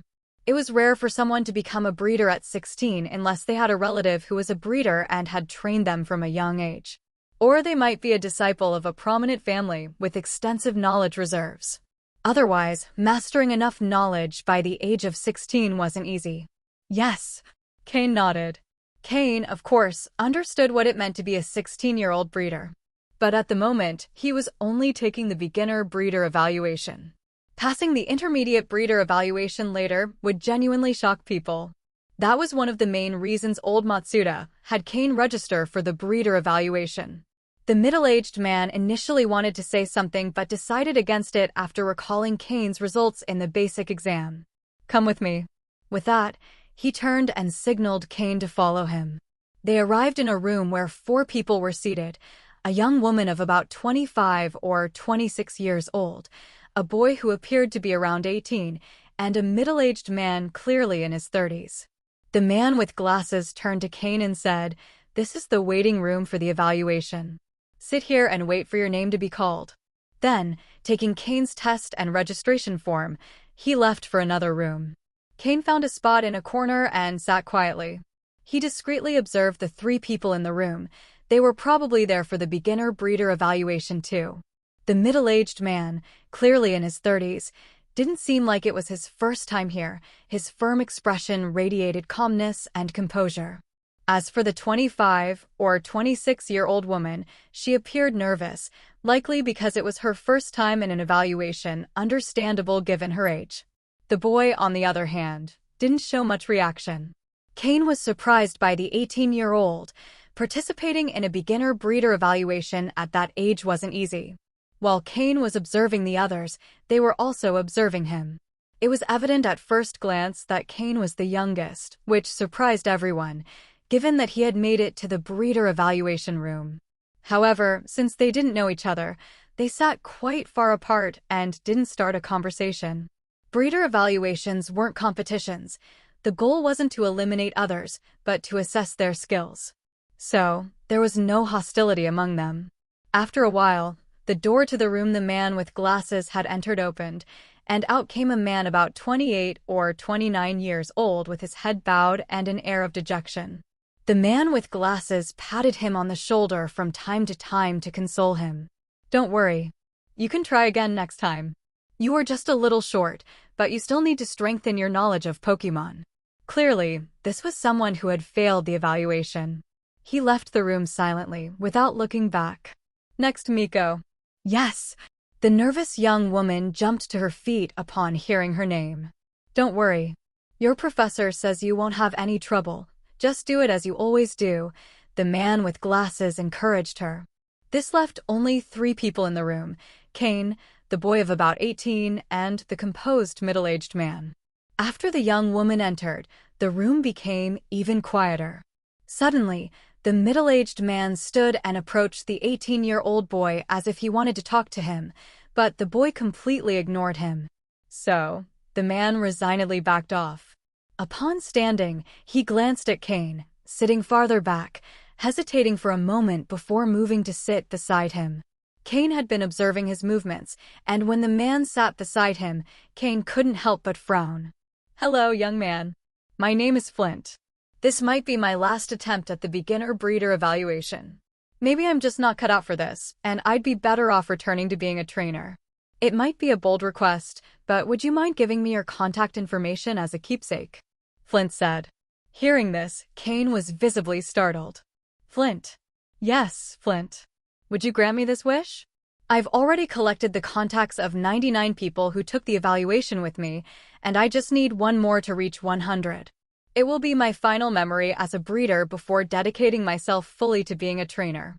But Cain barely paid attention to this. Flint. Could it be a coincidence? Because Cain remembered that Brock's father was also named Flint and was a gym leader. The Pewter City gym leader in the Kanto region, the rock-type trainer Flint? Could this guy have also tried to become a breeder? Are you from Pewter City? Cain couldn't help but ask. The man, with short hair, thick eyebrows, and squinted eyes, bore a 90% resemblance to Brock. Flint was also surprised by Cain's question. Yes, young man. Have you been to Pewter City? Apparently, this Flint was indeed the Pewter City gym leader, Brock's irresponsible father. He was already a gym leader, and yet he kept coming to the breeder evaluation? What a waste. Flint, the Pewter City gym leader, is the father of one of Ash's future close companions.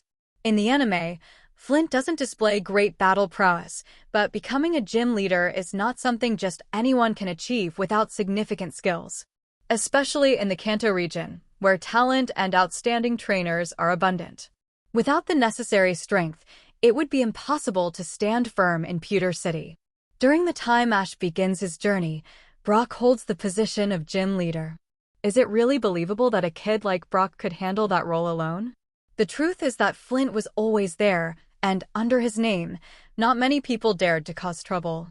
Brock's passion for becoming a Pokémon breeder may partly be influenced by the fact that his father had also pursued that path at one time.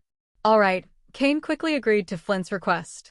Although the reasoning behind the request sounded a bit strange, Cain thought it wasn't too unusual coming from someone who had left 8 children and his wife alone at home to go off training. Being able to have 8 children wasn't common either, it took a certain kind of capability. And it's good that he was a gym leader, otherwise, supporting such a large family might have been difficult. In the Pokémon World, raising the children of trainers meant preparing them to become trainers too, which involved providing Pokémon and materials, something far more complicated than simply buying a house or a car. They exchanged contact information, and Flint returned to his seat, content. Having failed almost 100 times, he had always made it a goal to collect the contact information of at least one person from each evaluation he attended. After a while, Misako, who had entered earlier, came out of the evaluation room happily, indicating she had passed the test. Instead of leaving, she sat back down, waiting for the others to finish, now wearing a proud expression. Next, Flint. An old friend, the bespectacled, middle-aged man joked. Flint greeted the others in the room and entered with a smile. Half an hour later, Flint emerged with a bitter smile, indicating he had failed once again. Cain understood Flint's situation and knew why he hadn't passed the beginner breeder evaluation. As a gym leader, Flint had no issues with Pokémon knowledge. The real obstacle was his hands. Flint had trained with his rock-type Pokémon for many years, which had given him great physical strength. Despite adjusting his training later, the initial effects remained, making it difficult for him to perform the precise procedures required for crafting Pokeblocks. Flint appeared slightly disappointed but recovered quickly. Having failed so many times, he was used to it, and as a gym leader, he had great mental fortitude. He sat beside Cain, and they began to chat. Although not an expert in Pokémon care, Flint had extensive knowledge about training rock-type Pokémon. Cain took the opportunity to learn more about Larvitar and Aaron, as well as the habits of rock-type Pokémon. Shortly afterward, the 18-year-old boy finished his evaluation. Although he had also failed, he maintained an arrogant attitude that didn't inspire sympathy. Do you know that boy? Cain asked Flint. He's the grandson of Master Fujimoto, an advanced Pokémon breeder from Saffron City. He has some talent in Pokémon care, but is quite arrogant and doesn't get along well with others, Flint replied. Cain nodded, understanding better why the boy behaved so haughtily. Next, Cain, the bespectacled man, called out. Finally, it was Cain's turn. Flint encouraged him, and Cain entered the evaluation room, ignoring the scornful look from the arrogant boy. Inside the room was a round table with tools and materials, and 3 examiners, a Nurse Joy, an elderly man with a beard, and a bespectacled, middle-aged man. Cain, this is the head examiner, Master Shiro Nakamura, vice president of the Breeders' Guild in Saffron City. We also have Nurse Joy, who is an intermediate-level breeder, and I am Daichi, also an intermediate-level breeder, Daichi explained.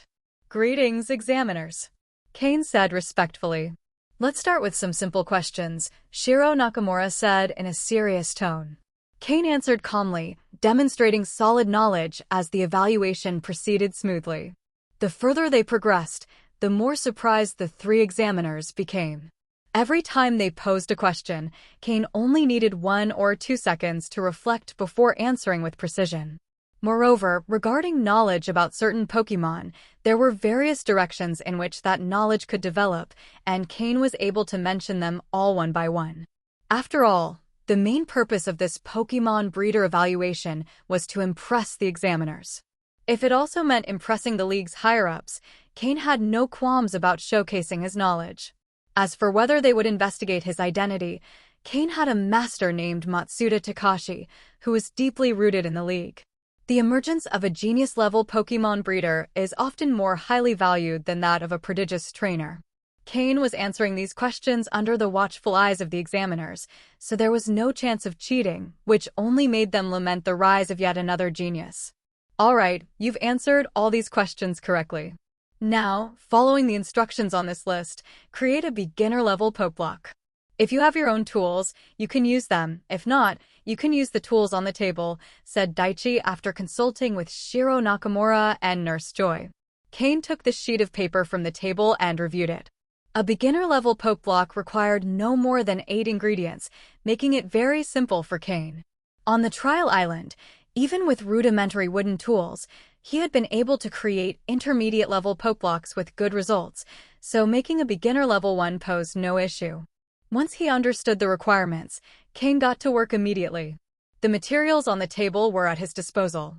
First, he selected the necessary ingredients one by one and arranged them neatly. Next, he prepared the ingredients that needed peeling or special treatment. His movements were fluid and precise, without the slightest delay, causing the 3 examiners to nod in approval as they watched him work. Grinding, mixing, separating, blending, resting, and finally solidifying, all of Cain's steps were carried out without a single error. When the beginner-level Pokeblock was ready, only 10 minutes had passed. Shiro Nakamura and the other 2 couldn't remain seated. They approached Cain and took the Pokeblock, now in its container, to examine it. Daichi pulled a small tool from his pocket, took a sample of the Pokeblock, and tasted it. Nurse Joy examined the Pokeblock under the light, noting its minimal impurities. Beginner-level Pokeblocks typically had many impurities, but Cain had managed to make his so pure and crystalline. Daichi and Nurse Joy wondered if they themselves could have created a Pokeblock of such quality. The likely answer was no. Shiro Nakamura's eyes sparkled with excitement, like a hunter who had found prized prey. He was an advanced-level Pokémon breeder, far more skilled than most at his level. Otherwise, he wouldn't have disqualified the grandson of the previous advanced-level breeder. Many would have passed that young man despite his shortcomings to avoid offending the advanced breeder. But Shiro Nakamura wasn't intimidated, as technically, that advanced breeder was also his subordinate. However, when it came to Cain's Pokeblock, he couldn't find a single flaw. Even if he had made it himself, the result wouldn't have been better than Cain's. A genius, murmured Shiro Nakamura, holding the Pokeblock. Becoming a beginner-level Pokémon breeder at 16 was rare but not unheard of. However, most of those cases barely passed the evaluation, and in others, the approval came due to someone's influence. But from the basic questions onward, Cain had demonstrated impeccable performance. After a moment of thought, Shiro Nakamura declared, "Congratulations, young man. You are now a beginner-level Pokémon breeder and one of the best in your category." From somewhere, he pulled out a medal engraved with the league's emblem and the words, beginner-level Pokémon breeder, beneath it. This was the accreditation medal for a beginner-level Pokémon breeder in the Pokémon World.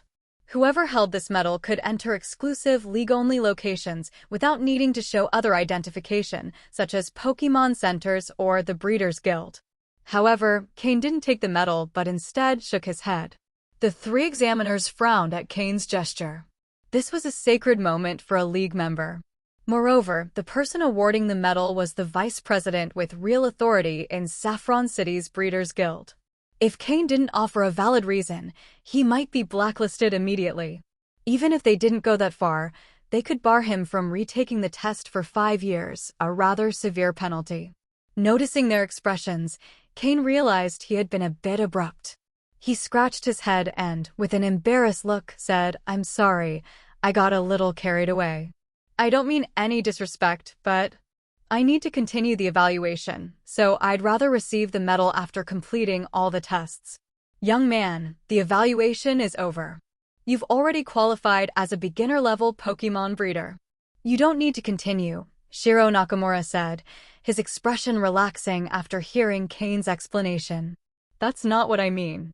Before Cain could finish, Daichi looked at him as if he were a monster, eyes wide, and exclaimed, "Don't tell me you want to take the intermediate-level breeder test?" Immediately, the other two froze. The intermediate-level breeder evaluation? Even if Cain didn't pass, the fact that a 16-year-old beginner-level Pokémon breeder attempted the intermediate-level test would already be big news. It could cause a stir in Saffron City's Breeders' Guild. "Cain, you're only 16 years old, already one of the most outstanding of your generation. You don't need to rush into attempting the intermediate-level test. You could wait a bit," Nurse Joy suggested with concern. But as she spoke, she recalled Cain's skill in preparing the beginner-level Pokeblock, the calmness with which he worked, and the results, which seemed even better than her own. Could it be that reaching intermediate level wasn't impossible? Joy and Daichi seemed somewhat dazed. Both were in their 30s, and while being intermediate-level breeders at their age already made them considered geniuses by many of their seniors, they had yet to reach the pinnacle of their profession, with expectations to lead the next generation. But now, someone younger was already catching up to their achievements. How could they not be surprised? This is alarming. The future of the Breeders' Guild was supposed to be theirs, but now it seems a younger generation is already surpassing them. What to do now? We urgently await answers. Are you sure? Shiro Nakamura asked with a serious expression. If anyone else Cain's age had said they wanted to take the exam to become an intermediate-level breeder, with Shiro Nakamura's fiery temperament, he would likely have responded with a slap. However, recalling the quality of the beginner-level Pokeblock Cain had made and the smoothness with which he performed the procedures, Shiro Nakamura only needed to confirm if Cain was truly determined. The exam for intermediate-level breeder was not the same as the beginner-level one.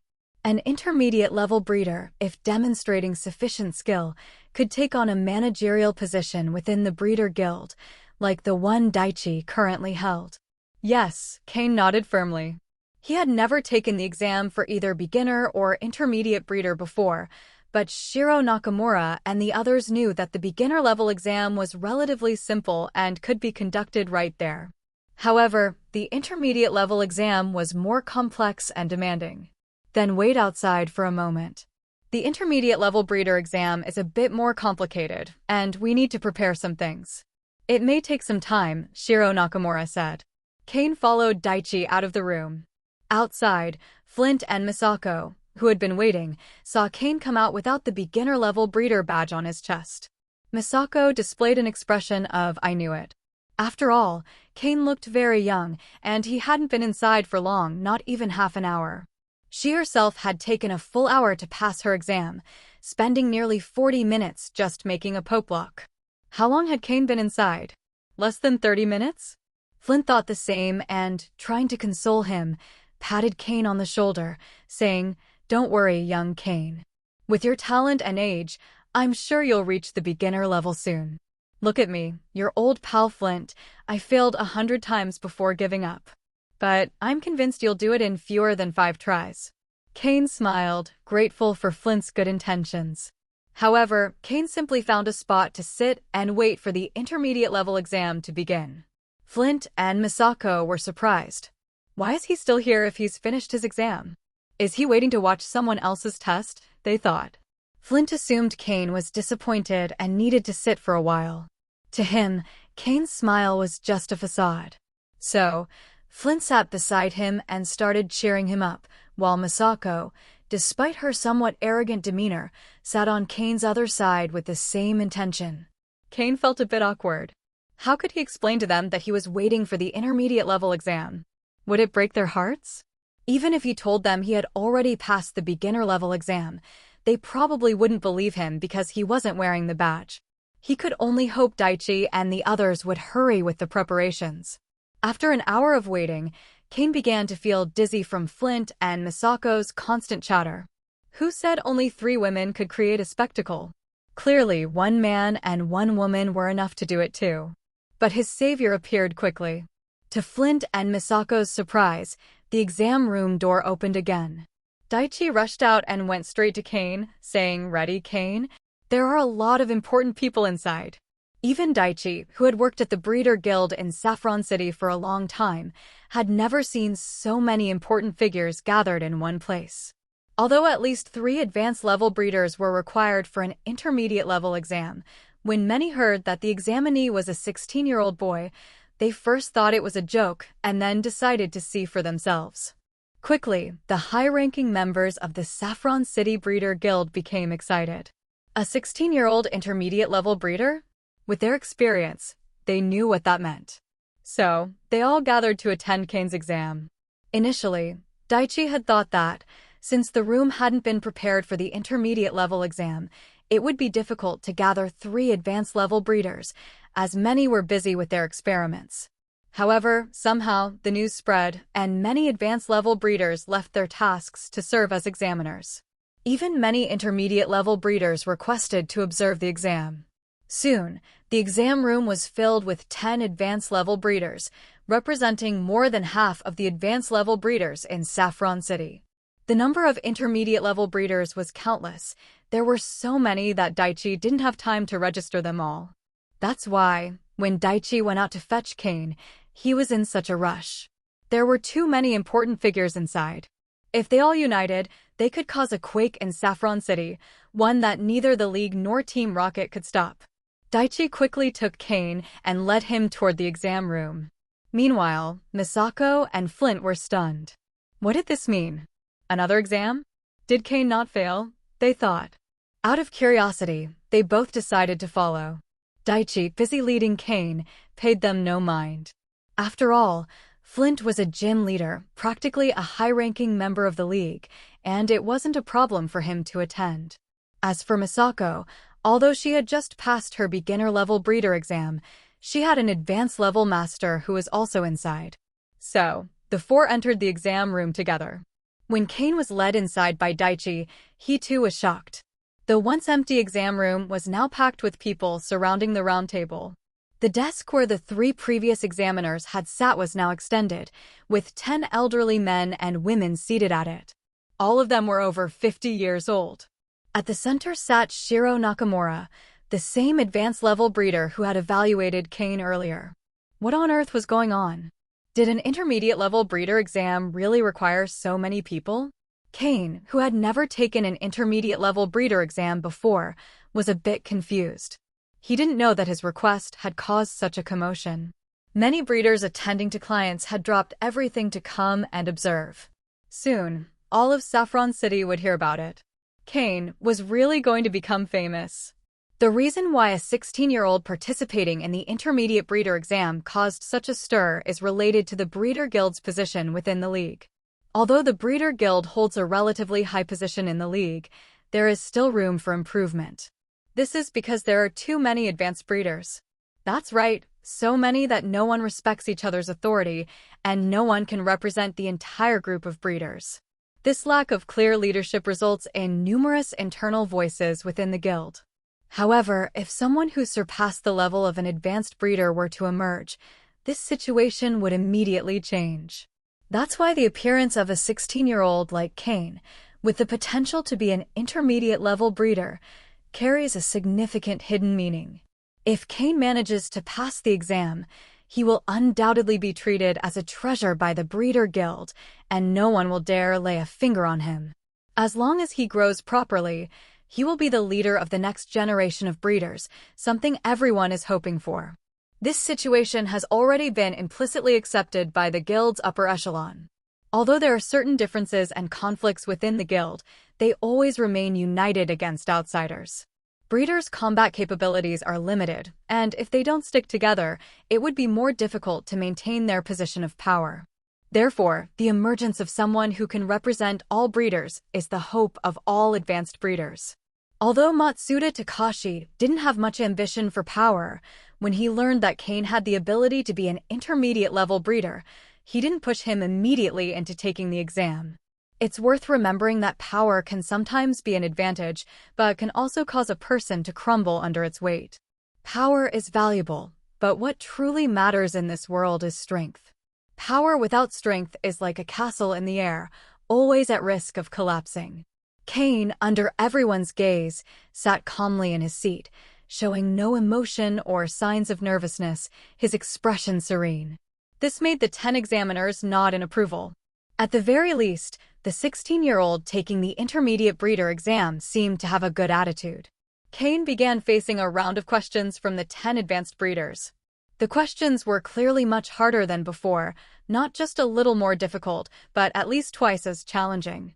To avoid suspicion, Cain waited 3 to 4 seconds before answering each question. For particularly difficult questions, he pretended to think for a longer time. This behavior made the 10 advanced examiners nod in satisfaction again.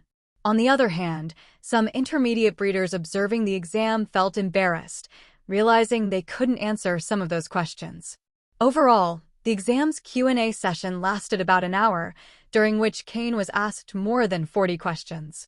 Typically, an intermediate breeder exam involves answering about 10 to 15 questions. It wasn't that they were trying to make it harder for Cain, it was just that each time they asked a question, Cain answered it correctly, which raised their enthusiasm, leading them to ask more questions than usual. When they finally realized how much time had passed, the 10 examiners exchanged glances and nodded in approval. Cain had demonstrated impeccable knowledge. The next step was for Cain to produce an intermediate-level Pokeblock. If he managed to create one of standard quality, he would officially become an intermediate-level breeder. They gave him a set of intermediate Pokeblock recipes to choose one randomly as part of the test. Cain picked a card at random. A Pokeblock for Ghost-type Pokemon, Cain read aloud. He frowned slightly. Pokeblocks for Ghost-type Pokemon are often the most difficult to craft at every level. Then, he scanned the card with his system and began analyzing the results, calculating the best way to produce the Pokeblock. He pretended to study the recipe intently for about 3 minutes before setting the card down. Did he familiarize himself with the recipe that quickly? Maybe he's made it before, the advanced examiners commented. Could be. Typically, getting familiar with an intermediate-level Pokeblock recipe takes over half an hour, said an elderly woman with white hair. Let's keep watching, Shiro Nakamura interjected, silencing the murmurs. Cain began taking out the materials, arranging them in order. His system had already analyzed all the necessary steps to create the Pokeblock. All that was left was to follow the process. Taking a deep breath, he began to work. His hands moved with incredible skill, each step flowing naturally and uninterrupted. It was as if he already knew by heart what to do at every moment, as if he had made this Pokeblock many times before. Many observers believed Cain must have made this recipe before, given how familiar he seemed with each step. But among the 10 advanced breeders, 2 appeared particularly puzzled, Shiro Nakamura and another guild member, Haruto Fujimoto. Old Nakamura, isn't this recipe the one you just developed? Haruto Fujimoto asked, frowning. With a serious expression, Shiro Nakamura nodded. Yes, this is my most recent recipe for Ghost-type Pokemon. No one else has seen it before. This is the first time it's been included in intermediate breeder exams. If that's true, then there's only one possible explanation, Haruto Fujimoto said, his tone growing more serious. He's a prodigy. A genius in Pokemon breeding. But a genius like this, it gives me a bit of unease. Have you verified his identity? Haruto Fujimoto continued. Shiro Nakamura shook his head. We'll do that once he's finished. The other advanced examiners overheard this conversation, their faces showing astonishment. News quickly spread among those present that Cain was crafting this poke block recipe for the first time and doing so exceptionally well. The mere fact that Cain, at only 16 years old, was creating this kind of poke block was already surprising. But it seemed reality was surpassing all expectations. Many intermediate breeders who considered themselves talented felt a bit ashamed. It seemed the future would not belong to them, but to Cain. The young man was about to make a name for himself. Cain had finished crafting the poke block. However, the 10 advanced-level breeders didn't rush to examine his work. Instead, Shiro Nakamura stood up with a serious expression, fixing Cain with a penetrating gaze. Cain, who is your master? Shiro Nakamura asked. This question arose because they needed to ensure Cain's identity was secure. As semi-high-ranking members of the League, they were aware of the conflicts between the League and Team Rocket. Both sides often planted spies, a practice that had occurred numerous times before. If Cain couldn't provide a reasonable identity, they wouldn't invest many resources in him, no matter how talented he was. Cain remained calm. After all, he already had some backing within the League. My master's name is Matsuda Takashi, Cain replied.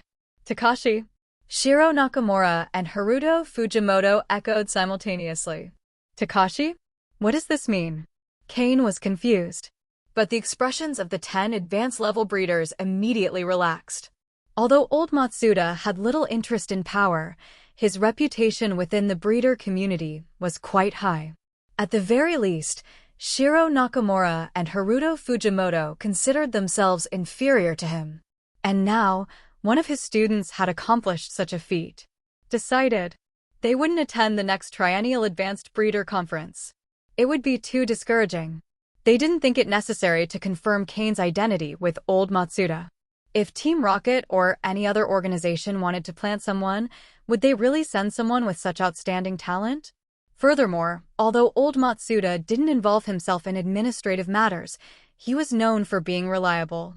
He would never have accepted a student without verifying their identity, no matter how talented they were. Hearing the name Matsuda Takashi, those who recognized it showed surprise, while those who didn't appeared puzzled. This indicated that old Matsuda was primarily known among the higher echelons of breeders. Someone like Cain, participating in a breeder's exam for the first time, wouldn't likely know Matsuda Takashi's name, making it improbable that he was lying.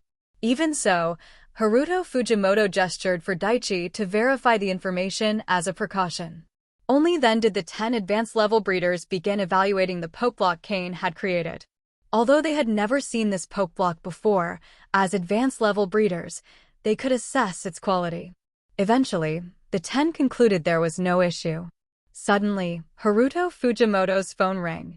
He hadn't intended to answer, but upon seeing the number, he reluctantly glanced at Shiro Nakamura and answered. Immediately, a shrill voice emerged from the speaker. Fujimoto, what's going on? My apprentice attended your exam, and now you're questioning his identity? Or are you suppressing newcomers now? Old Matsuda's voice rang out clearly. Haruto Fujimoto and Shiro Nakamura seemed familiar with old Matsuda, showing no signs of irritation at his tone. Takashi. Haruto Fujimoto began. What do you mean, Takashi? Is that how you address me? Call me master. Old Matsuda interrupted. This was the first time Cain had heard old Matsuda speak in such a manner, surprising him. Did his master reveal his true nature when speaking with his peers? Your apprentice is here, Haruto Fujimoto coughed, trying to mask his discomfort. In reality, in terms of status and skill, old Matsuda stood above Haruto Fujimoto. Matsuda Takashi was an honorary elder of the Breeder Guild, whereas Haruto Fujimoto was merely an elder at the Saffron City branch. Their relationship was more akin to that of a master and a friend. Oh, really? Matsuda's tone immediately cooled. Cain stifled a laugh. The fact that old Matsuda had called immediately was a surprise to Cain. It seemed this master, whom he had almost accidentally acquired, wasn't so bad after all. Afterward, Haruto Fujimoto continued speaking with old Matsuda on the phone for a while, constantly reassuring him there was no problem. When he finally hung up, Haruto Fujimoto gave Cain a strange look.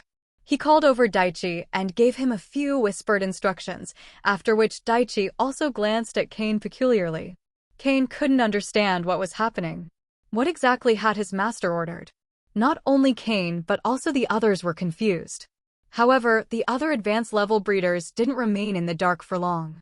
Haruto Fujimoto quietly explained the situation to them. Suddenly, all 10 began looking at Cain in a peculiar way. Cain felt his skin crawl.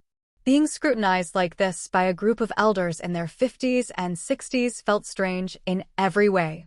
For some reason, the elderly women pulled out mirrors to touch up their makeup, while the elderly men adjusted their hair as if trying to appear more presentable. In the midst of this odd atmosphere, Cain felt uneasy. Fortunately, Daichi was efficient and didn't take long. Soon, several people with cameras rushed in, followed by a large group of journalists and photographers. Daichi had even procured a banner from somewhere. On it were the words, "We enthusiastically celebrate the apprentice of Master Breeder Matsuda Takashi, Cain, for becoming the youngest intermediate breeder in history at just 16. Well, it certainly was an enthusiastic celebration. Were they celebrating his achievement, or was Matsuda Takashi simply showing off to his old friends? Cain watched as a group of reporters surrounded him. One by one, microphones were practically shoved into his mouth. Was this what his master had mentioned? That he would become famous? And use his reputation to pressure the league into letting him open a gym in Leafy Town? It seemed like a fairly reasonable strategy, but could the reporters be a little more considerate? Did they want him to swallow the microphones? Moreover, the camera flashes were so intense that he could barely keep his eyes open. In all his 3 lifetimes, Cain had never been under such intense scrutiny. It didn't feel entirely comfortable. Still, if he became well-known, it wouldn't just bring fame to Leafy Town, it would also provide greater protection for his identity within the league. At the very least, now that the league had publicized him so much, almost proclaiming him as the future president of the Breeder Guild, they were unlikely to dig further into his identity. As long as his identity wasn't exposed, Cain could gradually rise within the league. Moreover, even if someone tried to expose him, the league might not believe them. Otherwise, if anyone could easily discredit their talents, how could the league's prodigies live peacefully? They wouldn't be able to train or grow in peace. 5 hours later, in the office of the Vice President of the Breeders' Association of Saffron City, on the top floor, Cain was holding a newspaper in his hands, his cheeks slightly flushed as he read its content. He had truly blushed. These journalists had exaggerated way too much in their writing. Ha ha, good. This is how it should be. My one and only disciple, Cain, deserves this worldwide attention, laughed the old Matsuda, seated on the sofa across from Cain.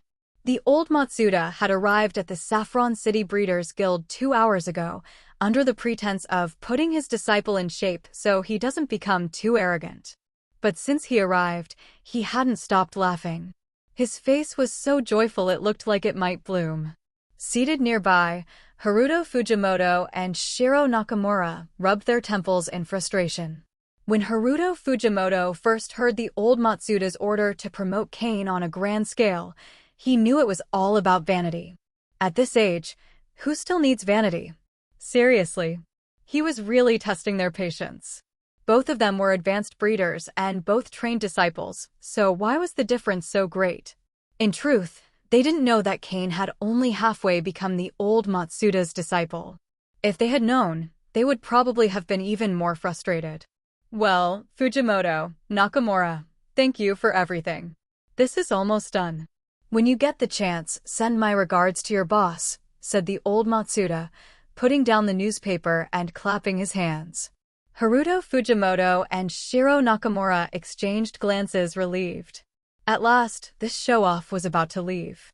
It wasn't just that he boasted several times a year in front of them, but this time, why did he have to go so overboard? However, they said no more. They were old friends of the old Matsuda, and some things didn't need to be said aloud. They stood to bid farewell to the old Matsuda and Cain as they left the Saffron City Breeders' Guild. This time's results have been even better than I expected, sighed the old Matsuda as they walked out the door.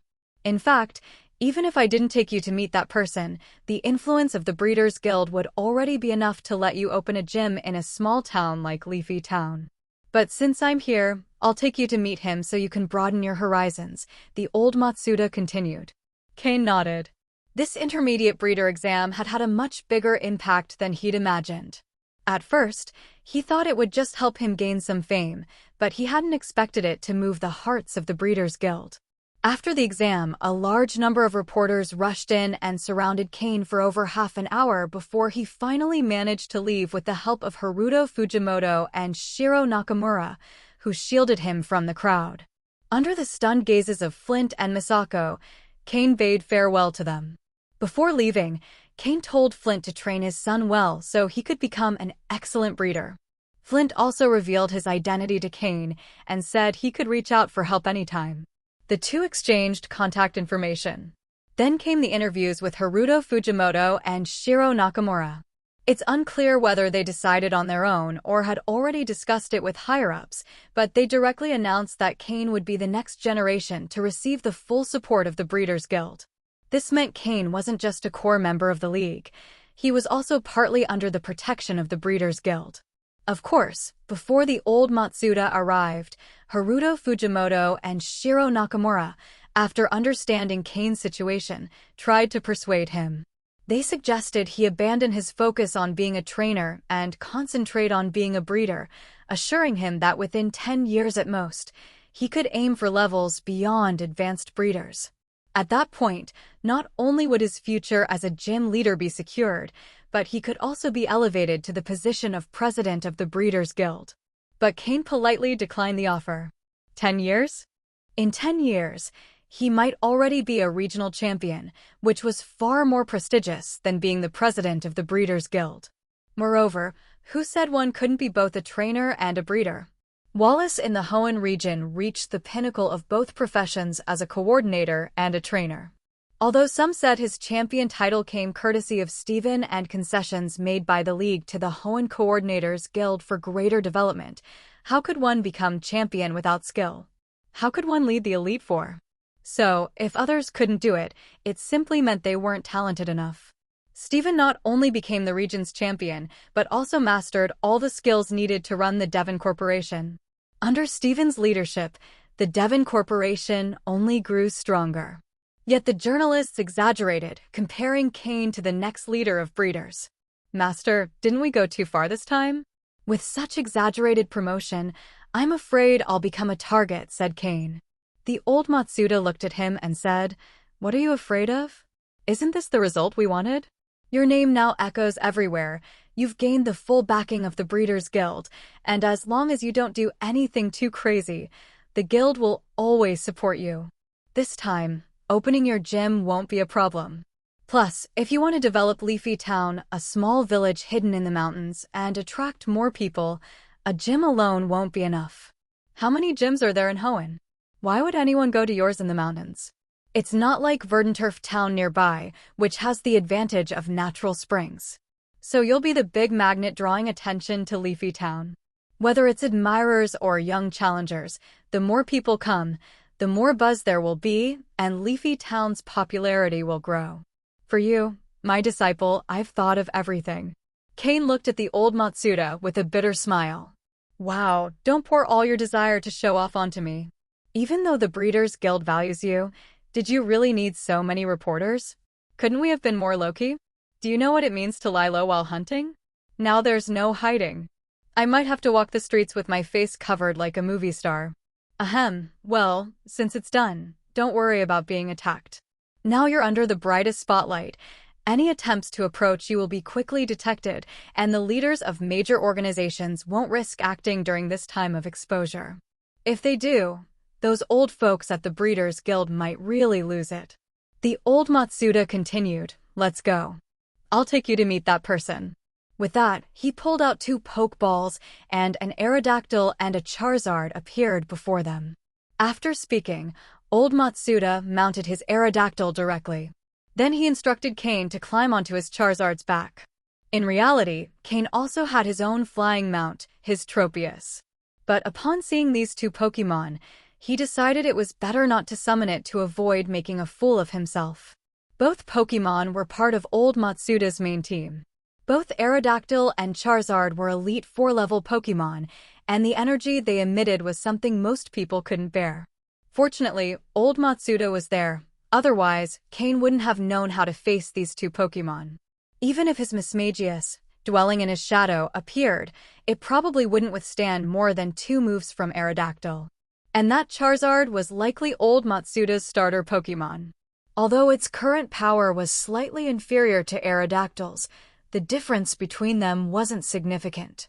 Old Matsuda, after all, was among the best advanced-level breeders. While he wasn't renowned as a great trainer, this only applied when compared to his breeding skills. In terms of his Pokémon's combat capabilities, he stood out even among elite 4-level trainers. At the very least, Cain believed old Matsuda was stronger than Umbra. After all, old Matsuda had access to much higher quality breeding resources than Umbra. Under old Matsuda's approving gaze, Cain slowly climbed onto Charizard's back. Roar! Charizard, with a proud expression, would usually not allow someone so weak to ride on its back. But since its trainer was watching, it had no choice but to tolerate it. However, it let out a roar to express its displeasure. Cain, nervously smiling, leaned over Charizard's back and pulled out some poke blocks from his storage space. Although they weren't particularly nutritious, they were quite tasty, snacks Cain often prepared for his Pokémon. Charizard glanced at the poke blocks in Cain's hand. Having spent so much time with old Matsuda, it had seen all sorts of poke blocks. It decided to accept the poke blocks, thinking there was no point in wasting food. To its surprise, they were quite delicious. Fire-type Pokémon generally prefer spicy flavors, just like Cain's Torchic, and what Cain offered were special treats for Torchic designed to enhance the bond between Pokémon and their trainer. Seeing Charizard enjoying them, Cain pulled out more and gave them all. Afterward, Charizard slightly changed its attitude toward Cain. It no longer rejected him as much. Though initially annoyed, it now looked at him with a bit more favor, which made Cain feel slightly relieved as he sat on its back. Old Matsuda carefully observed Cain's actions, noting how he managed to win over Charizard and how he used his resources to change Charizard's perception of him. He couldn't help but nod in approval. Cain knew how to handle Pokémon. "All right, let's go," said old Matsuda once they were ready. "Master, but we're still in the city." Before Cain could finish speaking, both Pokémon flapped their wings, generating a powerful gust of wind. Fortunately, there weren't many people on the street, otherwise, someone might have been injured. Elite 4-level trainers were this dominant. The flight restrictions in Saffron City didn't apply to them. In a room filled with dolls inside the psychic-type gym of Saffron City, a young woman showed an expression of anger on her face, unable to vent her frustration. "Damn it, another one flying wherever they want. If only I had a bit more power. Humph. I must train more. When my psychic power increases 1 more level, I'll cover all of Saffron City with it, and we'll see who dares to fly. But reaching another level is so difficult. It's so slow." The young woman suppressed her frustration and returned to her meditation, surrounded by intense psychic energy. If Cain had been there, he would probably sense that while his psychic energy was like the amount of water in a bathtub, the young woman's was 1/10 of an ocean. In short, the difference was immense. But neither old Matsuda nor Cain had any idea of the young woman's annoyance. Mounted on Aerodactyl and Charizard, they flew at full speed toward the southwest. Old Matsuda stood firmly on Aerodactyl's back, unfazed by the fierce wind, as his Pokémon protected him. Cain, however, wasn't so fortunate.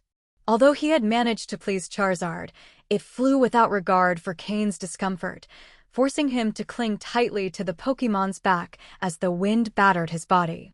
Still, Aerodactyl and Charizard were much faster than Tropius, at least 3 times as fast. As Saffron City faded into the distance and Cain noticed the direction they were heading, his suspicions grew increasingly clear. But the wind was intense. After flying at full speed for 3 hours, with Cain's hair nearly standing on end, they finally reached their destination. A small town came into view for Cain. Though he had never been there, he knew its name. Pallet Town. Considered the origin of all stories. Aerodactyl and Charizard landed before entering the town. In Saffron City, there were few people who could stop Old Matsuda, but in Pallet Town, such individuals did exist. Old Matsuda recalled Aerodactyl and Charizard. This is Pallet Town, a place with a very pleasant environment, though not very well known. The person I want you to meet lives here. You may have heard of him, commented Old Matsuda. Cain nodded and followed Old Matsuda into Pallet Town. A glance at the surroundings was enough to realize this was an ideal place to retire. Nestled among mountains, it was also one of Kanto's towns closest to MT Silver. Pallet Town had a reputation for being directly connected to the League. Most of the people who lived here were descendants of high-ranking League officials or individuals who had made significant contributions to it. The League also placed great importance on Pallet Town. Perhaps that was one of the reasons Professor Oak decided to settle here. And the well-known Ash was also born and raised in this town. Ash was raised solely by his mother, as his father never appeared. Cain suspected that Ash's father might have been a high-ranking League member who gave his life in battle, which would explain why they lived here. Professor Oak's special care for Ash's family suggested that Ash's father held a considerable rank or had some connection with Professor Oak. Otherwise, why would he be so close to them and not other families in the town? Old Matsuda led Cain directly toward Pallet Town. Although the surroundings seemed perfectly normal, Cain couldn't shake the feeling that a pair of eyes were watching him at all times. There was no malice in the gaze, possibly just a precaution to ensure he wouldn't cause any destructive incidents. He wasn't sure if the ones observing him were Professor Oak's Pokémon sent by the League, or Pokémon belonging to other people in Pallet Town. Either way, Cain knew he couldn't resist even if he wanted to. When Cain first arrived in the Pokémon World, he had the bold and reckless idea of attacking Pallet Town. Fortunately, before he could carry out his plan, he was intercepted by high-ranking members of Team Rocket, who stopped his imprudent decision. With Old Matsuda leading the way, Cain encountered no resistance. They entered a large house, possibly the biggest in Pallet Town. Inside, the place was filled with numerous pieces of equipment, some of which seemed incredibly valuable. However, everything was scattered across the floor, creating a bit of a mess. Clearly, the owner wasn't the most organized individual. Then, they saw a white-haired man wearing a long, white lab coat. His back was turned to them as his hands moved rapidly over an experiment table, seemingly engaged in something highly complex. When Old Matsuda saw the figure, he smiled and approached, with Cain following close behind. As they got closer, Cain detected a familiar aroma.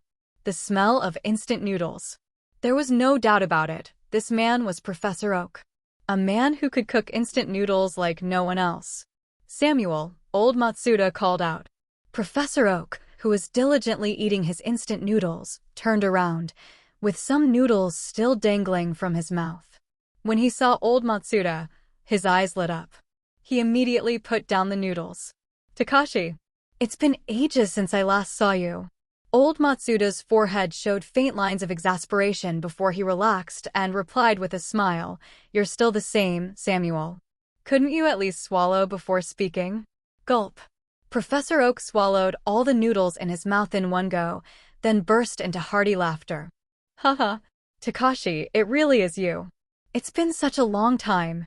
The two hugged after so long apart, patting each other's backs. That was when Professor Oak noticed Cain, who stood behind Old Matsuda. Old Matsuda cleared his throat and said, Ahem, Samuel, this is my Cain, your disciple, no need to say it. I've seen him on television. My, you do love to show off, don't you? At your age, still parading around like that. You wouldn't believe how many old folks are envious now that you've got such a talented disciple, Professor Oak interjected. Professor Oak, it's an honor to meet you. Until now, I'd only seen you on television. It's great to finally meet you in person, Cain said respectfully. In truth, he had only ever seen Professor Oak on a two-dimensional screen.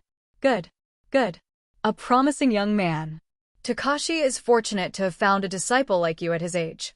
Ahem. Yes, it's your good fortune, Cain, to have Takashi as your mentor. His talent and skill as a breeder rank among the best in the world. Professor Oak corrected himself after old Matsuda's pointed cough. He continued, I remember when I first set out on my journey, I met Takashi, who had just started his as well. Back then, he had the ambition of becoming an advanced-level breeder. We traveled together across the Kanto and Johto regions. The gleam in Professor Oak's eyes made it clear he was reminiscing about those times. Professor Oak, whose full name was Samuel Oak, had been a renowned Pokémon trainer before becoming a professor. Cain estimated his skills to be comparable to, if not surpassing, those of a champion. He was one of the founding members of the Pokémon League, holding a unique and highly respected position within it, having helped and mentored countless individuals. For this reason, old Matsuda had told Cain that if Professor Oak agreed to help, Cain would have no trouble opening his own gym. However, Cain hadn't known that old Matsuda and Professor Oak were so close. In this world, aside from family and master-disciple bonds, traveling companions formed one of the closest relationships. They were people with whom you could entrust your life, sharing everything during life-or-death situations. It was a bond akin to that of blood brothers. This meant that Cain's support within the league appeared even more solid. Additionally, Cain noticed something curious.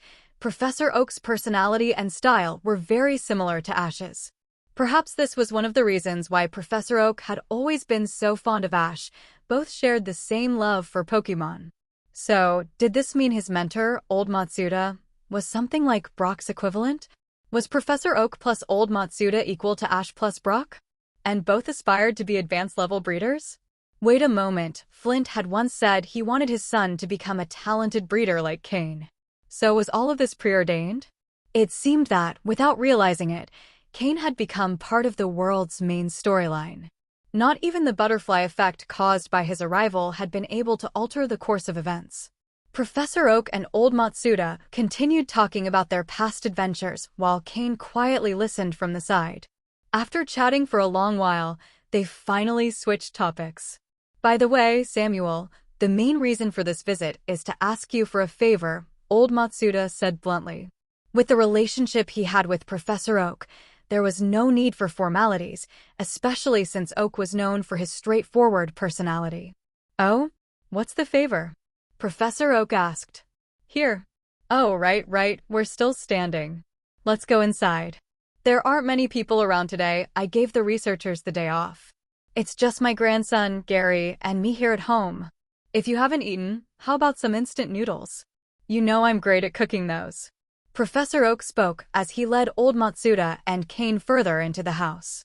After passing through several doors, they arrived at a massive backyard. Though called a backyard, it was more like a sprawling meadow, home to many Pokémon. Some were wild, others had been sent by trainers for Professor Oak to care for, and some were Oak's own Pokémon. As a breeder, Cain could tell that these Pokémon were exceptionally well cared for, with top-quality diets and nutrition. When Professor Oak entered, many Pokémon approached, circling around Cain and the others. Haha, go play. I have guests today, so I won't be able to join you, Professor Oak said with a smile. The Pokémon curiously eyed Cain and old Matsuda, but obediently dispersed, heading off to play with other Pokémon in the meadow. Take a seat, there won't be any more interruptions, said Professor Oak, gesturing toward a table and chairs under a large umbrella. Suddenly, a dark shadow appeared in the sky, completely covering the large umbrella. Professor Oak smiled. Takashi, do you remember an old friend? Old Matsuda paused for a second before smiling as well. Yes, back then it hadn't evolved yet. Before Cain could even wonder what was happening, the shadow disappeared, revealing a massive yellow Pokémon in front of him. The scanner in his system activated instinctively, and Cain's reaction was immediate. His pupils contracted, and his heart nearly stopped. Pokémon, Dragonite, Purple. Gender, male. Level, 94. Type, dragon plus flying. Ability, inner focus. Held item, none. Egg moves, extreme speed, dragon pulse, water pulse, iron tail. Basic moves, wing attack, hurricane, fire punch, thunder punch, roost, wrap, leer, thunder wave, twister, dragon rage, slam, agility, dragon tail, aqua tail, dragon rush, safeguard, dragon dance, outrage, hyper beam. Learned moves, Draco meteor, ice punch, snore, focus punch. TM moves, protect, hidden power, rock, dragon claw, toxic, ice beam, blizzard, light screen, rain dance, thunderbolt, thunder, earthquake, brick break, double team, flamethrower, sandstorm, fire blast, rock tomb, aerial ace, focus blast, giga impact, stone edge, bulldoze, rock slide, dragon tail, sleep talk, substitute, surf, waterfall. This is ridiculous. This Dragonite is completely overpowered. Cain screamed internally.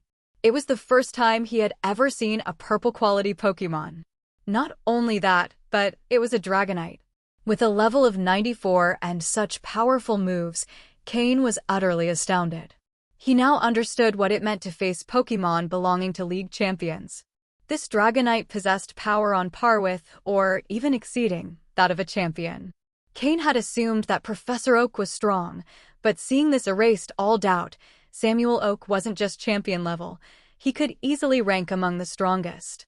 When Dragonite turned its gaze toward Cain, he felt something familiar. So that feeling of being watched when we entered Pallet Town was because of this Dragonite, Cain thought. It's grown quite a bit since the last time we met, old Matsuda commented, patting Dragonite affectionately.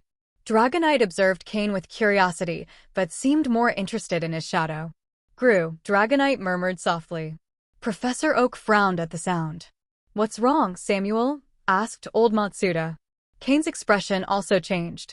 Dragonite was staring at his shadow, and Cain knew exactly what was there, Mismagius, who lived within it. Young Cain, have you been anywhere unusual recently? Professor Oak asked in a serious tone. Cain quickly thought it over.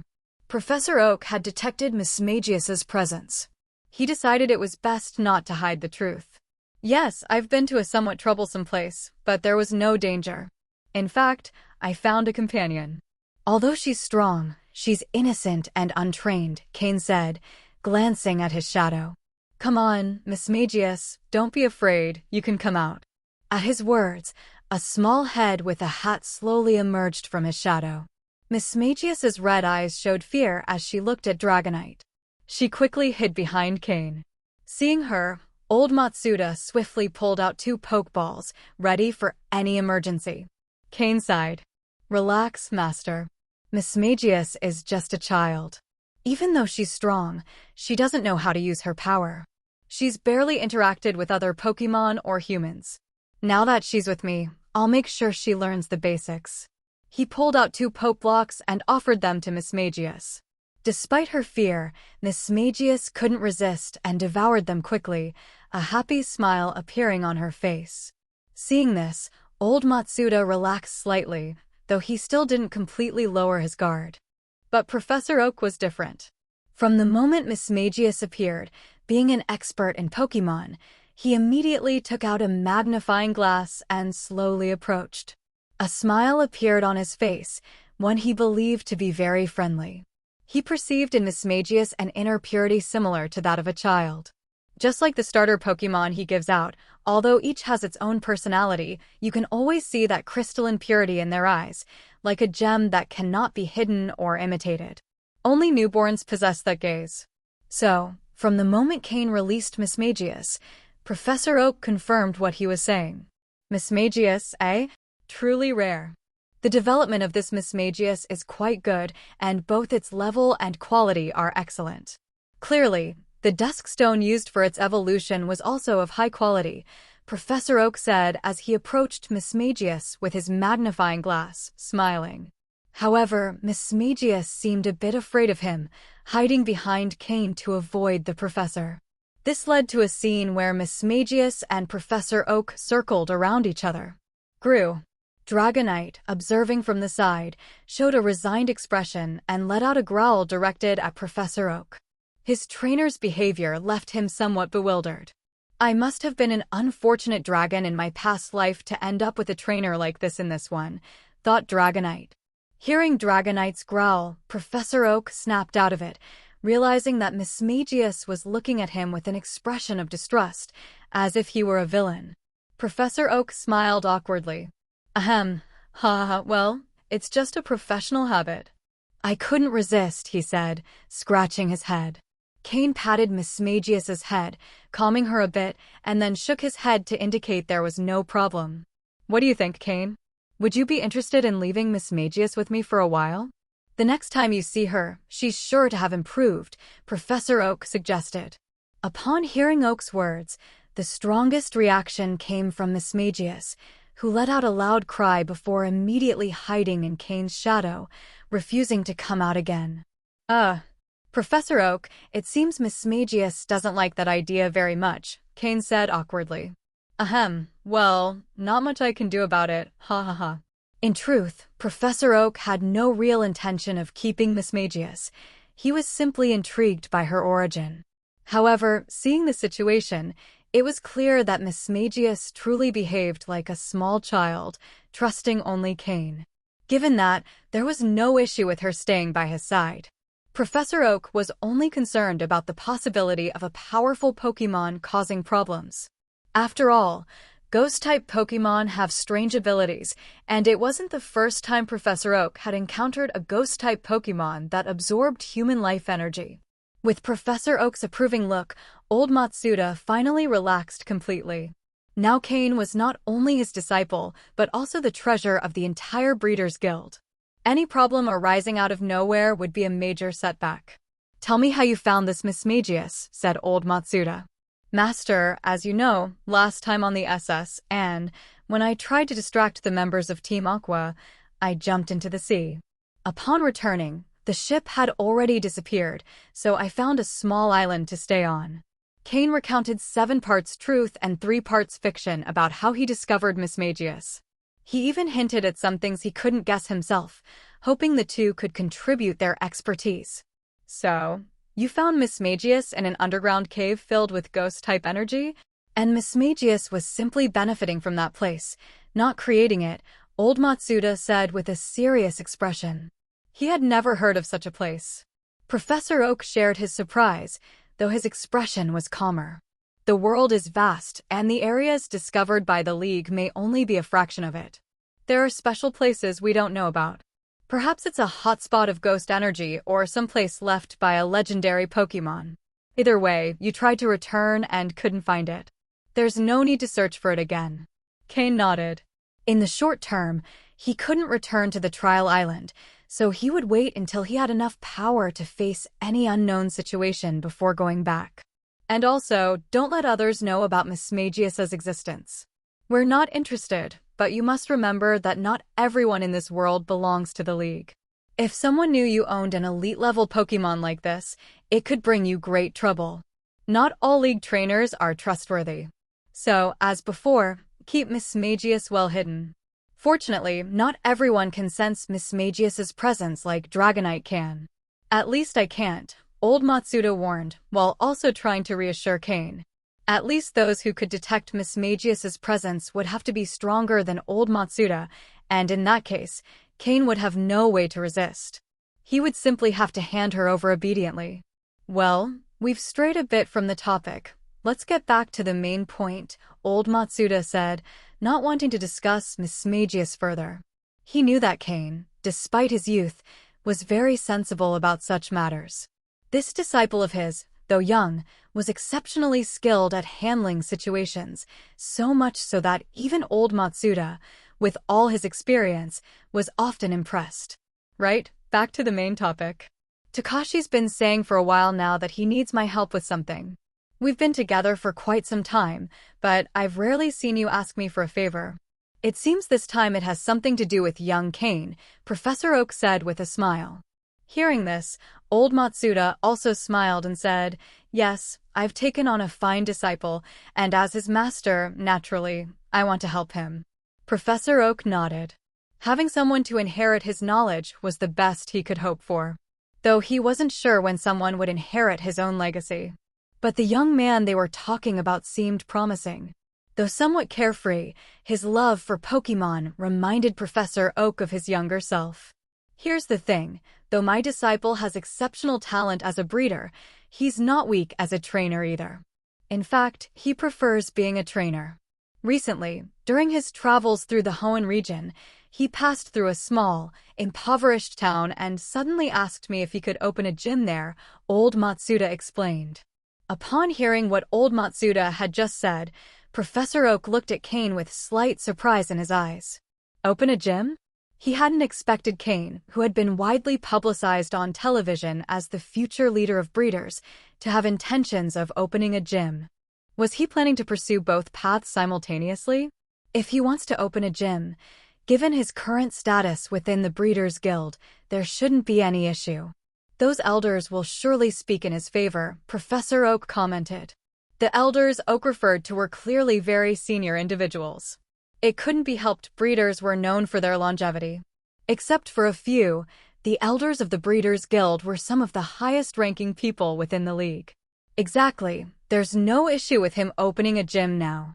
What I didn't expect was this kind of result. That boy demonstrated something during his exam that truly surprised those elders. Before taking the exam, he told me he wanted to present a new Pokémon evolution method to the league. He asked me to use a few words from you and me to help him gain the opportunity to open a gym, old Matsuda explained. And if possible, it would be ideal to also get him the title of researcher. That way, the results he delivers would bear his name, making them more impactful. Hearing this, Professor Oak frowned. Takashi, Cain is already in the eye of the storm. Do you really want to push him further into the fire? It's not that the researcher title is too significant to grant him. But do you realize that if he has the breeder's support and is also a Pokémon researcher, he'll become too well-rounded a figure? If he doesn't achieve anything significant as a researcher, that's fine. But if he truly makes an important discovery, don't you think there will be people in Hoenn who'll want to eliminate him? Opening a gym and becoming a gym leader would expose him even more. A person so talented in every aspect could make some people want to stop him before he grows any further. Professor Oak's words were frank and unfiltered. As a close friend of old Matsuda, he needed to speak directly. The three fell silent for a moment. It couldn't be denied that Professor Oak had a point. Having someone talented stand out wasn't an issue, but when someone was excessively talented to the point of making others feel threatened, it could drive some people mad. True, I hadn't considered it thoroughly. Even so, we should register Cain's discoveries secretly in the League's records. When he's strong enough in the future, he can reveal them publicly, old Matsuda suggested. That wouldn't be a problem.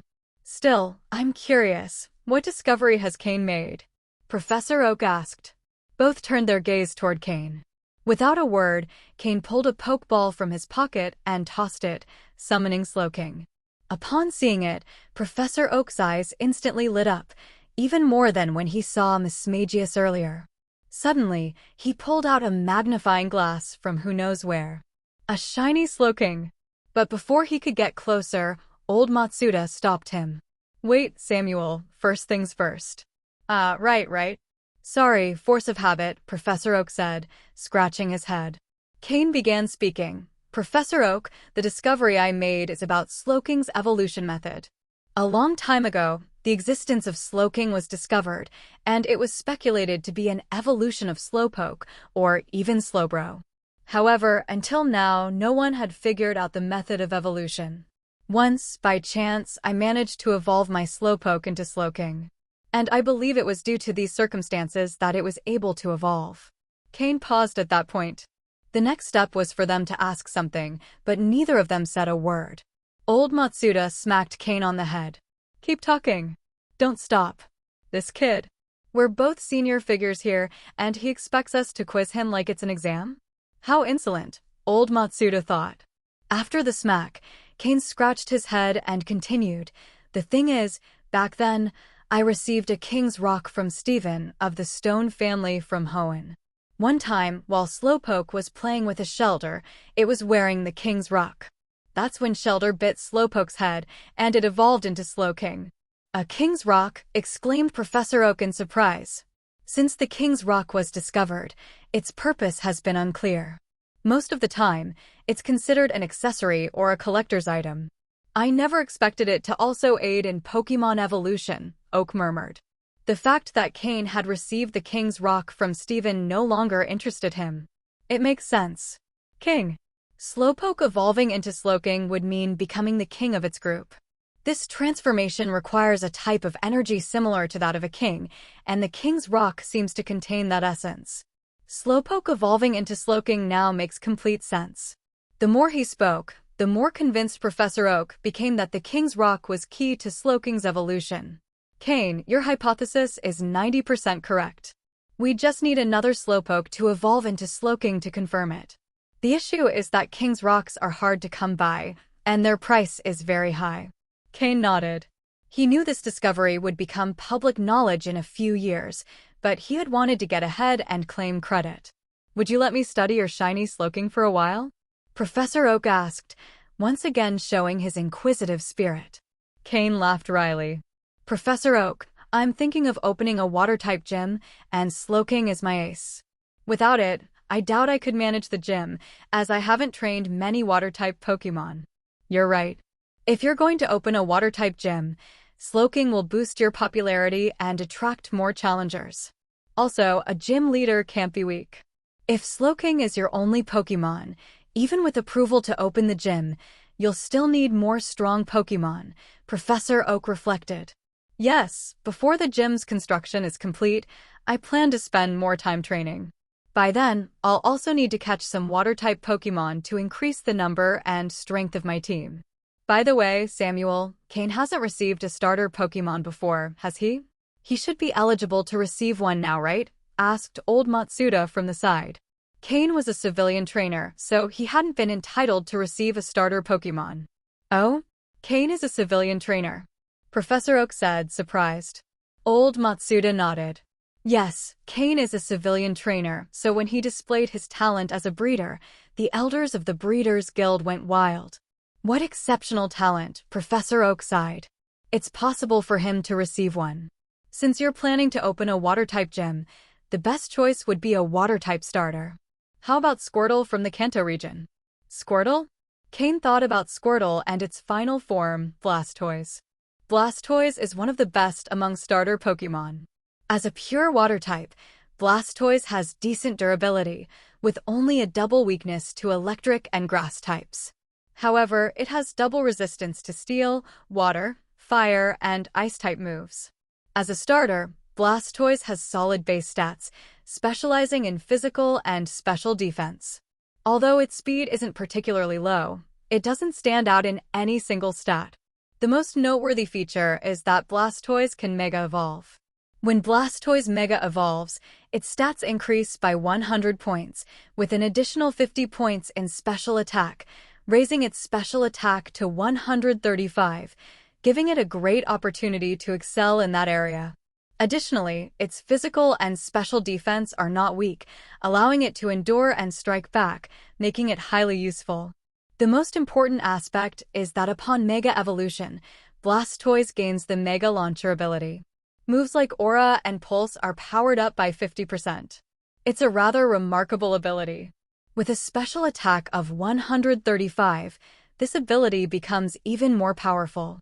However, to be honest, for Cain, Blastoise wouldn't have a significant impact on his team. Slowking had already evolved and could handle special attacks. After all, Mega Blastoise is best suited for a rearguard role as a cannon, and its image fits that role perfectly. But, unfortunately, it would occupy the same niche as Slowking. Can I choose a starter from another region? Cain asked. Professor Oak pondered for a moment and then said, theoretically, it's possible. Which region are you interested in? Hoenn? Cain nodded. Since I'm going to establish a gym in the Hoenn region, I'd prefer a water-type starter from that region. Ideally, Swampert from Hoenn. Cain couldn't forget about Swampert. Swampert is an excellent Pokémon in terms of attributes, base stats, and abilities. Although it has a quadruple weakness to grass-type moves, it can face off against most Pokémon. Its abilities, Torrent or Damp, are quite good, and upon Mega Evolution, its swift swim ability is perfect for a rain team. Swampert excels in physical attack and durability. After Mega Evolution, Swampert's physical attack can reach a terrifying 150 points, with physical and special defense at 110 and an HP of 100, which is nothing to scoff at. With the support of a rain team, it would be a true monster in battle. Therefore, the most suitable Pokémon for Cain remains Swampert. If Poliwag can evolve into Politoed with the Drizzle ability, and Slowking provides special attacks from the rear while Mega Swampert with Swift Swim leads the charge, Cain could easily form a devastating rain team. If it's the Hoenn region, it's possible.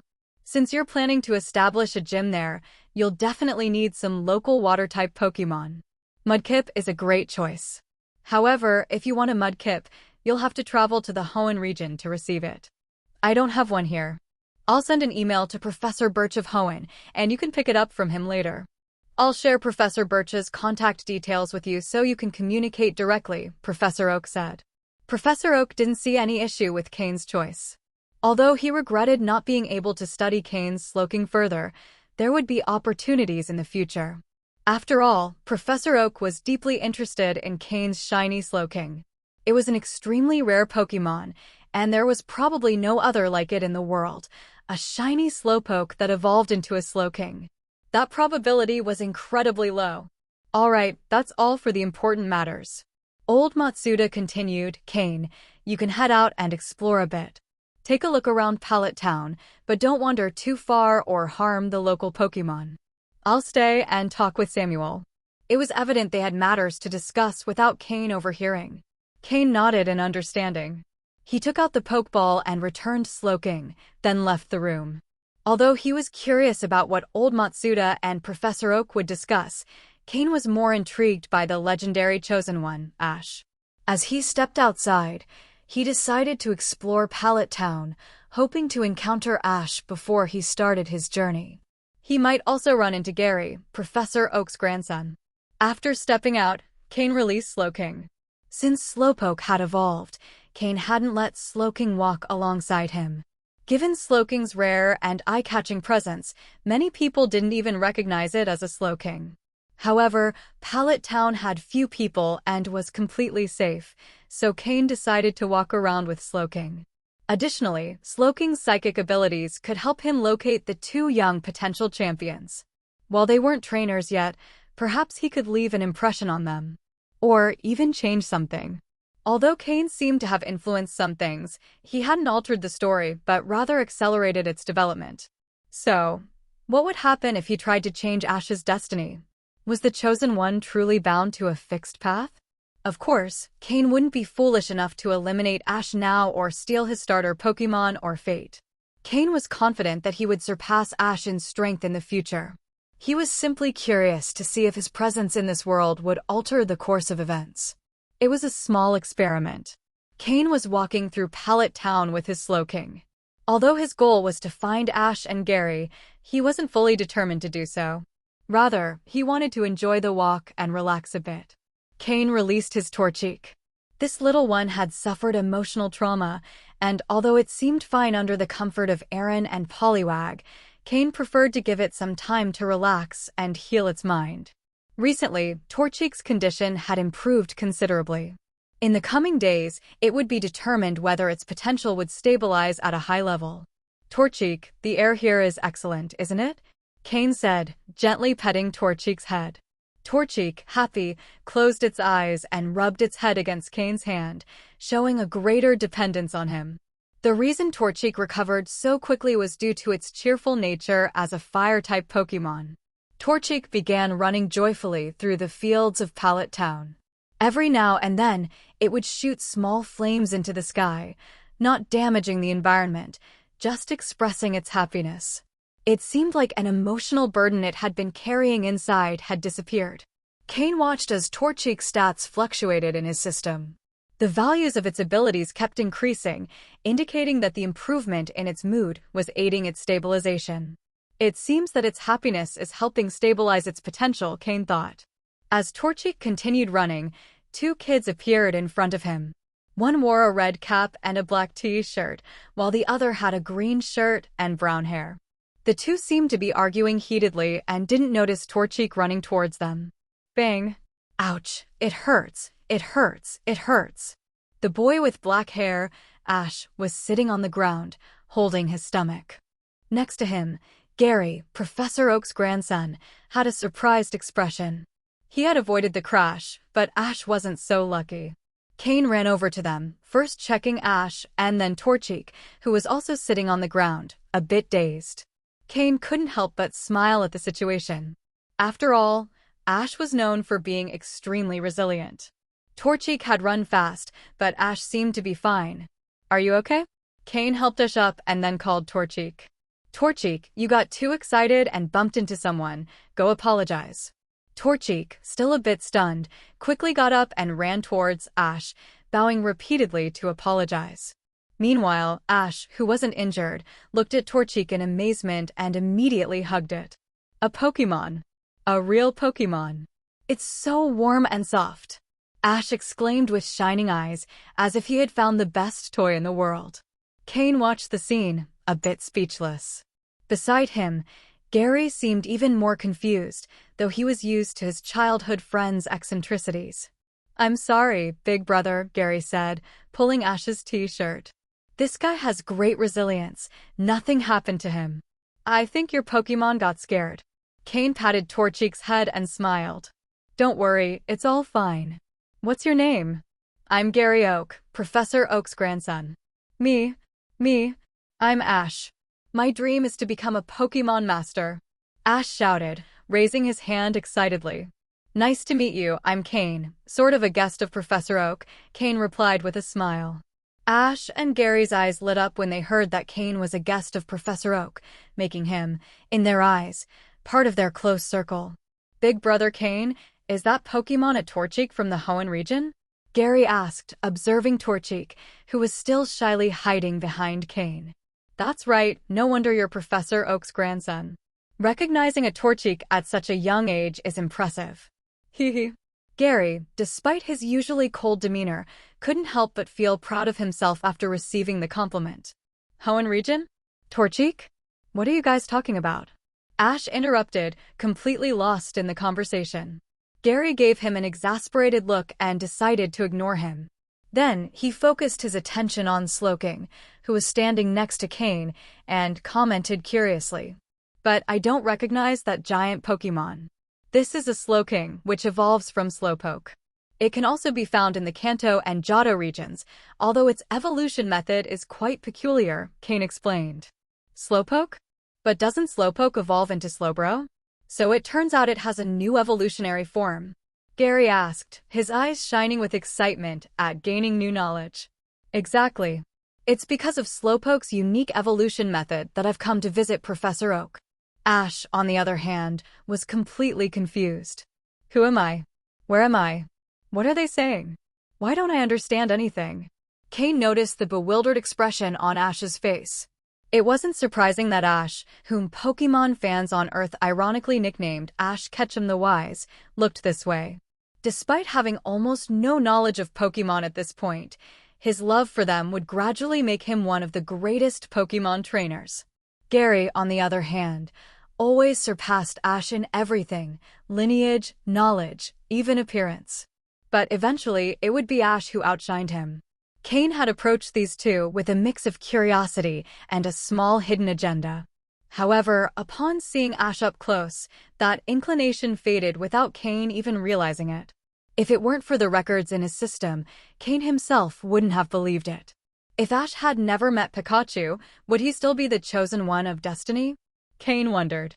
Outwardly, he kept his composure and began explaining more about Pokémon to them, attempting to prepare these two young aspiring trainers. Although most of the conversation was between Gary and Cain, Ash half listened and half guessed what they were discussing. But Cain made sure not to leave him out completely. Whenever he saw that Ash didn't understand something, he paused to explain it more clearly. Cain also repeatedly emphasized the importance of the first Pokémon each trainer received. He explained that having an advantage at the start would make the trainer's journey much easier. He detailed how Kanto's starter Pokémon were exceptional, describing the 3 available species and their characteristics, strengths, and combat styles, as well as the advantages they would gain upon evolving. Gary and Ash listened intently, their eyes sparkling with excitement. With everything I've explained about the importance of starter Pokémon, Ash should pay more attention this time. Let's hope he doesn't fall asleep like in the original story. Ideally, both should develop the habit of going to bed and waking up early so Ash doesn't show up late that day. Cain then talked about the qualities a good trainer should have, with self-discipline as the first topic. He explained that waking up early and training alongside their Pokémon would strengthen their bond and help them grow faster. Everything Cain said was backed by facts. There was no fault in his words. From the perspective of an experienced trainer who had already walked that path, his advice was perfectly legitimate for 2 kids who hadn't yet begun their Pokémon journey.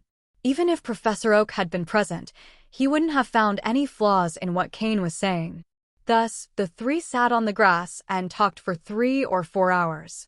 Gary absorbed the information well, while Ash, though now understanding a bit more about trainers and Pokémon, was just beginning to scratch the surface of what lay ahead. For both, their goals became clearer. Even their attitude toward Cain changed, as they began calling him Brother Cain instead of Big Brother Cain, signaling that their bond was growing stronger. As they continued chatting, 2 people joined them. Professor Oak and old Matsuda were approaching. "Grandpa, Professor Oak!" Ash and Gary shouted in unison. Cain stood up and respectfully greeted Professor Oak and his mentor. "Professor Oak, today, Brother Cain taught us so much about Pokémon. I've decided that someday I'll become a trainer as strong as him." Ash exclaimed, excited to have defined his goal more clearly. Gary, standing beside him, said nothing but his eyes shone with determination, indicating he was equally affected by what he had learned. Professor Oak smiled and patted both of them on the head, saying, "Then you'll have to work hard. Your brother Cain is soon going to become a gym leader in the Hoenn region." "A gym leader?" Gary and Ash exclaimed in surprise. For these 2, who hadn't even started their trainer journeys, a gym leader was someone of incredibly high caliber. "That's right, so you'll have to put in a lot of effort," Professor Oak added. "I'll be waiting for you in the Hoenn region, Ash and Gary. Both of you have the potential to become elite trainers." Cain smiled at them. Hearing this made Ash and Gary even happier. Professor Oak, meanwhile, glanced at Cain with a surprised expression. Any trainer spending time with Ash would likely conclude that the boy didn't seem destined to be a great trainer. His knowledge of Pokémon was minimal, making him seem unsuitable for the role. Yet here was Cain, speaking of Ash and Gary as if they were equals. Professor Oak knew his grandson well. He knew Gary had natural talent, whether in knowledge or skills. While the professor had high hopes for Ash, that was a personal opinion, not a widely held consensus. That Cain valued Ash as much as Gary left him slightly perplexed. Following Professor Oak's suggestion, Ash and Gary bid farewell and left happily. "Cain, do you really believe that about Ash and Gary?" Professor Oak asked as they walked. Cain nodded. "Yes, Gary has inherited his talent. In terms of knowledge and skills, he's top-notch. Ash, he's a bit behind."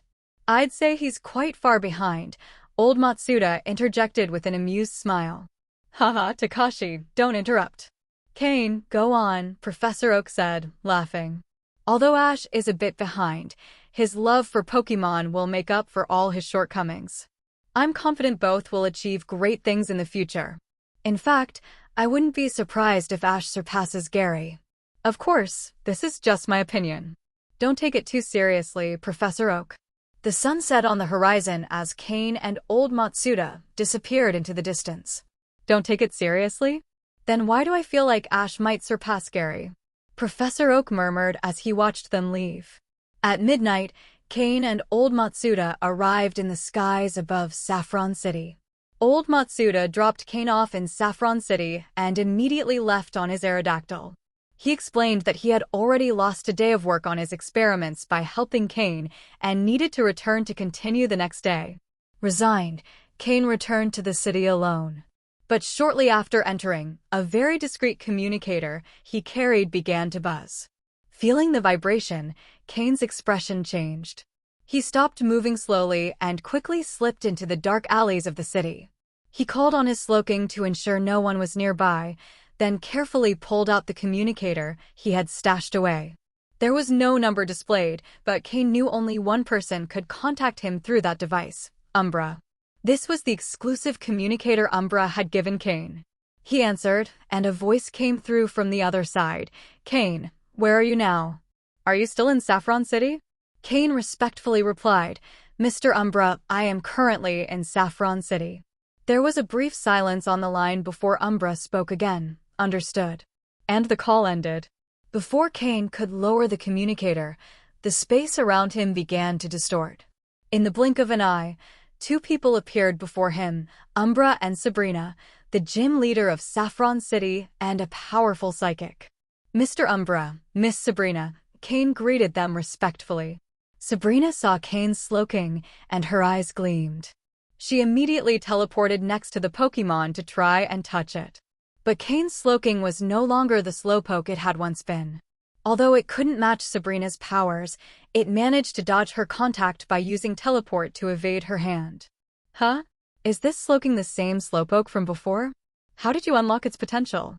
"It seems I've underestimated you," Sabrina remarked, surprised. However, her expression quickly changed. "Have you reached the level of a beginner psychic?" To Sabrina, a beginner psychic was still just an ordinary human, but she was impressed. She herself had unlocked Cain's psychic abilities and knew his talent in the field was limited. She never expected him to reach such a level. "I was lucky," Cain replied humbly. There was no clear way to explain it to Sabrina, so he could only attribute it to luck. Sabrina was about to continue asking questions, but Umbra interrupted her. "That's enough. This isn't the time for this, Sabrina." At this, Sabrina realized and stared deeply at Cain before speaking. "Put away your Pokémon. We're going to meet someone." Cain maintained external calm as he returned Slowking to its Pokeball, but internally, he was shocked. If two trainers of Umbra and Sabrina's caliber were seeking him out to take him to meet someone, it could only be one person: Giovanni, the leader of Team Rocket. The man even high-ranking Pokémon League officials feared. A man capable of facing the league champion and emerging victorious. In both power and influence, Giovanni was one of the most significant figures in the world. Cain had seen Giovanni in his past life, but only through video conferences alongside a group of people receiving orders. This situation was entirely different. Sabrina grabbed Cain by the shoulder and placed her other hand on Umbra. Sabrina's psychic power surged, and Cain felt as if he were drifting in an ocean during a storm. He hadn't capsized, but it felt like he could be thrown into the void at any moment. In a flash, Sabrina teleported them. The space distorted, and in the blink of an eye, the three appeared in a forest. But they didn't stop, and Sabrina continued teleporting them. After 3 jumps in under a minute, they arrived at a secret room. "Ugh, carrying both of you was harder than I expected. If I had come alone, it would have been much faster," Sabrina said as she exhaled deeply. Clearly, transporting 2 people had been a challenging task, even for someone of her caliber. "Where are we?" Cain asked. "Viridian City, Team Rocket's base," Umbra replied calmly as he walked inside. Sabrina followed, and although Cain was astonished, he had no choice but to follow them. It was no surprise that Sabrina could teleport with such precision. Viridian City wasn't very large, but it wasn't small either, and it was located next to Viridian Forest. Though most people didn't know, the League's upper echelons were well aware that Viridian City was practically Team Rocket's headquarters. Giovanni, Team Rocket's leader, was also the Viridian City gym leader. Before his identity was revealed, the League considered him one of the top candidates to lead the next generation. Thanks to Giovanni's power and his connection to Viridian City, he established his gym there, allowing Team Rocket to flourish rapidly. Even though much of their operations had moved to Saffron City, Viridian City remained Team Rocket's heart. Even after Giovanni revealed himself as Team Rocket's leader, the League did not strip him of his position as gym leader, likely due to certain agreements between the two sides. But the reason was clear: no one wanted to challenge Giovanni for that position. Of the 8 major gyms in the Kanto region, 4 were controlled by Team Rocket. This demonstrated the level of infiltration they had achieved in the Pokémon League. In a secret room of the Team Rocket base, located beneath Viridian City, Cain found himself face-to-face with the man who could be considered the greatest villain in the Pokémon world. Under the guidance of Umbra and Sabrina, Cain entered the room alone. In the center of the room was a large desk, covered with numerous documents and books. Behind the desk stood an enormous bookshelf, also filled with books. It was evident that to become someone of great power, both in strength and influence, knowledge was essential. Sitting in a grand chair between the desk and the bookshelf was a man dressed in an elegant black suit, with a firm and resolute expression on his square face. His short, well-groomed hair and a confident smile on his face completed his imposing presence. One hand held a book, while the other continuously stroked the soft fur of his Persian. Giovanni did not flaunt his importance upon seeing Cain enter, as other figures of power might. "Leader." Cain knelt on one knee as he entered, addressing him with sincerity. "Rise," Giovanni said calmly, setting his book aside. His voice was deep and firm, exuding an innate confidence. It was evident not only in his speech, but also in the impeccable organization of his surroundings. Not a speck of dust on his desk, and the books and documents were perfectly arranged. As Cain rose, he took the opportunity to steal a glance at Giovanni. The first impression was clear: this man was truly worthy of being Team Rocket's leader. He was the epitome of charisma. "I've heard from Umbra that you've managed to establish a small force in the Hoenn region, and have even requested an identification code for your group within the organization," Giovanni remarked, still stroking Persian, a gesture that suggested he was deep in thought. "That's correct, leader. I've prepared everything to expand Team Rocket's influence in the Hoenn region," Cain responded respectfully.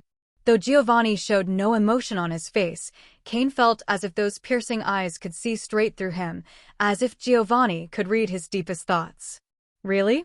You don't need the organization to provide you with additional support?" Giovanni asked. Cain felt a slight tension. Although he had managed to establish himself in Leafy Town, the last thing he wanted was someone interfering in his territory. "Thank you for the offer, leader, but it's not necessary. I'm confident I can solidify our position in Hoenn on my own," Cain replied firmly. Giovanni nodded slightly, not pressing the matter further. "If at any point you need support, just inform Umbra. Reasonable requests will be granted. But I hope you fully understand what you're doing," Giovanni said in a serious tone. Cain nodded, though sweat began to form on his back. While he claimed to be expanding Team Rocket's territory in Hoenn, his true aim was to strengthen his own power. Giovanni seemed to be aware of this. Though he hadn't expressed it directly, it was clear he understood Cain's motivations. However, his silence on the matter indicated a willingness to tolerate it to some extent.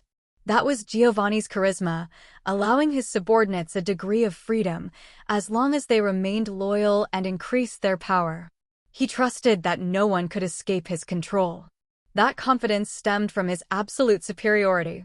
"Yesterday, I saw something on television. It seems you're building a good reputation within the league," Giovanni said, shifting the topic. "That's right, leader. I believe having a public identity is essential to establishing a strong foundation in Hoenn. Additionally, I'm planning to establish a gym in Hoenn. With a public position and the organization's secret support, I can achieve much more for Team Rocket." "A gym in Hoenn? In your Leafy Town?" Giovanni seemed well aware of the location. "Yes, leader.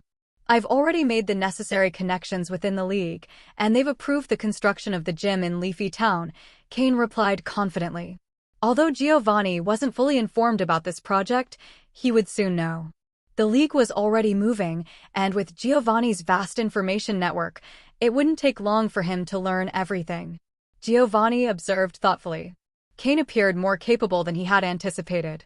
Unlike other Team Rocket gym leaders who relied on the organization's support, Cain had managed to establish a foothold in Hoenn independently, even creating a small underground empire.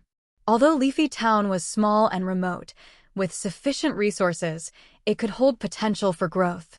Suddenly, Giovanni's strategy for Hoenn shifted entirely. Initially, he hadn't expected much from Cain, someone who had just emerged from the trial island. But now, Cain had exceeded his expectations. Given that Cain demonstrated valuable talent, he deserved more support. Very well. Since you have this capability, I'll issue instructions for your identity within the League to be protected at the highest level of confidentiality. Proceed with your plans. Team Rocket will back you, Giovanni declared decisively, making a firm gesture with his hand. Additionally, I'll grant you privileged access within Team Rocket and promote you to officer. You'll have the authority to appoint captains and junior officers in Hoenn. As for higher-ranking officers, they can be promoted as long as they pass the necessary tests. From now on, you'll report directly to Umbra, who will then inform me, Giovanni added. Take care of this, Tenebris, Giovanni ordered, addressing a shadow in the room. Understood, a voice responded from the shadows, though no one was visibly present. It was Tenebris, another leader of Team Rocket's shadow unit, holding a rank equivalent to Umbra's. Cain felt a slight surge of emotion. Not only because of his new rank as officer, but also because Giovanni had appointed him as the highest authority in Hoenn. From now on, Cain would only need to answer to Umbra and Giovanni, granting him almost total control over the region without interference from other high-ranking officials. However, you must remember this. What I give, I can also take away. I'll let you do some things your way because, in this world, the most important thing is strength. Even though you're now an officer, your power is still far from sufficient. Strive to become stronger, or else you'll remain a minor player, Giovanni warned sternly. Understood, leader, Cain replied, feeling renewed tension. Giovanni had issued a warning. When Cain left Giovanni's office, his back was already drenched in sweat. Although Giovanni had neither pressured him nor been particularly harsh, the imposing and serious atmosphere was something Cain couldn't resist, making him acutely aware of his current lack of power. Even in his past life, when he had barely ascended to the level of a quasi-elite trainer, Cain knew he wouldn't have been able to breathe in Giovanni's overpowering presence. When he exited the room, Umbra and Sabrina were already waiting outside, having stayed there for quite some time. Seeing Cain looking somewhat dispirited, Sabrina flashed a radiant smile.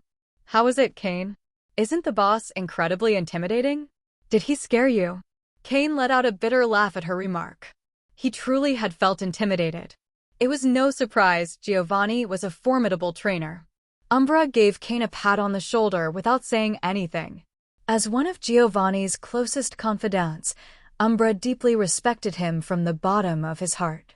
Given how long Cain had spent in Giovanni's office, Umbra, based on his understanding of Giovanni, was certain the boss held Cain in high regard. In Team Rocket, there was a clear rule. If Giovanni noticed you and you didn't disappoint him, your rise through the ranks would be swift. Of course, not disappointing Giovanni was no small feat. The expectations he had for those he selected were extremely high. The growth of an ordinary person could never keep up with Giovanni's expectations.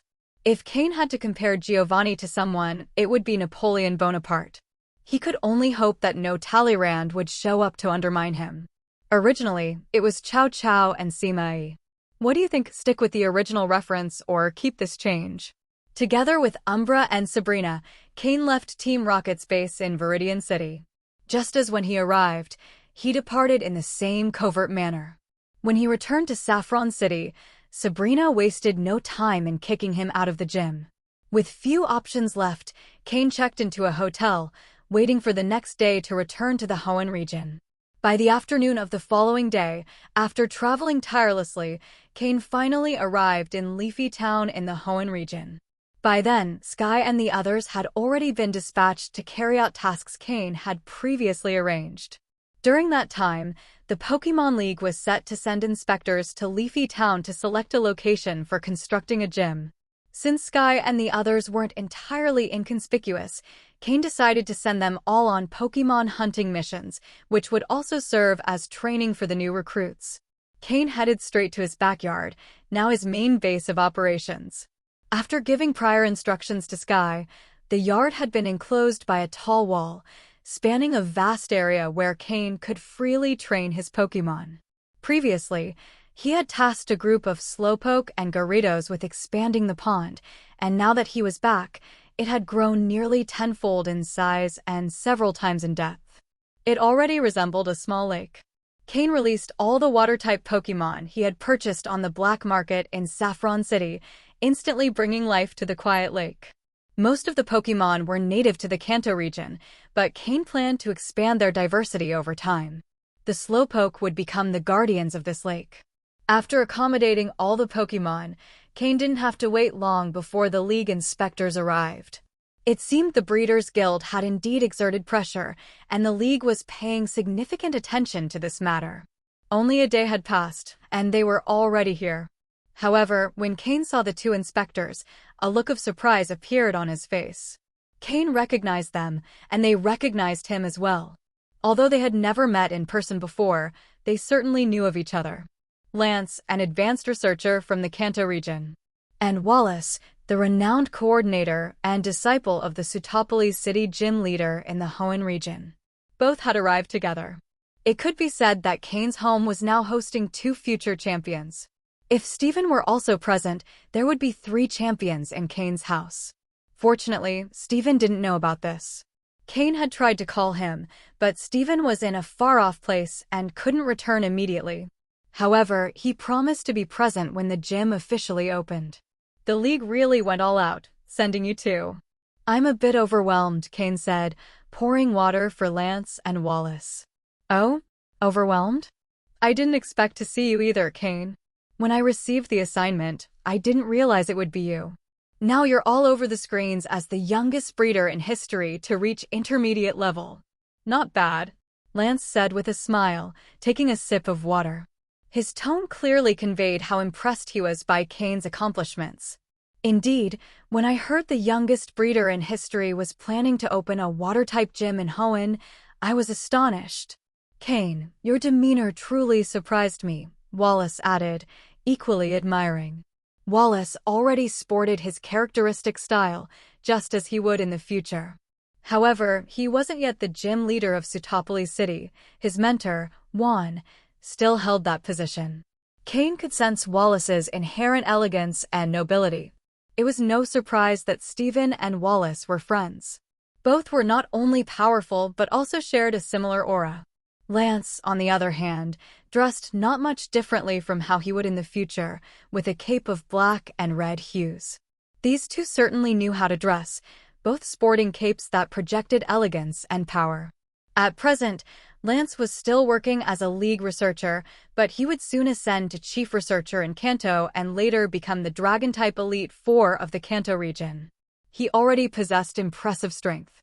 Wallace, on the other hand, would likely soon take over from his mentor Juan and become the gym leader of Sutopolis City. The Sutopolis City gym was also a water-type gym, but it had a much richer history compared to the small gym Cain planned to open in Leafy Town.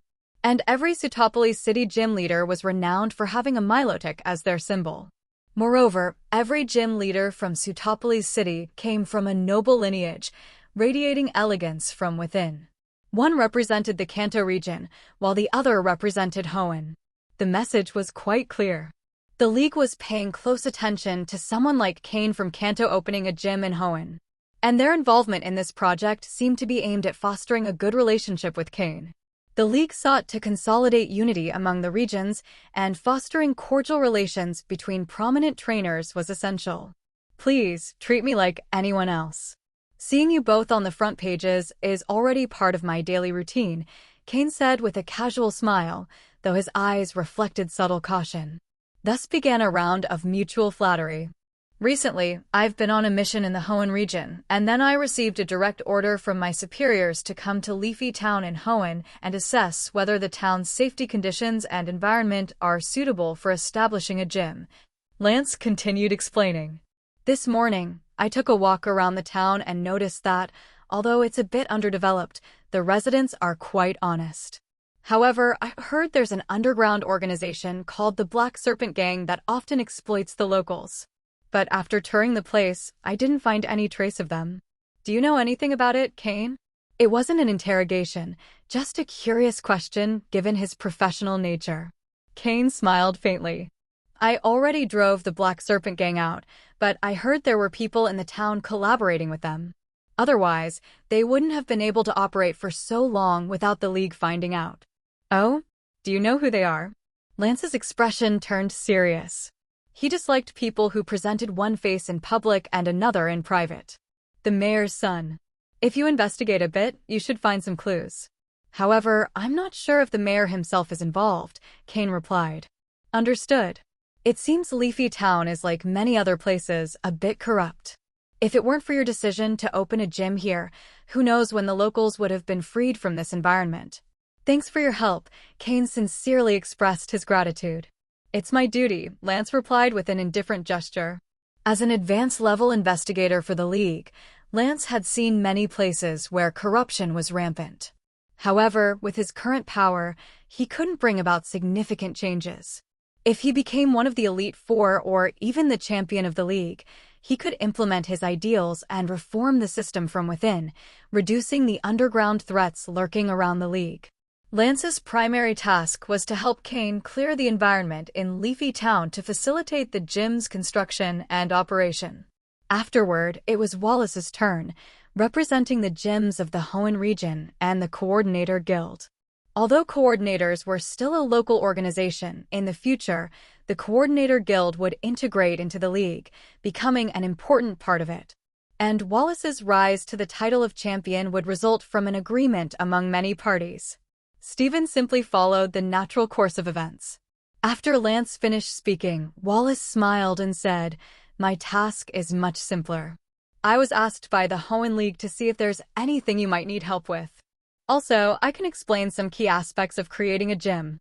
After all, we'll both be leading water-type gyms, so we could learn a lot from each other." Cain immediately brightened up. The Sitopolis City Gym was one of the oldest in Hoenn. Wallace's help could be even more valuable than Lance's. Although Wallace was still the apprentice of Sitopolis City Gym leader Juan and not the official leader, he was already handling many of the gym's responsibilities, as Juan rarely participated in battles or daily management. It wouldn't be long before Wallace officially became the gym leader. Wallace frequently traveled to participate in contests, and only when he was away did Juan take on his responsibilities as gym leader. This demonstrated Wallace's vast experience in managing and operating a gym. I wonder what advice you can give me, Wallace. This is my first time running a gym, and honestly, I'm not very familiar with all it entails, Cain humbly asked. Wallace nodded and explained, "First of all, Cain, you need to understand that the most important aspect of a gym is not the Pokémon, the gym's type, or even the leader. Those things are secondary. The most important thing is the meaning behind the gym's existence. In other words, what it aims to teach challengers." The meaning of a gym's existence? Cain initially thought of badges. When a trainer wins a battle, they receive a badge, and by collecting 8, they can participate in the Pokémon League tournament. But clearly, the meaning wasn't something so superficial. Exactly, the meaning behind the gym's existence. For example, at the Sitopolis City Gym, challengers earn the Rain Badge if they pass the challenge. However, there are times when, even if the challenger wins, the leader might decide not to award the badge. And in other cases, even if they lose, if the leader believes they've demonstrated the necessary qualities, the badge is still awarded. The evaluation is based on the gym's philosophy. Wallace continued, "Our philosophy at the Sitopolis City Gym is elegance. We teach trainers and their Pokémon to maintain inner elegance and nobility. If a trainer can remain calm and graceful in battle, they'll guide their Pokémon with serenity and efficiency." Cain understood. At the Sitopolis City Gym, a trainer's evaluation wasn't solely based on strength, but on whether both they and their Pokémon could maintain an elegant and calm mindset. If he were to open his own gym, he needed to define a central concept that would become its main philosophy. Cain fell into deep thought. Wallace didn't interrupt him. Defining a gym's philosophy was something deeply personal, and it was best for the leader to develop it on their own without external influences. "Rhythm," Cain said after a moment of reflection. "Rhythm? murmured Wallace and Lance. Yes, rhythm. The rhythm of battle, the rhythm of life, the rhythm of the relationship between a trainer and their Pokémon. In battle, trainers need to synchronize their rhythm with their Pokémon. Whether the Pokémon adapts to the trainer's rhythm or the trainer adapts to the Pokémon's natural rhythm, finding that balance is key to maximizing potential in battle. My gym will teach them how to find that rhythm. Cain had just defined his gym's philosophy. While it seemed like a quick decision, Wallace and Lance couldn't deny that the concept was interesting and fitting. Moreover, there wasn't yet a gym in the Hoenn region using this approach. Since you've decided, there's no issue, Wallace said. And since you chose to open a water-type gym, I imagine you're quite skilled with water Pokémon. How about we have an elegant battle? Wallace concluded, running a hand through his green hair with a refined gesture. Cough.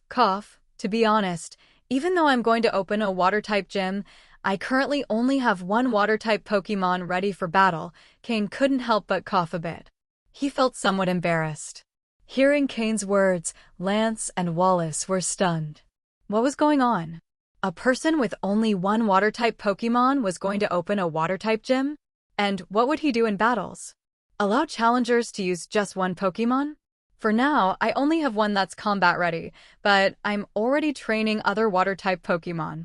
Also, just yesterday, I applied for a permit to obtain a Mudkip from the Hoenn region. I plan to pick it up from Professor Birch once the gym's construction begins, Cain explained. After all, there wasn't even a trace of the gym yet, so Cain didn't need to rush. All right then, let's do a one-on-one battle. Let's showcase our elegance.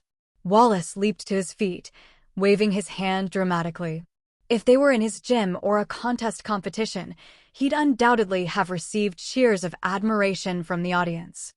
I'll be the temporary referee, Lance said, also standing with a smile. Well, if you're both so interested. Cain shrugged and smiled. And so, the three found an outdoor spot.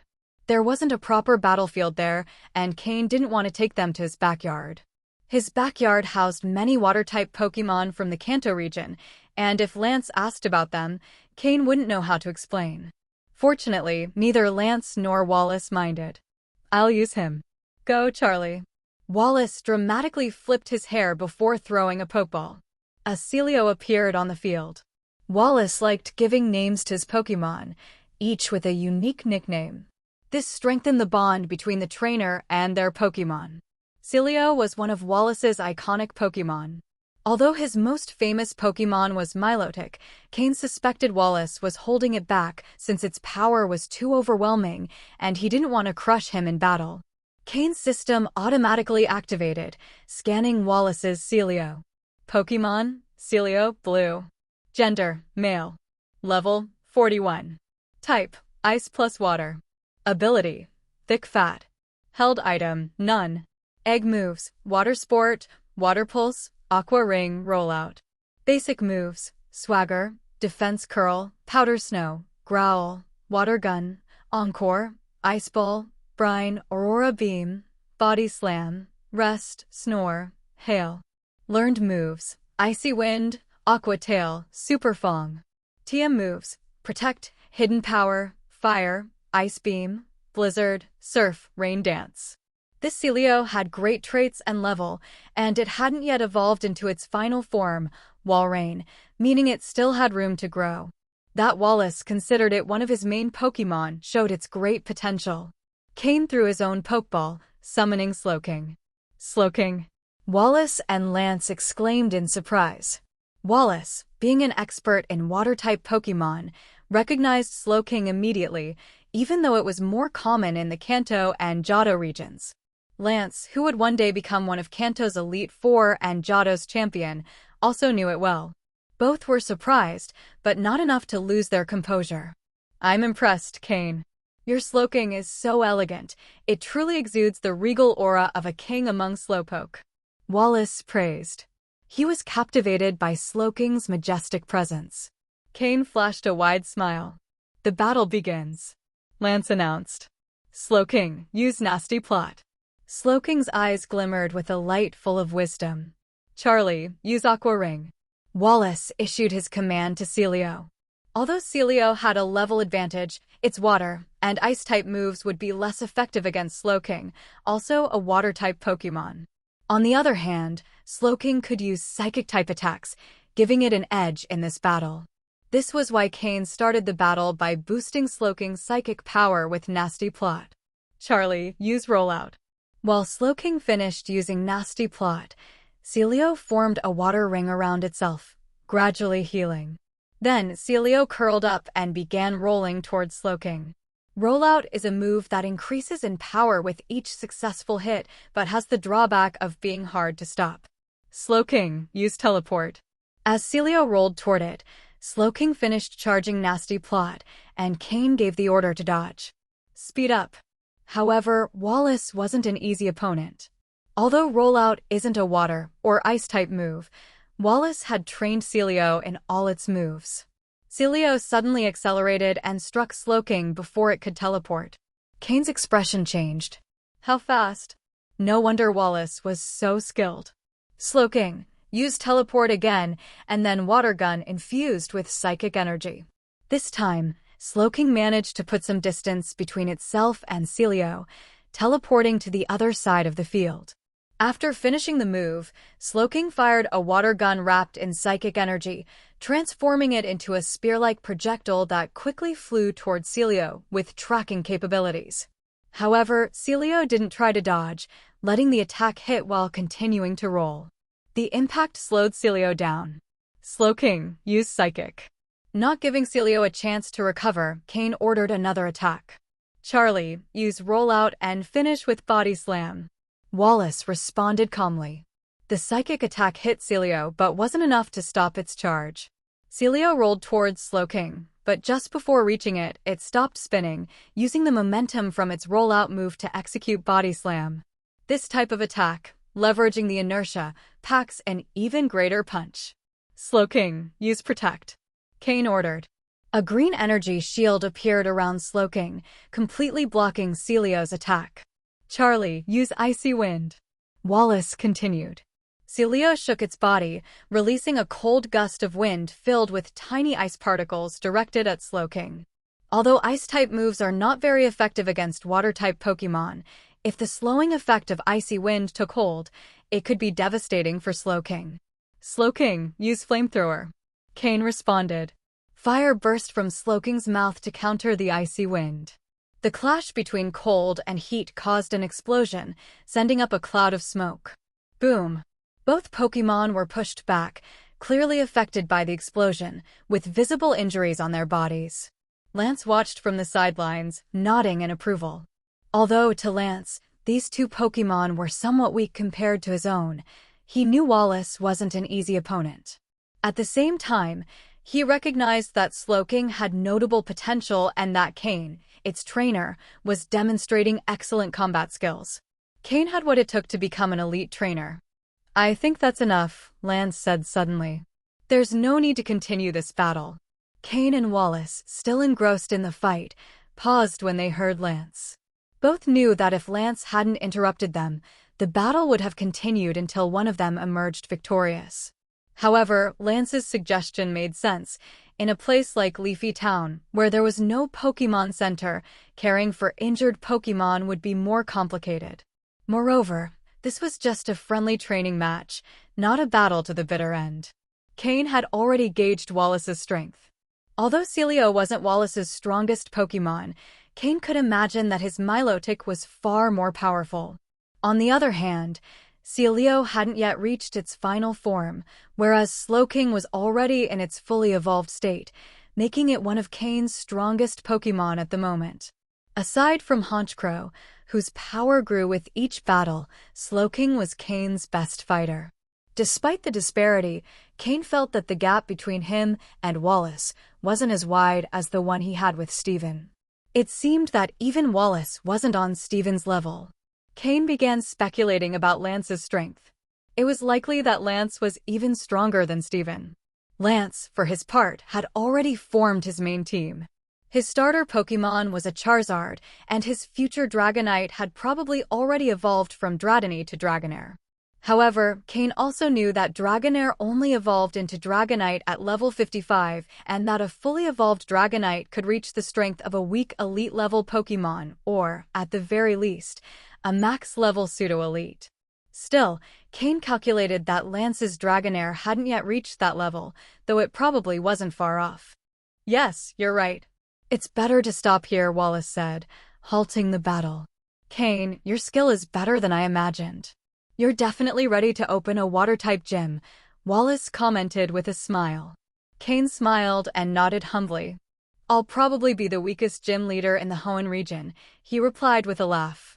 Cain knew his own level well. Among the gym leaders in the region, he would probably rank last. Don't be so modest. Power is built over time. I'm sure you'll surpass many others soon, Wallace added. That's right. You both have great potential. Don't underestimate yourselves, Lance said seriously. Cain had nothing more to add. Although modest, he knew that within a year, things could change drastically, and he might become the strongest gym leader in Hoenn. Well, I need to investigate the town leaders. If I find anything suspicious, I'll act immediately, Lance announced as he pulled out a Pokeball. A Charizard appeared before the three, ready for action. Pokémon: Charizard, dark blue. Gender: male. Level: 50. Types: fire plus flying. Ability: blaze. Held item: none. Egg moves: crunch, dragon dance, dragon pulse, bite. Basic moves: wing attack, flare blitz, heat wave, shadow claw, air slash, scratch, growl, ember, smoke screen, dragon rage, flame burst, slash, flamethrower.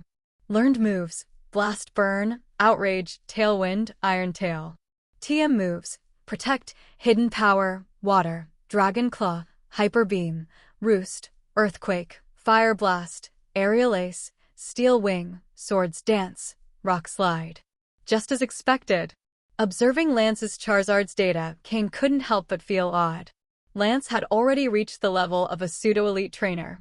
Although his Charizard was only level 50, its dark blue quality and moves like Dragon Dance and Outrage, along with several fire and dragon-type moves, placed it at a level beyond average.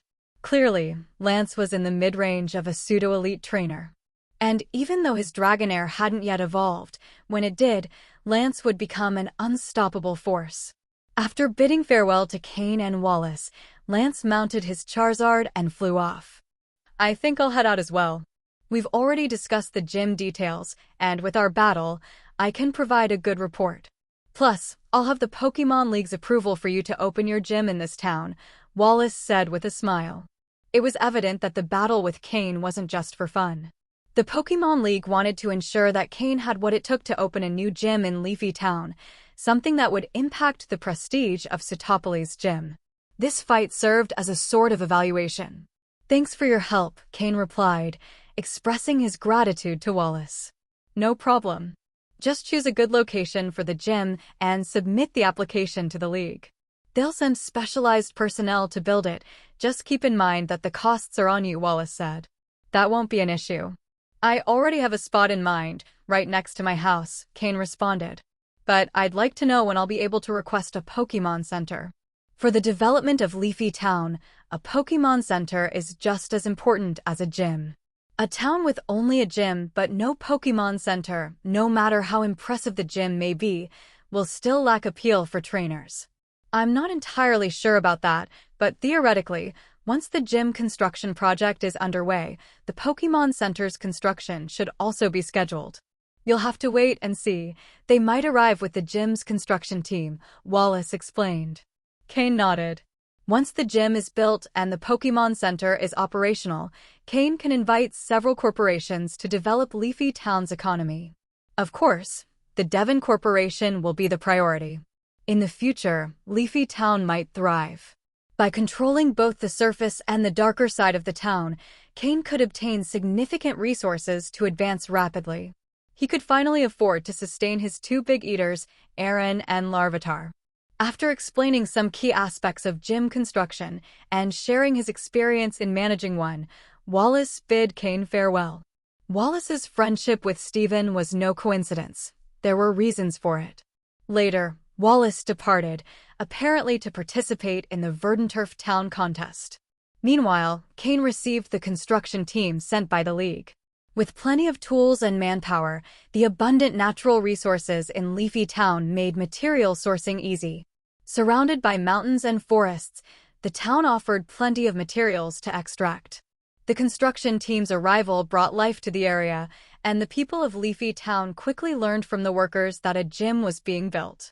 This was exciting news for them. The idea of having a gym in such a remote town promised visible development for the future.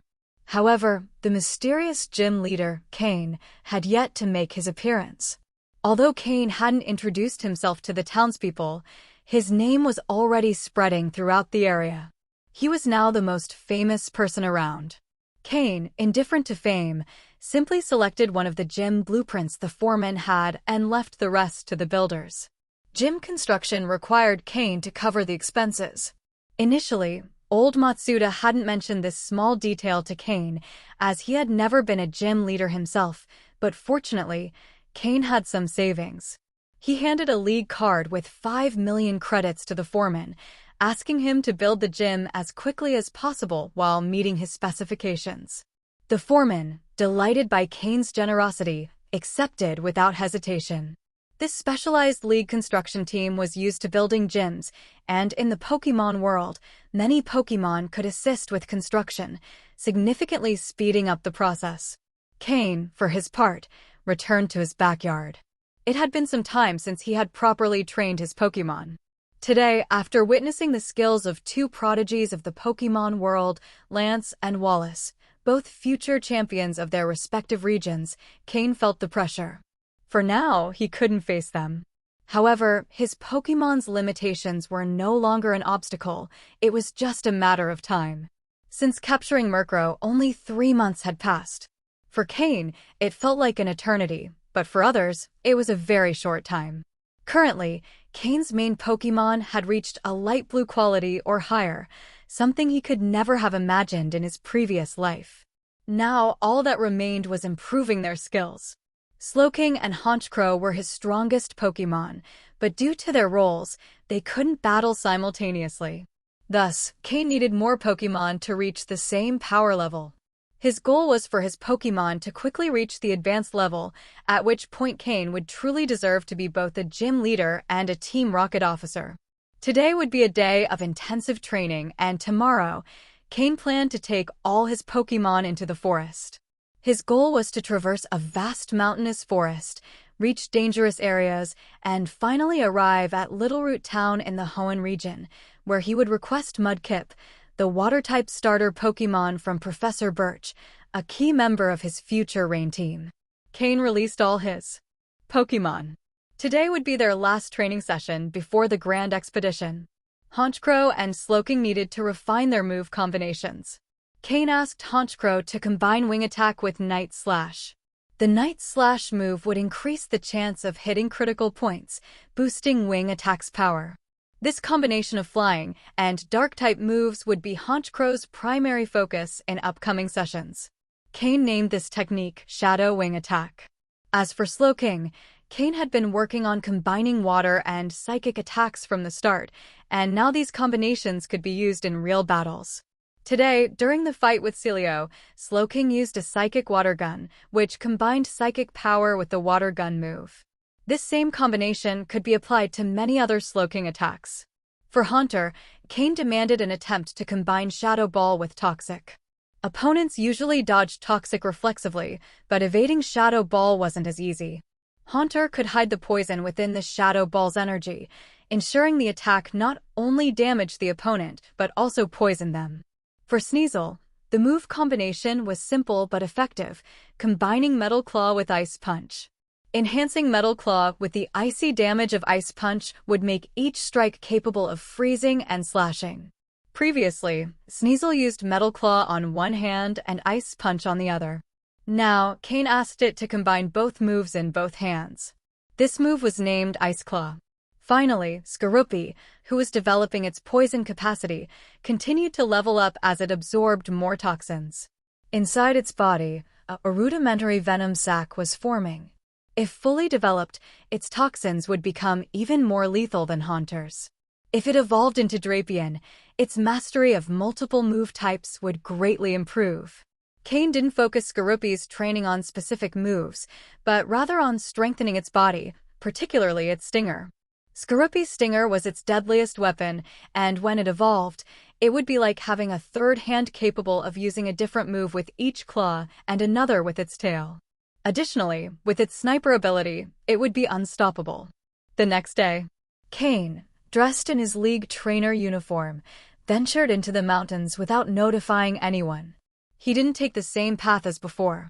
This time, Cain decided to head in a different direction, southward, toward Little Root Town. Traveling on foot would take him several days, provided no unexpected complications arose. Skorupi and Sneasel accompanied him. They were still at the outskirts of the forest, where the wild Pokémon weren't very high level, making it an ideal training ground for Skorupi. The main goal of this journey was to train Skorupi, as prolonged exercise would help it absorb the toxic energy accumulating in its body more quickly. Wandering aimlessly through the forest could lead to accidentally invading the territory of wild Pokémon. If the territory belonged to a small group of Pokémon, it wouldn't be a big deal, but if there were a large number of Pokémon, hostility was almost guaranteed. In the forest's depths, Pokémon fiercely defended their territories. These were basic survival rules in the forest, but for Cain and his team, such rules didn't apply. Skorupi, standing at 1.2 meters tall, took the lead. Its sharp pincers moved nonstop, as if practicing boxing, while its long tail hovered above its head, motionless and easy to overlook. Clearly, after spending time outdoors and participating in a few battles, Skorupi was excited. Since Cain had captured it, Skorupi hadn't had the chance to lead a fight. It always watched its older siblings battle while scavenging the leftovers or, in many cases, just cheering from the sidelines. While this kept it safe, for a combat-thirsty Pokémon like Skorupi, it was frustrating. This time, it was finally Skorupi's turn to fight. It was no wonder it was so enthusiastic. Cain watched as Skorupi moved like it owned the place, strutting like a crab crossing the street, and couldn't help but smile. He decided not to stop it, as they were still in the forest's outer regions, where Pokémon weren't high level. At level 26, Skorupi was more than capable of handling the challenges. Additionally, Sneasel, at level 32, was there to back it up in case Skorupi faced an opponent too strong to handle alone. However, as they ventured deeper into the forest, Sneasel would also have to take the lead in battles. As they walked, Cain noticed the bushes around them becoming more colorful, a sign they had entered a special area. It could be the territory of a Pokémon or an area rich in natural resources. They hadn't gone far when Cain realized his assumption was correct. They were in the middle of a wild Pokémon's territory. One Pokémon decided to ambush Cain, aiming its attack primarily at him, perceiving him as the most vulnerable in the group. Pokémon, Vileplume, green. Gender, female. Level, 29. Type, grass plus poison. Ability, chlorophyll. Held item, none.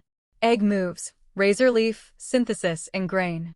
Basic moves, absorb, growth, sweet scent, acid, poison powder, stun spore, sleep powder, giga drain, lucky chant, moonlight, aromatherapy. Learned moves, seed bomb, gastro acid, drain punch. TM moves, none. At first glance, this Vileplume had good stats and abilities, but as a final evolution, its potential was already more limited. It wasn't a bad Pokémon, but given Cain's current level, Vileplume no longer piqued his interest as a training prospect. Still, for Skorupi, it was a perfect opponent. Vileplume had evolved from a Gloom with the help of a Leaf Stone, and this one clearly ruled the territory. It had likely stumbled upon a leaf stone by chance, allowing it to complete its evolution. Although Cain wasn't interested in training Vileplume, it remained a valuable specimen for a Pokémon hunter. Even if he didn't sell it, it could be useful for training his subordinates. After all, Vileplume's grass and poison type gave it many moves beneficial for survival in the wild. Cain was particularly interested in its sweet scent move, which could attract numerous wild Pokémon, making training and capturing easier. However, Skorupi had to defeat it first. Vileplume, with its grass and poison types, didn't have clear weaknesses against Skorupi, also a poison type. Even so, its grass and poison-type moves wouldn't be very effective against Skorupi. Skorupi resisted grass moves 4 times over and poison moves twice over. Vileplume lunged, using Giga Drain. This grass-type move not only dealt damage, but also restored the user's energy. A small blue hand glowed with green energy as Vileplume advanced rapidly. The opponent is close. Get ready, Skorupi. Use agility and counter with Bug Bite. Cain, accustomed to wild Pokémon ambushes, remained calm, issuing precise instructions to Skorupi. Upon hearing Cain's orders, Skorupi displayed a look of excitement. With a shout, it planted its legs firmly on the ground, kicking up dirt and dead leaves as its speed drastically increased. Then it opened its massive jaws, already charged with bug-type energy. With its large size and growing strength, Skorupi had become Cain's strongest Pokémon in terms of raw physical power. It might only be level 26, but in terms of sheer strength, none of Cain's other Pokémon could compete. Skorupi and Vileplume collided midway. Boom! Vileplume's Giga Drain struck Skorupi, but Skorupi's Bug Bite also landed on one of Vileplume's petals. In the next moment, Skorupi took 3 steps back, while Vileplume was sent flying 5 or 6 meters, crashing into a tree. It was evident that the flower on Vileplume's head already had a noticeable notch, bitten by Skorupi's fangs, with a bit of pink nectar slowly seeping from the wound. Vileplume showed clear signs of pain. In addition to the wound on its flower, the blow Skorupi delivered by slamming it against the tree had also left its body exhausted. However, Skorupi didn't come out completely unscathed either. Although Vileplume hadn't physically moved him, the force it exerted was considerable, leaving him somewhat dazed. Fortunately, Skorupi had quadruple resistance against grass-type moves like Giga Drain, so he didn't suffer much damage. The effect of Giga Drain didn't fully manifest either, as the amount of energy Vileplume absorbed wasn't enough to counteract the damage Skorupi had inflicted. Take advantage of the momentum, Skorupi. Charge and use Poison Jab. Let's see if it can match your strength now, Cain said with a smile. With every battle, Skorupi's strength shone brighter. So far, there wasn't a single Pokémon that could compete with him in terms of physical power. Cha! Cried Skorupi, shaking his head as he charged once again toward the weakened Vileplume. Vileplume, after being thrown to the ground, could barely recover. Seeing Skorupi rushing toward her again, her expression turned to panic. She knew she had collided with an impenetrable wall. She had always relied on her strength to crush opponents, but this time, she was the one being crushed. However, realizing that escape wasn't an option, Vileplume decided to face him again. She knew she couldn't run, so her only choice was to fight back. Shaking the injured flower on her head, she began scattering several powders from her bloom: poison powder, stun spore, and sleep powder. Simultaneously, her feet, firmly planted on the ground, began to root themselves in the soil. Fine roots dug deep, extracting energy from the earth. The move in grain allowed Vileplume to recover some energy while anchoring herself more securely to the ground. With a fierce expression, she raised her right hand and launched the Giga Drain move again. It was her last desperate attempt. Skorupi grinned as he used his powerful pincers to grab Vileplume's hands, blocking her Giga Drain. Without halting his charge, Skorupi broke Vileplume's roots and slammed her against a tree with a loud crash. This time, Skorupi's tail, which had remained still until now, shot forward like a bolt, injecting venom into Vileplume's body before she could react. As Skorupi stepped back, Vileplume had already fallen unconscious, her body emanating a purple glow, a sign that she had been poisoned. If Vileplume didn't wake up soon and treat her poisoning, she might not survive and would end up as another special nutrient in this forest soil. Perhaps, the nutrients she left behind could be enough for several Gloom to evolve into new Vileplume. After Vileplume's fall, the gloom and Oddish watching from the shadows disappeared instantly. Some Oddish even buried themselves in the ground, leaving only a few leaves visible, almost indistinguishable from the rest of the forest's vegetation. Cain tossed a Pokeball at Vileplume. Even though he wasn't interested in training this Pokémon, he knew she was still valuable. If someone else thought they could tame her, he could give her to one of his subordinates to try. The capture met no resistance, and when Cain released her again, Vileplume still hadn't woken up. Skorupi absorbed the poison from her body, and Cain treated her wounds rudimentarily. Being a grass-type Pokémon, her recovery ability was quite good. Additionally, Vileplume had the chlorophyll ability, so if she were in a sunny, open area, she could heal quickly on her own. The moves Synthesis and Ingrain combined could have terrifying effects. Good job, here's your reward, Cain said, smiling as he handed some Pokeblocks to Skorupi, who happily devoured them, recovering some energy. Skorupi's physical growth had reached its limit. Even if he continued using supplements, the effect wouldn't be as noticeable.